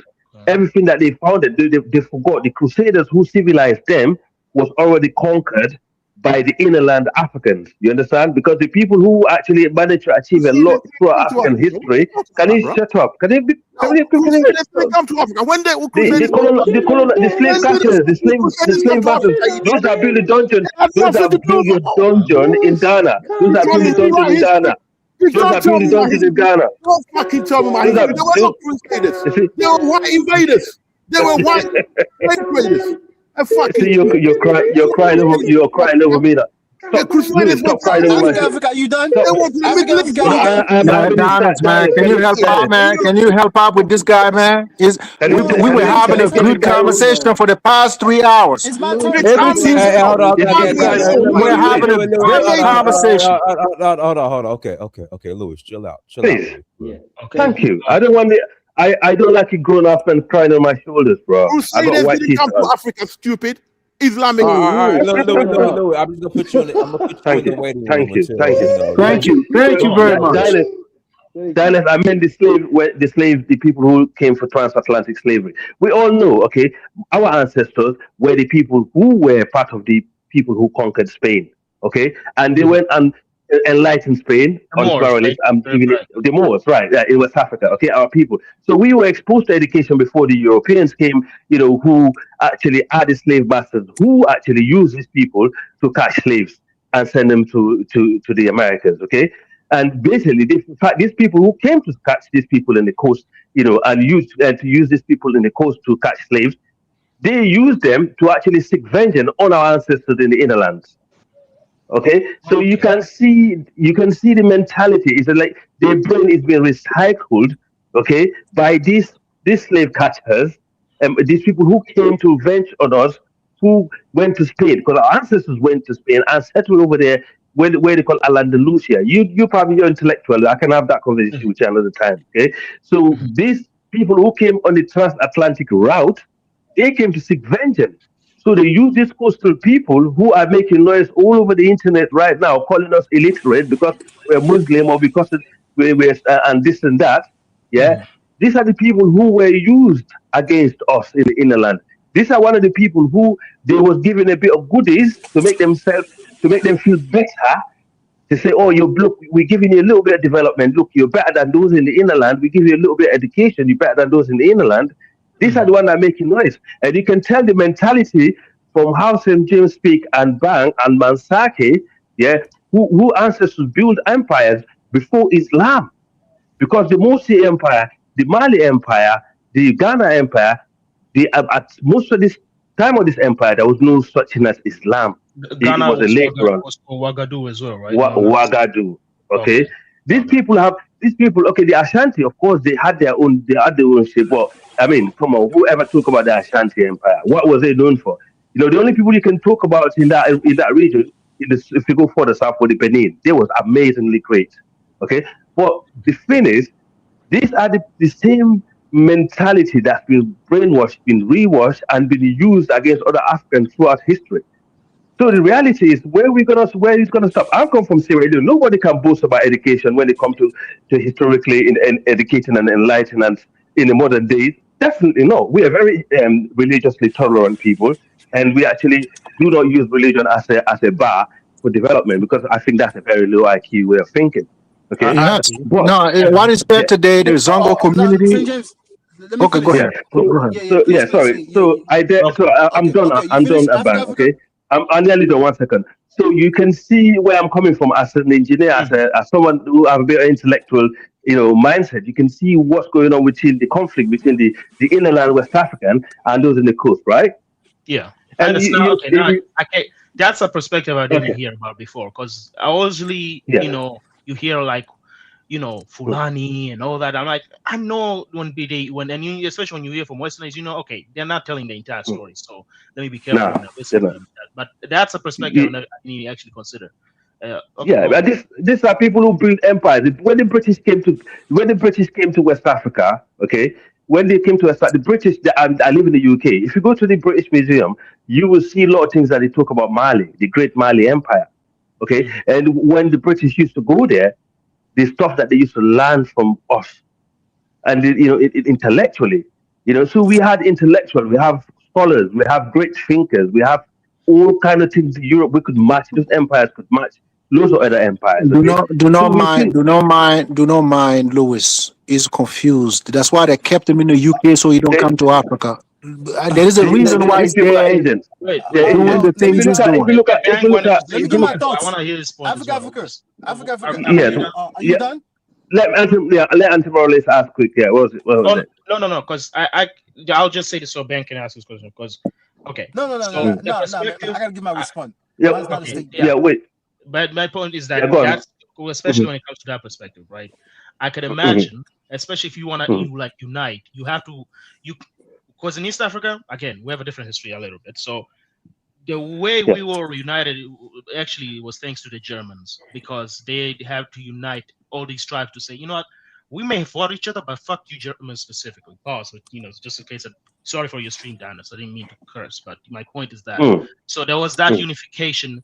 We had, you could say, an advantage, but maybe that's mhm. because we just hated one person specifically that we kind of had to come together on that space. But that doesn't mean we don't have problems. But that's why I would Right, say that's the part I never considered because I didn't hear that. That's a right. new perspective at all. I never heard. But again, yeah, Yeah, Ben, you can ask yeah. your And you can see how you have three military leaders who are following their ancestors' footsteps in self determination and self reliance, against the coastal lot who have been exposed to the Western education and by the slave catchers, the slave masters, because they collide with them. Okay, and don't forget, most of the slaves who were taken out of West Africa were Muslims and non-Muslims and non-Christian. These are people who worship African religion.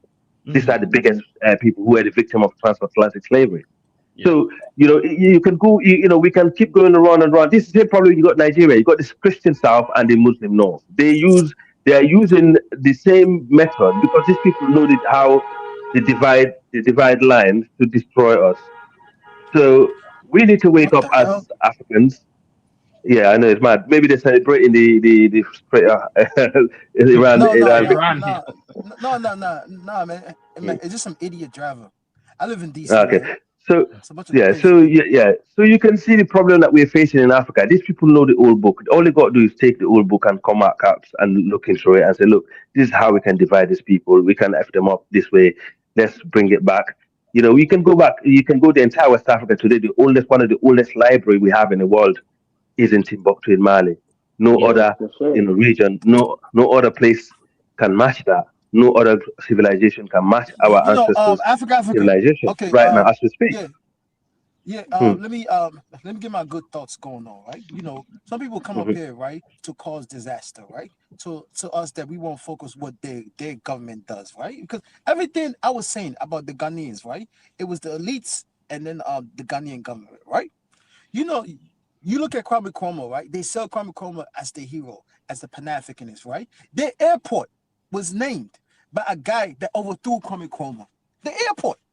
Can you imagine That's that? true.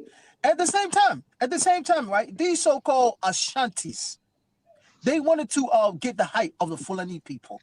So what? They went and pregnant with the Fulani people so then they could gain their height.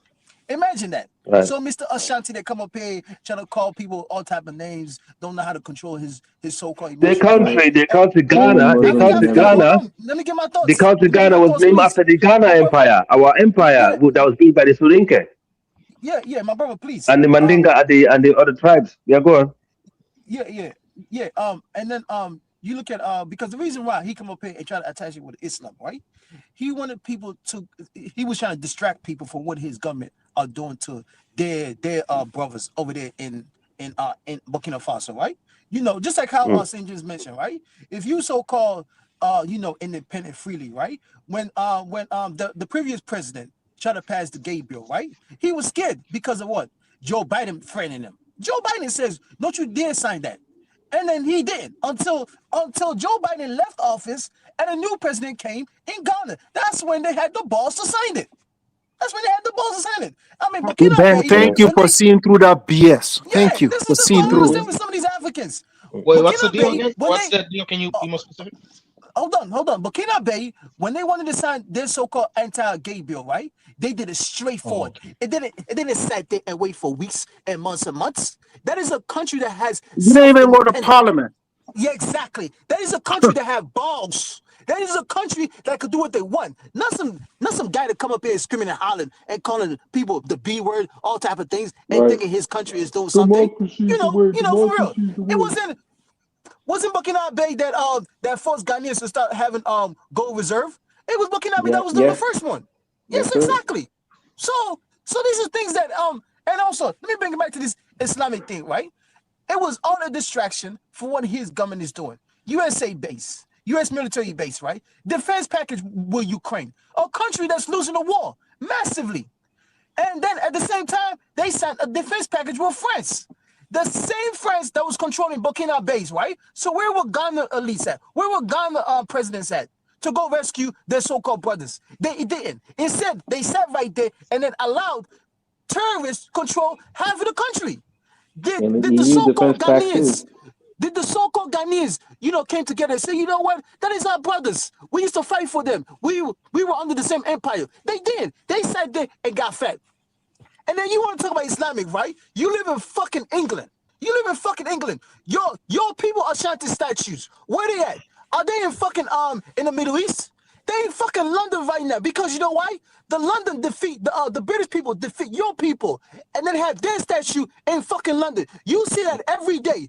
You can't do nothing about it. You can't do a goddamn nothing about it. And then you want to come up here and talking all hardcore when your country is being controlled by the West. Ghanaians, y'all gonna see it. And then I want to add. Within the next 10 years, I'm I'm gonna gonna end this. add. No, I I'm just want gonna to end add this. what Ben was saying I'm too. gonna end this. I'm gonna end this right. Within the next 10 years, Burkina Faso is gonna be a much developed country than Ghana because you know why? All the important things will be controlled by Burkina Faso. All the important things will not be private owned. It will be state owned. You understand me, right? So Ghanaians, keep allowing foreigners to come control your country and then keep being your chest and say your country is, it's been developed. Look at Kenya. You know why Kenya economy looks so good? Because of the infrastructure that the Chinese people built. Yeah, The let me infrastructure speak that on the that real Chinese quick. people built that And connect then, to all these other East African countries. You understand me, right? And I'm in this, right? Okay. If I just want to add something. if the war in Iran, right? That's Yeah, a crossfire, Manzake, you right? coming next. Yeah. Okay. Yeah, if the war in Iran, right? That's a crossfire, right? So what was the objective for the United States to control what the Iran government? They didn't. So which means they technically lost. Because the same government is still there running Iran. They running Iran. So let's ease up. Let's look at the details because I know for sure it was the United States that called for peace. It wasn't the Iranian. It was the United States that called for peace. But Ghanaians, man, you so-called Shantis, y'all slave owners, man. Y'all slave owners. Yeah, and then I just want to add something what Bang was saying too. Like the issue that I have with Lewis, and we had a previous conversation, my brother from Tanzania, that he came up here. He said that the only way Africa could survive is through democracy. But even though there's proof that we didn't have democracy before, we was functioning just fine because they use that as an illusion, like show that you have power. Because it's like, okay, you vote for one side or you vote for the other side.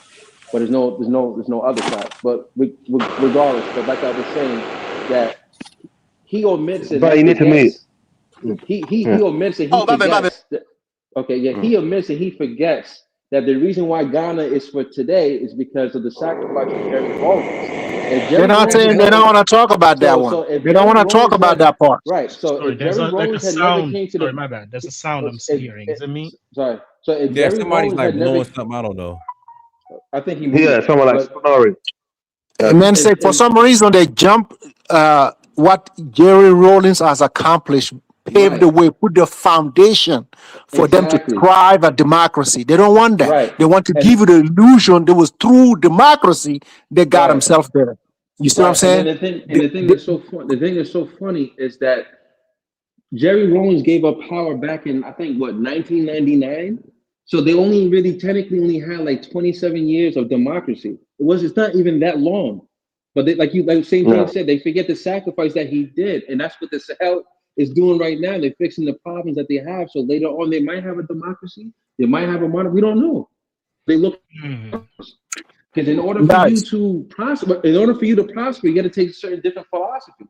ID even said he's looking at the way Chinese have the one party. He's looking at the way of our indigenous ancestors where they used to do things.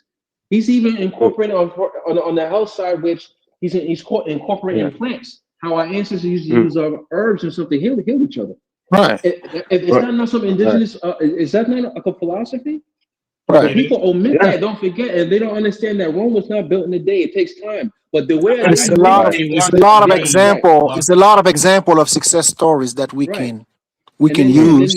I mean, to, if Louis would have said, "Oh, pre-Islam and pre-Christianity," sorry, Master. If Louis would have said, "Oh, pre-Islam and pre-Christianity," look what our ancestors achieved, I would have been with him 100%. But Hey, guys, he was just after Islam and trying to I know it he look like Christianity is he better. was raised there. That's crazy. When we talk about these people, I told you the people that understand Ghanaians are Burkina Faso. I'm telling you, I'm repeating you.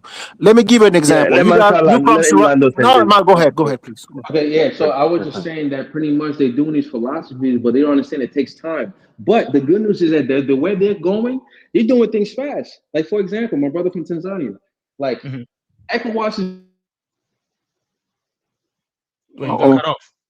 I cut off, man. Yeah. Now, before he came back, Danis, you're a prince, right?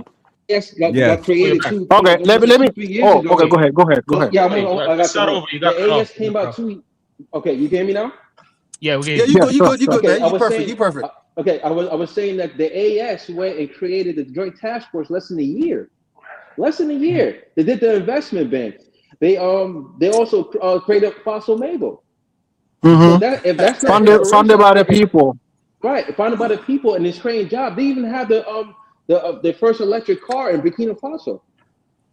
Yeah, so how is that not a philosophy? How is this not like an inspiration? But again, you have some people that just think that they're better than other people. But that's what I want to say. Sorry, let me interrupt you off. It's like I think one thing when people hear philosophy, they think of a label of philosophy rather than a practice. It's a label. Right. Like now, I want to add to since we have a Tanzanian here in West Africans, right? When was the last time you've seen an ethnic group, right? Lift a white man or a Chinese man as the chief or development or chief of. Okay, no. I'm telling you, we're gonna get there. I told Louis we're gonna get there. We're gonna get there. We're gonna get there today. You are talking about chieftaincy. You are talking about chieftaincy. Them stupid Ashantis, man. And when did you see that? In West Africa, in your country, when did you see that? Where did you see that?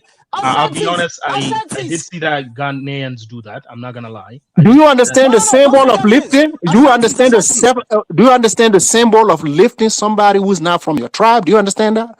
But yes, but let me just add a point because we're not perfect in East Africa. Let me be no, I get what you're going. But like I'm trying to say, because somebody brought up, like I think it was Ben. He brought up something like the idea of boring. Like here's again, Kenya is economically better than us. I'm never gonna deny that. But there's a difference between having good economy, for example. Like, for example, they built a train that cost them a lot more money than our train in Tanzania, and they accepted the Chinese loan, and they accepted the Chinese to build it for them. We were going to get it, and they also got a diesel train. That's another thing.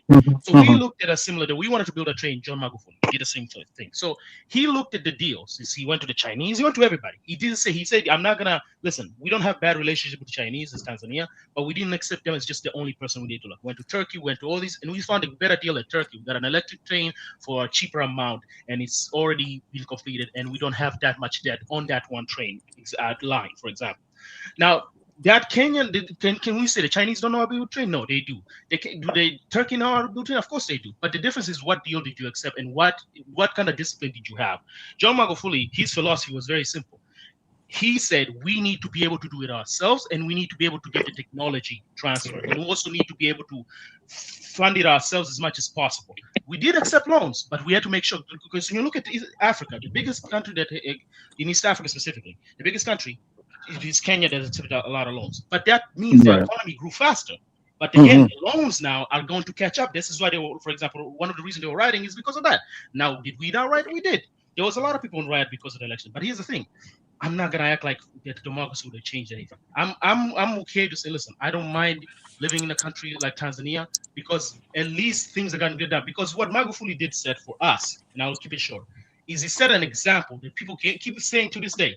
We want that, and we want nothing less than that. So now the expectation for them to perform is either you're like Magufuli or better or nothing else. That's as simple as that. Even if the guy you could call what his human rights abuses, nobody cares, because one thing we realize, listen, development is what matters the most. And that's also, when we look at Magufuli, he is the closest to Nyerere's ideology of development.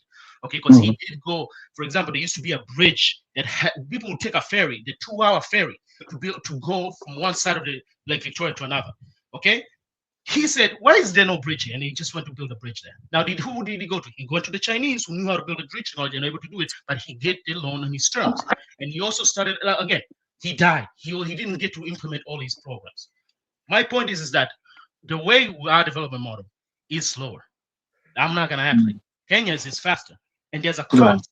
We lose a little bit of our control, but we Tanzanians like the control of our economy far more than Kenyans want to be. That's why they say, go, Kenyans are better because they have a better GDP. You're right, bro, we do. But you know what? Food is cheaper in Tanzania. You know, my family doesn't complain about that one. Okay, but most people can access food. Like you gotta think. The thing is like he was thinking. Kenyans, man. Right. Kenyans. But I love you put it. Loans are good in finance. Loans are good as long as you manage your loan. Yeah. So you can keep control of everything. That's good. If you don't know how to manage a loan, and there are certain countries I don't want to give the names. When you look at the amount of money they take out from their GDP to service their loan is crazy. Nigeria. For the first time, there people are running to the West. There's a country next to mine that's well developed, right? You look at the buildings, you look at the roads, perfect. But the people within that nation, they don't see the benefit of all these investment. They don't see it. Why? Because of the foreign investment that they failed to control, right? But to going back to what you said about Magufuli, right?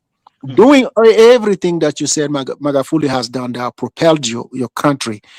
And these are some of the contrasts that we have when we come to West Africa, right?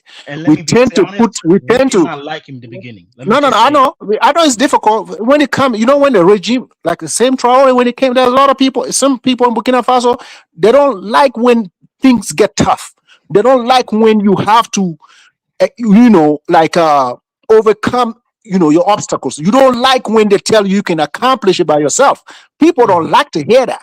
We have a lot of lazy Africans. When you tell them you can do it for self, people are used to go to the, they like when other people come and do it for them. But when you have a government that tells you we can do it for ourselves, what that tells you, everybody has to participate, right? Africans don't like it because their weakness will show. Right? You said we're good. We can do it for ourselves. Let's not bring engineers or whatever. Let's do it ourselves. They will run to media stations to talk about democracy because they're scared that they don't have the skills. They don't have the expertise. You know what I'm saying? So that's the difference in when we talk about democracy. And to your point, right? I love Ghana. Ghana is doing way better than all three countries in AES. It's not we can't lie about that, right? But there are certain things in Ghana that we don't like. You know what I'm saying? We hope they can do that. They can do better. It's not an assault to them. When we talk about you're talking about Ghana being peaceful, Ghana being whatever.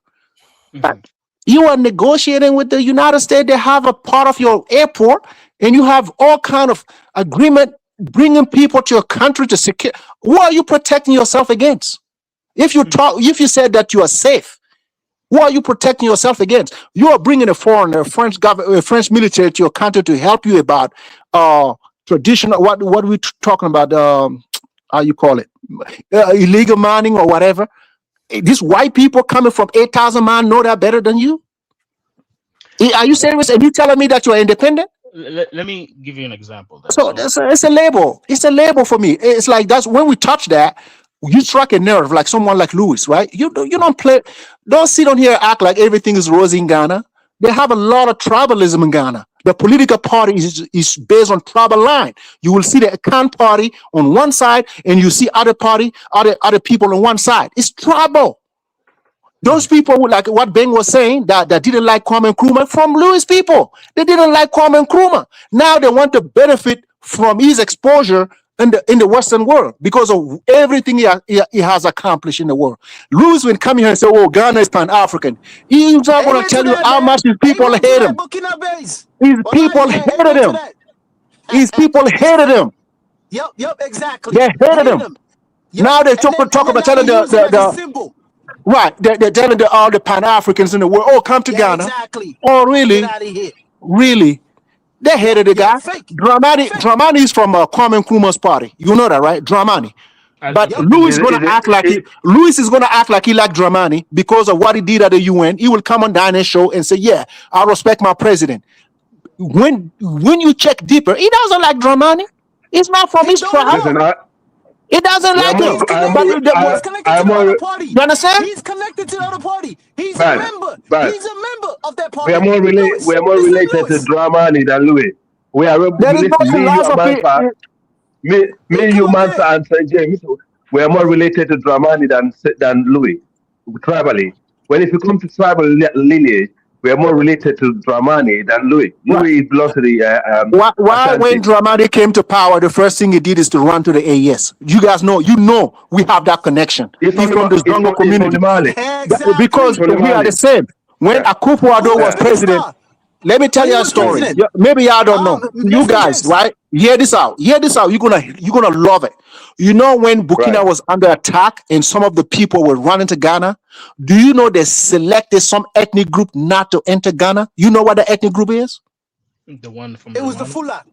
Thank you. Who know who went and got him? You know who went and got him? Yep. You know who went and got him? Our government. Akufo-Addo was the one that told Dramani. Every time Akufo-Addo, Alassane Ouattara, they talk about terrorism in the Sahel, they have to bring the name Fulani. They're the one who give the name Fulani to the French.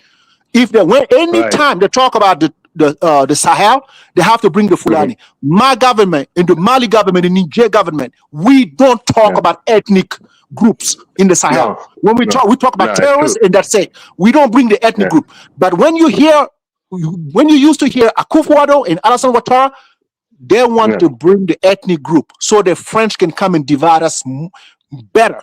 You see what I'm saying? That's it. When we see it. Thank you, St. James, man. Thank you, St. James, man. Thank you. St. James, it's funny St. James said that because Alassane Ouattara, listen, wait, thank you, St. James, Alassane Ouattara, listen, Alassane Ouattara said that himself. He said his friend Sanusi Lamido Sanusi, the emir of Kano, the current emir of Kano, is the one that helped him to be the president of Burkina Faso. So you see, even though I blame the guy in Ghana, is that guy Addo guy, that ugly looking brother. God does not like ugly, bro. Yes, I blame him. He's the one. Yes. The what? Africa. The what? The what? Yes, the beautiful man. Yes. Did you call him beautiful? Him? And it's funny because it's funny. God doesn't like ugly. God does not like ugly, bro. You know, this is the reason why they listen. This is the reason why they're jealous. Because listen, let me tell you the reality. Even 1 week after he refused the Fulani entry, the Fulani refugee from Burkina Faso entry in Ghana. He was in Senegal, sucking up to Macky Sall. Oh, I'm sorry, but he was making excuses. I saw all that. And 2 weeks later, he was with Macky Sall in Freetown. The same Ado. He's a seller. He's a hypocrite because he knows. And because the Buhari was the Nigerian president at the time, he was looking at him on the sideline because he's thinking, who is this guy? When your neighbors are in trouble, you're actually refusing them entry. We know. Listen, we know. Can you imagine that? Can you imagine that? Yeah. Can you imagine that? Yeah. And then these are the people Yeah. that sell Kwame Nkrumah as a symbol of their country. Can you imagine Yeah. that? And then at the same Tell time, these us. are the same people signing a defense package with the Europeans Listen. and Ukraine as well. Bang. Listen, bang. You're from Freetown, bro. You remember when he was young? What do you know of a Ghanaian? Is he not the guy that used to polish your shoe outside the office with a long head? That's how we know Ghanaian people, man. They used to come to Sierra Leone, in the streets. They have that little wooden tin and their little box. And the elites in Freetown, that work in the office, No, sure. They used to be the one that polish. They used to be the one that polish your shoe when that dust get into your shoe. All our politicians, all our elites that work in the offices in Freetown, they used to polish their shoe. They come there, they mingle in, they start speaking our Creole language. They get Sierra Leone passport, and guess what? They come to the UK with our passport because those days, Ghana need a visa to come here. We don't take visa to come to the UK. We are one of the last English-speaking country in Africa who needed to do that to take visa to come to the United Kingdom. It's only when Valentine Strasser, you remember that? It's Sierra Leone that declared visa to the UK first before the UK said, well, if you want us to take visa to come to your country, then your people need to take visa to come to the UK. That's how we had visa introduction between our two countries, as poor as we are. Quick question. These people are ungrateful, man. Don't worry. They are. Quick question. I just have a quick question. Yeah. The visa thing with ECOWAS is that because is that already applied? Like not a visa, the passport thing specifically. You have one universal ECOWAS passport. Is that already a thing, or is it? Because it's a joke. It's a joke. Anyway, sorry. Another quick one. One second. Hold on. Yeah, let me I'll answer this question. But also in the UK where I live, okay, the most senior politicians in the United Kingdom, who are the most grounded people out of all the diaspora, as tiny as Sierra Leoneans are the Sierra Leonean people. James Cleverly is one of the politicians who brought Kwasi Kwarteng, who is the most senior Ghanaian politician in the United Kingdom history. Okay, he's the one that crashed the mini budget in the UK. Up to now, white people looking at us on the side eye, because he went with far right politician. The woman that you have in the UK today called Kemi Badenoch is our politician. Also, our brother James Cleverly, who is a Sierra Leonean, who actually helped achieve that. Is James Cleverly who actually walked behind bar and got rid of Boris Johnson, who was a racist white man, as the former prime minister. And also, every single government that came to the United Kingdom came to power. Trust me, I guarantee we're going to have few Sierra Leoneans in there. We have right now we have two Sierra Leoneans in the opposition and in the government. Okay, we have Sierra Leonean Leata Fambule, she's from Sierra Leone. James Cleverly from Sierra Leone. We have educated diaspora, but we don't go out there and show off to the world and say, look what we are. We're more educated because we're Christians. And these people are dumb, bro. We are Christians. No, man, you know what people, why people do that? Why people do that? What you just mentioned, right? The shoe shining, right? I was laughing in the background, right? Because it's known in our country, if you want your shoes to be shining perfectly fine, you want it to shine like you. There is a specific group of people. There is a specific group of people that know how to do it. We're not gonna give name, right? But we don't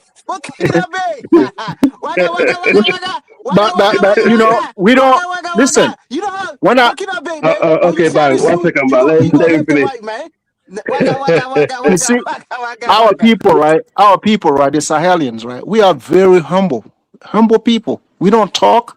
Yeah. We respect everybody. You're not gonna see us demeaning. You're not gonna see us trying to undermine. We don't do that. That's not part of our traits. Mm-hmm. You know that. But you see certain people when they find success and when they start doing better for themselves, They pretend they never been through hardship. You see what I'm saying? They come on here, Yeah, they tell you. You see that's what unfortunate, that's the right? thing. When they see Lewis, right? I can tell you the most embarrassing things that I can say right now, and you guys are not going to believe me, but I'm not going to do it. People take shot at the AES, they take shot at the Sahel. I laugh because I've seen their people. I've seen them. I've You know, seen them. But but what's the point of doing it? Because I don't have to prove anything. but You know?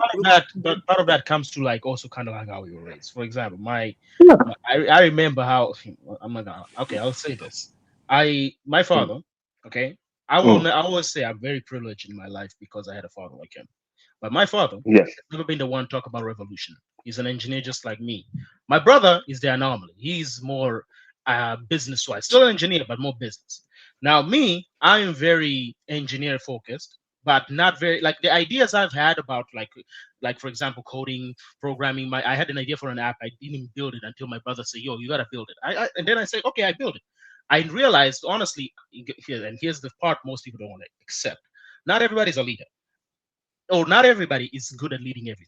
Some people have a scope of their leadership just can only go up to a certain. Me, I can't lead people who are charismatic. I'm gonna be lead people who are technical. That's as most as I will ever go. My brother, very more talented. He's the one who led me through this and told me exactly how to do it. And that's a hard thing to admit. But because I had a dad like that, it was easier to do it. And why? Here's the reason. My dad, he's one of the second youngest of his family, and he was the most successful one, but I never saw him flaunt that well. One day I did it, and I ain't gonna lie, bro. I've never been slapped harder in my life. I tried to talk shit like in front of my cousin, and then he pulled me to the side and he slapped me and said, "Don't ever say that in front of my family ever again." Okay, and there was a reason for that because he didn't do it in front of the public, but he was like, I broke a code, an honor that hey, what like in Tanzania, at least the way in our culture that we were raised, family is important, and don't ever try to pull rank on people. Okay, now to be honest, he probably didn't slap me as hard as I thought, maybe because I was just too young. But it instilled a sense like humble yourself, because the world's gonna humble you one way or another. And that's always how I've grown up. Because there's moments like in this entire program, I've been here for my masters and bachelors where I genuinely thought I was good, and then the next day I realized, man, I didn't do well on that exam, or I didn't do well on this, or I didn't do well on this coding, or I didn't do well on the job.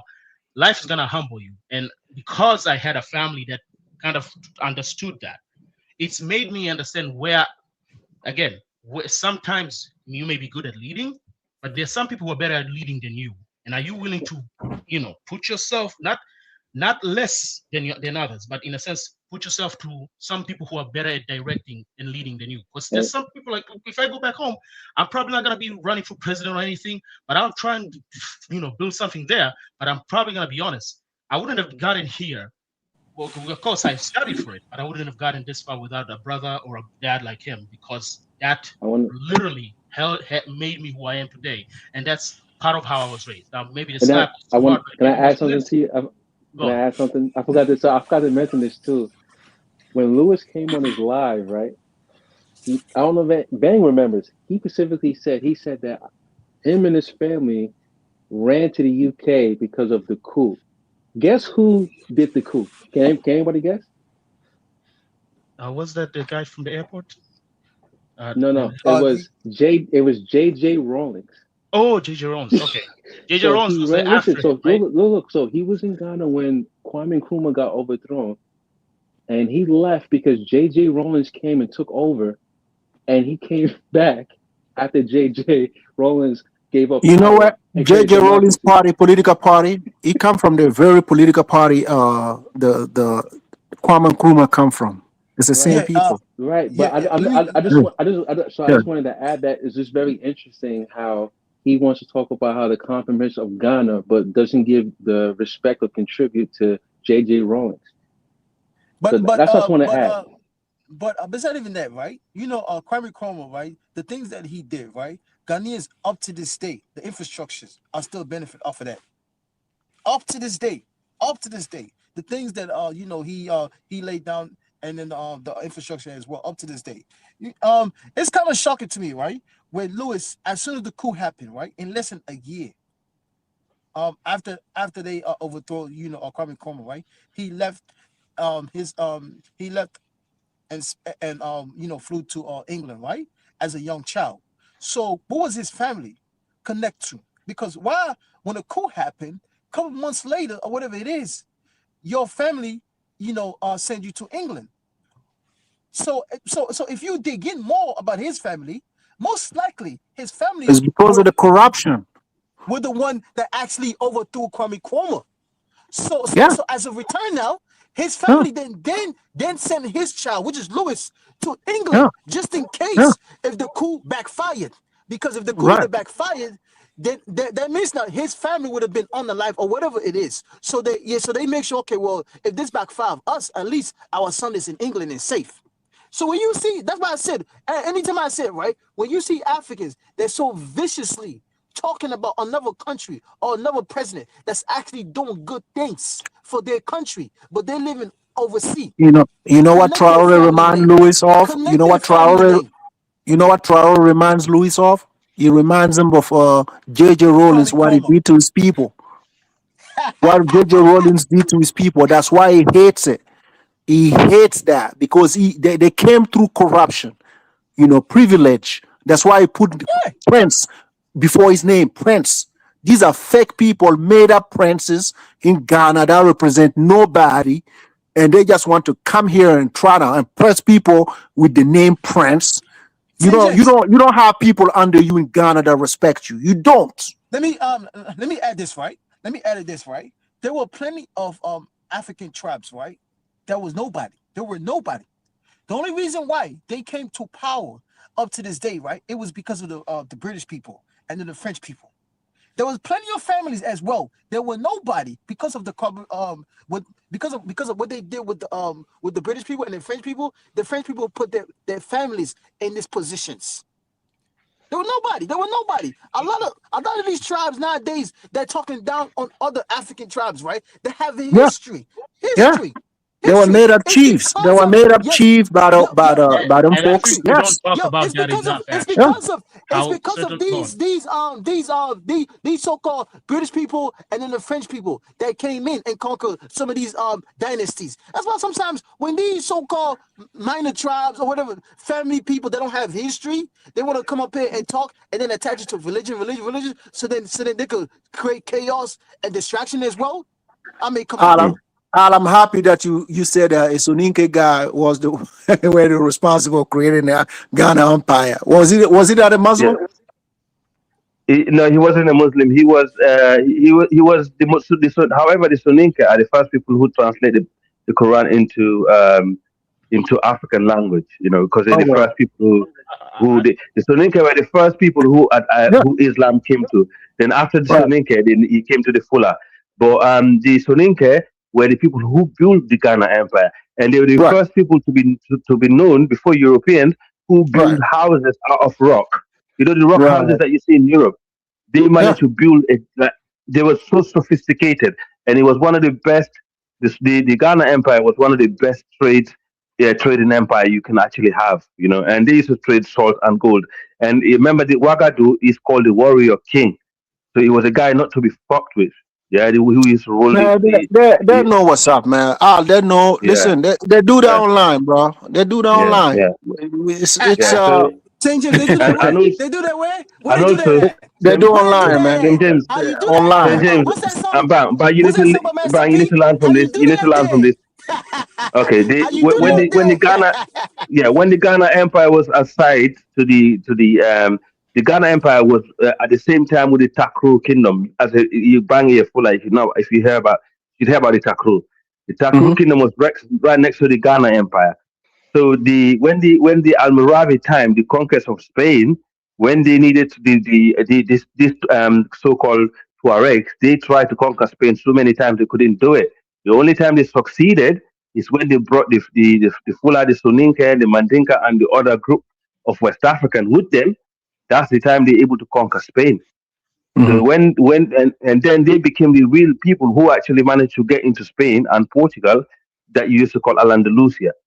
So these people have always been warriors, and also in fact the Morsis also were connected to the same history. And in fact, some of the Hausa people came and joined also eventually. But none of these coastal tribes This coastal tribe, they were just docile. And as I said to you earlier, the farmer who are the principal moral guarantor, who are our people, are these are the people who are still in control of West Africa. Because Right. according to the rulership, the supreme and the moral guarantor of the leadership in West Africa is actually to belong to the farmer.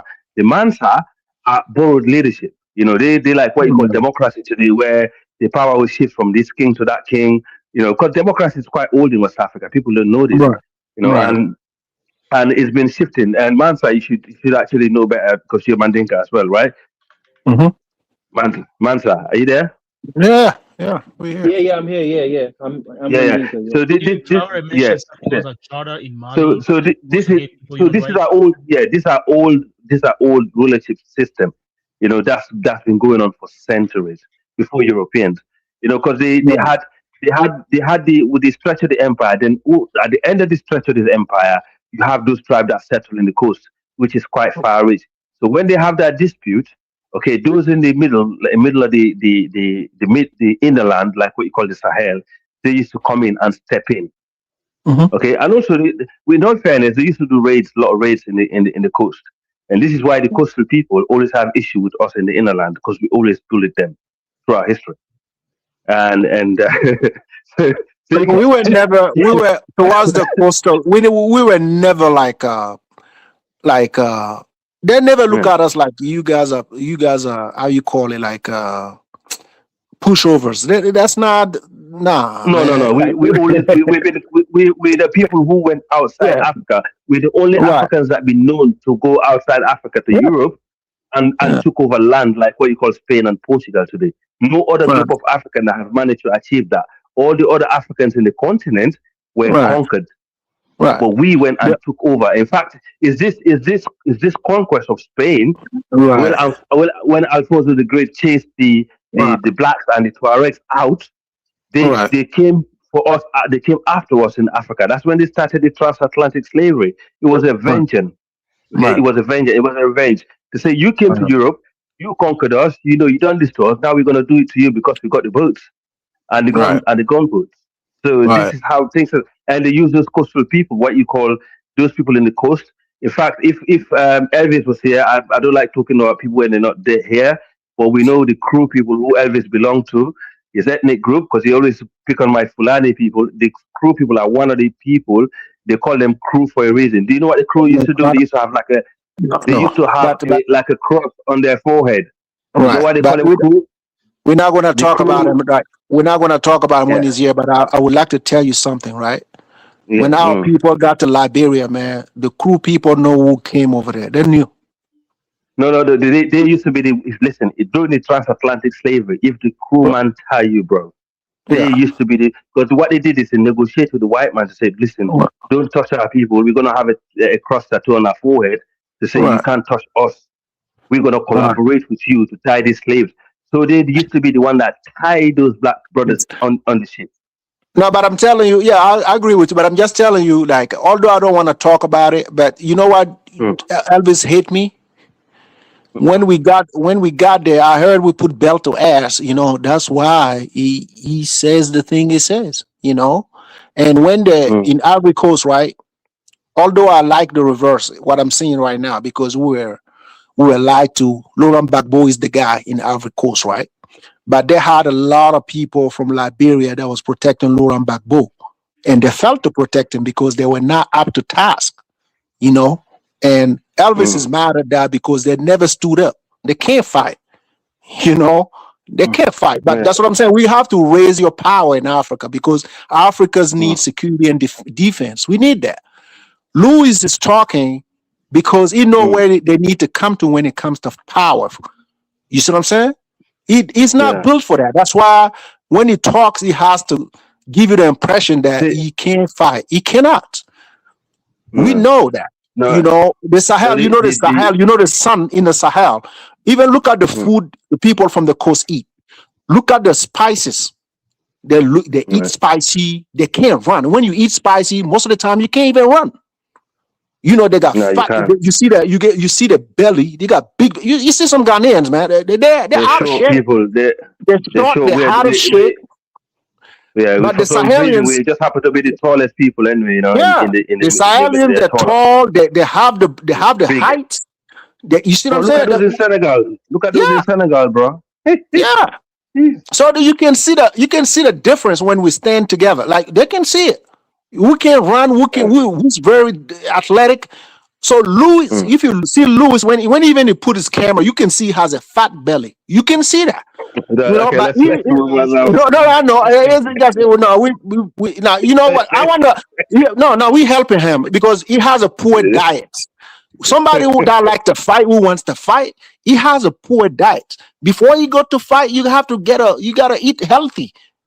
At least you can see Donis. You know he's athletic. At least you can see that on himself. He doesn't have to tell you, but you can see. Listen, I don't know why Dynest got the Yoruba from, but Dynest look like a Mendy, brother. 100%. In a bang. When you see Dynest, you see like he look like a Mendy, in 100%. Bang. Oh, are you in the full? Are you in the Fulani Jollof? Yeah. What is? I say Dynest look 100% Mendy. When I saw Brandon, I said straight away Fuller. You know, these are like the hybrid Africans, the strong Africans are those in the far west. They just build. Even those in Nigeria that you see they're tall, those are mixed to us. For some reason, they need to ask their mom why they got that build for. Normally, people in the forest, they're small people, and these are the people. This is why our people are more affected during slavery. You know what they say in my tongue? They say, what they say in my tongue? You more with bussy, you want more bussy. You more want marfata, you want marfata. You more want muruta, you want muruta. If someone hits you, you hit them.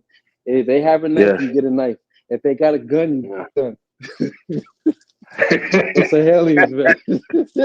I know. You know what I like about what I like about the Fuller, right? Okay, When the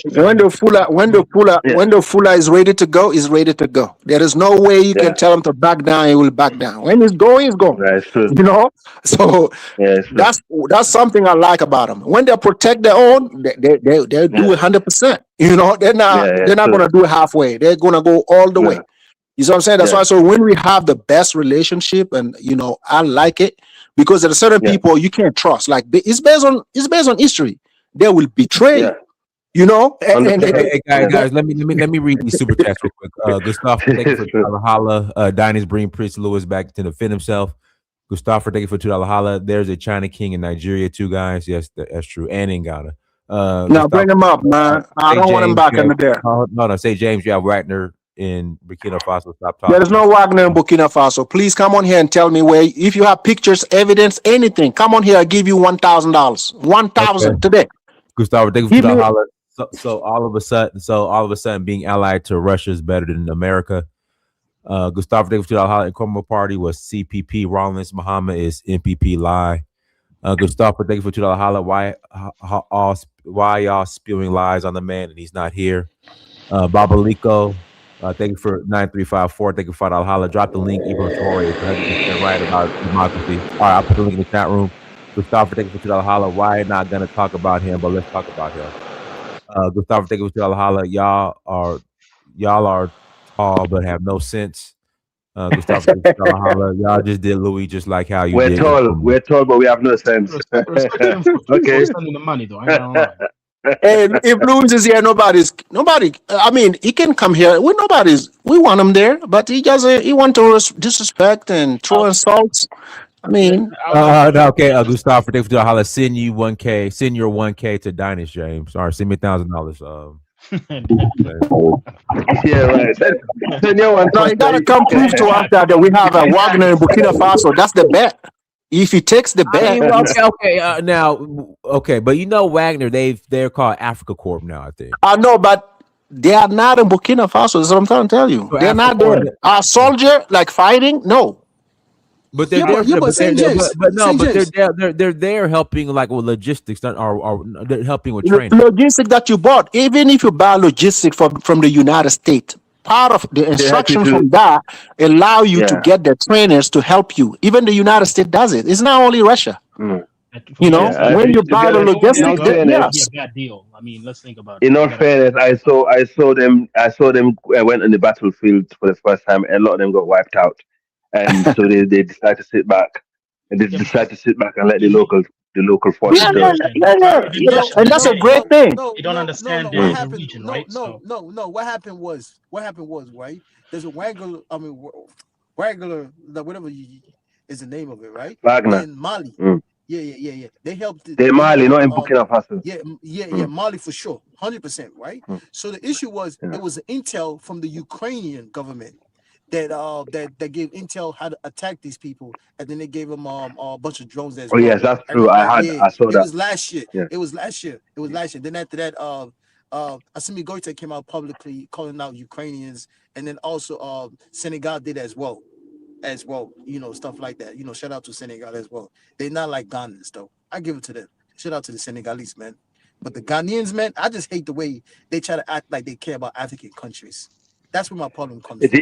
See the way they talk down on Senegal, and that has been to Senegal. You can, go on. Oh, beautiful food, man. Donis, but let's put it this way. Let's put it this way. Donis, do you if you talk about Pan-African country, although I don't like to say it, in West Africa, I believe you that Senegalese might have one of the best foods in West Africa. Yeah, they do. The best Pan-African country outside of the bad politics that we have, the best Pan-African country that's been doing it for years and no one talks about it. Trust me, it's Ivory Coast. I ain't gonna lie to you. It's Ivory Coast. And do you know what? In a certain way, I agree. Do you know why? Because the Ivory Coast is where the entire West Africa is. You know, you have Fula, Mandinka, all the tribe in West Africa are in Ivory Coast, except the Nigerian tribe. This is what I said the other day. Making great money and making great money too. Yes. No, but they're all part of the. If you look at the ethnic groups of Ivory Coast, are all the West African tribe except those in Nigeria, and you can see how well they're doing. You know, this is what I'm saying. Anywhere you find Nigerians, it's like what this is what a Bangladeshi police officer said. He said anywhere you go, you find Nigerians. It's like a cancer, like a scale thing in your tooth. You know, they tend to be very problematic. The reason why that is, I don't know, but Ivory Coast is one of the countries that have all the Guinea Coast tribe, like the Ghanaian, the Guineans, the Sierra Leonean, the Burkina Faso. All these tribes, they all fit in there perfectly, and they build a country well, and the country is running good. And you know, they're very Pan-African in nature. I agree with that. When it comes to cohesion, they live in peace. You never heard them having tribal issues or saying you that. And even the Akans that live in Ghana, in Ivory Coast, they're really assimilated. Those people are there in Ghana, in Ivory Coast. Even when Wode Maya went to Ivory Coast, you know, you can watch the videos. You can see the we call them the Baoulés. The Akans in Ivory Coast are called the Baoulés people. You know, they're there. Yes. They run the country pretty much. Do you know, out of all the Ghanaians, I got more respect for the Akans. I don't know why. They tend to be more, you know, tend to be more with us. I don't know why. Not beside Louis, beside Louis. Louis is Ashanti, you know. Louis is Louis not Ashanti? Yeah, it's part of the same group, I think. It's you know, beside Louis, you know, Ghana is perfect beside. Louis is British, that man is not Ghanaian, man. Ghana is perfect beside the likes of Louis. Ghana is perfect beside the likes of Louis. Let's put it this way. Louis is a British man. Louis is a proper British man. Listen, he's a British. He ain't no Ghanaian. All right, guys, let me pass it to Babo Lico, then we gotta close out. Babo Lico, go ahead. Hey, what's up, guys? Peace. Listening to you guys, I learn a lot from this show. Some stuff I do my research, but I learn a lot from some of the guys on here, like St. James. You know St. James from Burkina Faso, and a couple of guys on here. I just wanted to say that the democracy, I'll come in late. So I know you all was talking about something else, but I want to talk about the democracy. Abraham Traore was talking about earlier on, and was saying it never worked. It only worked for certain people that runs Africa, like France and them. Because if you look at Cameroon and and certain countries in Africa, you can see that, you know, they only put who they want to put, as called democracy. Just like I was watching, I don't know if you guys forget Gabon was around the same time. Around the same time Niger had a coup. Gabon had a coup too, but nobody talks about that. Nobody talks about put back the guy who was screaming, bawling, make noise. Let's make noise. Nobody talks about putting him back, you know, in Gabon, but everybody talks about putting back Bazoum. So it's just a hypocrisy.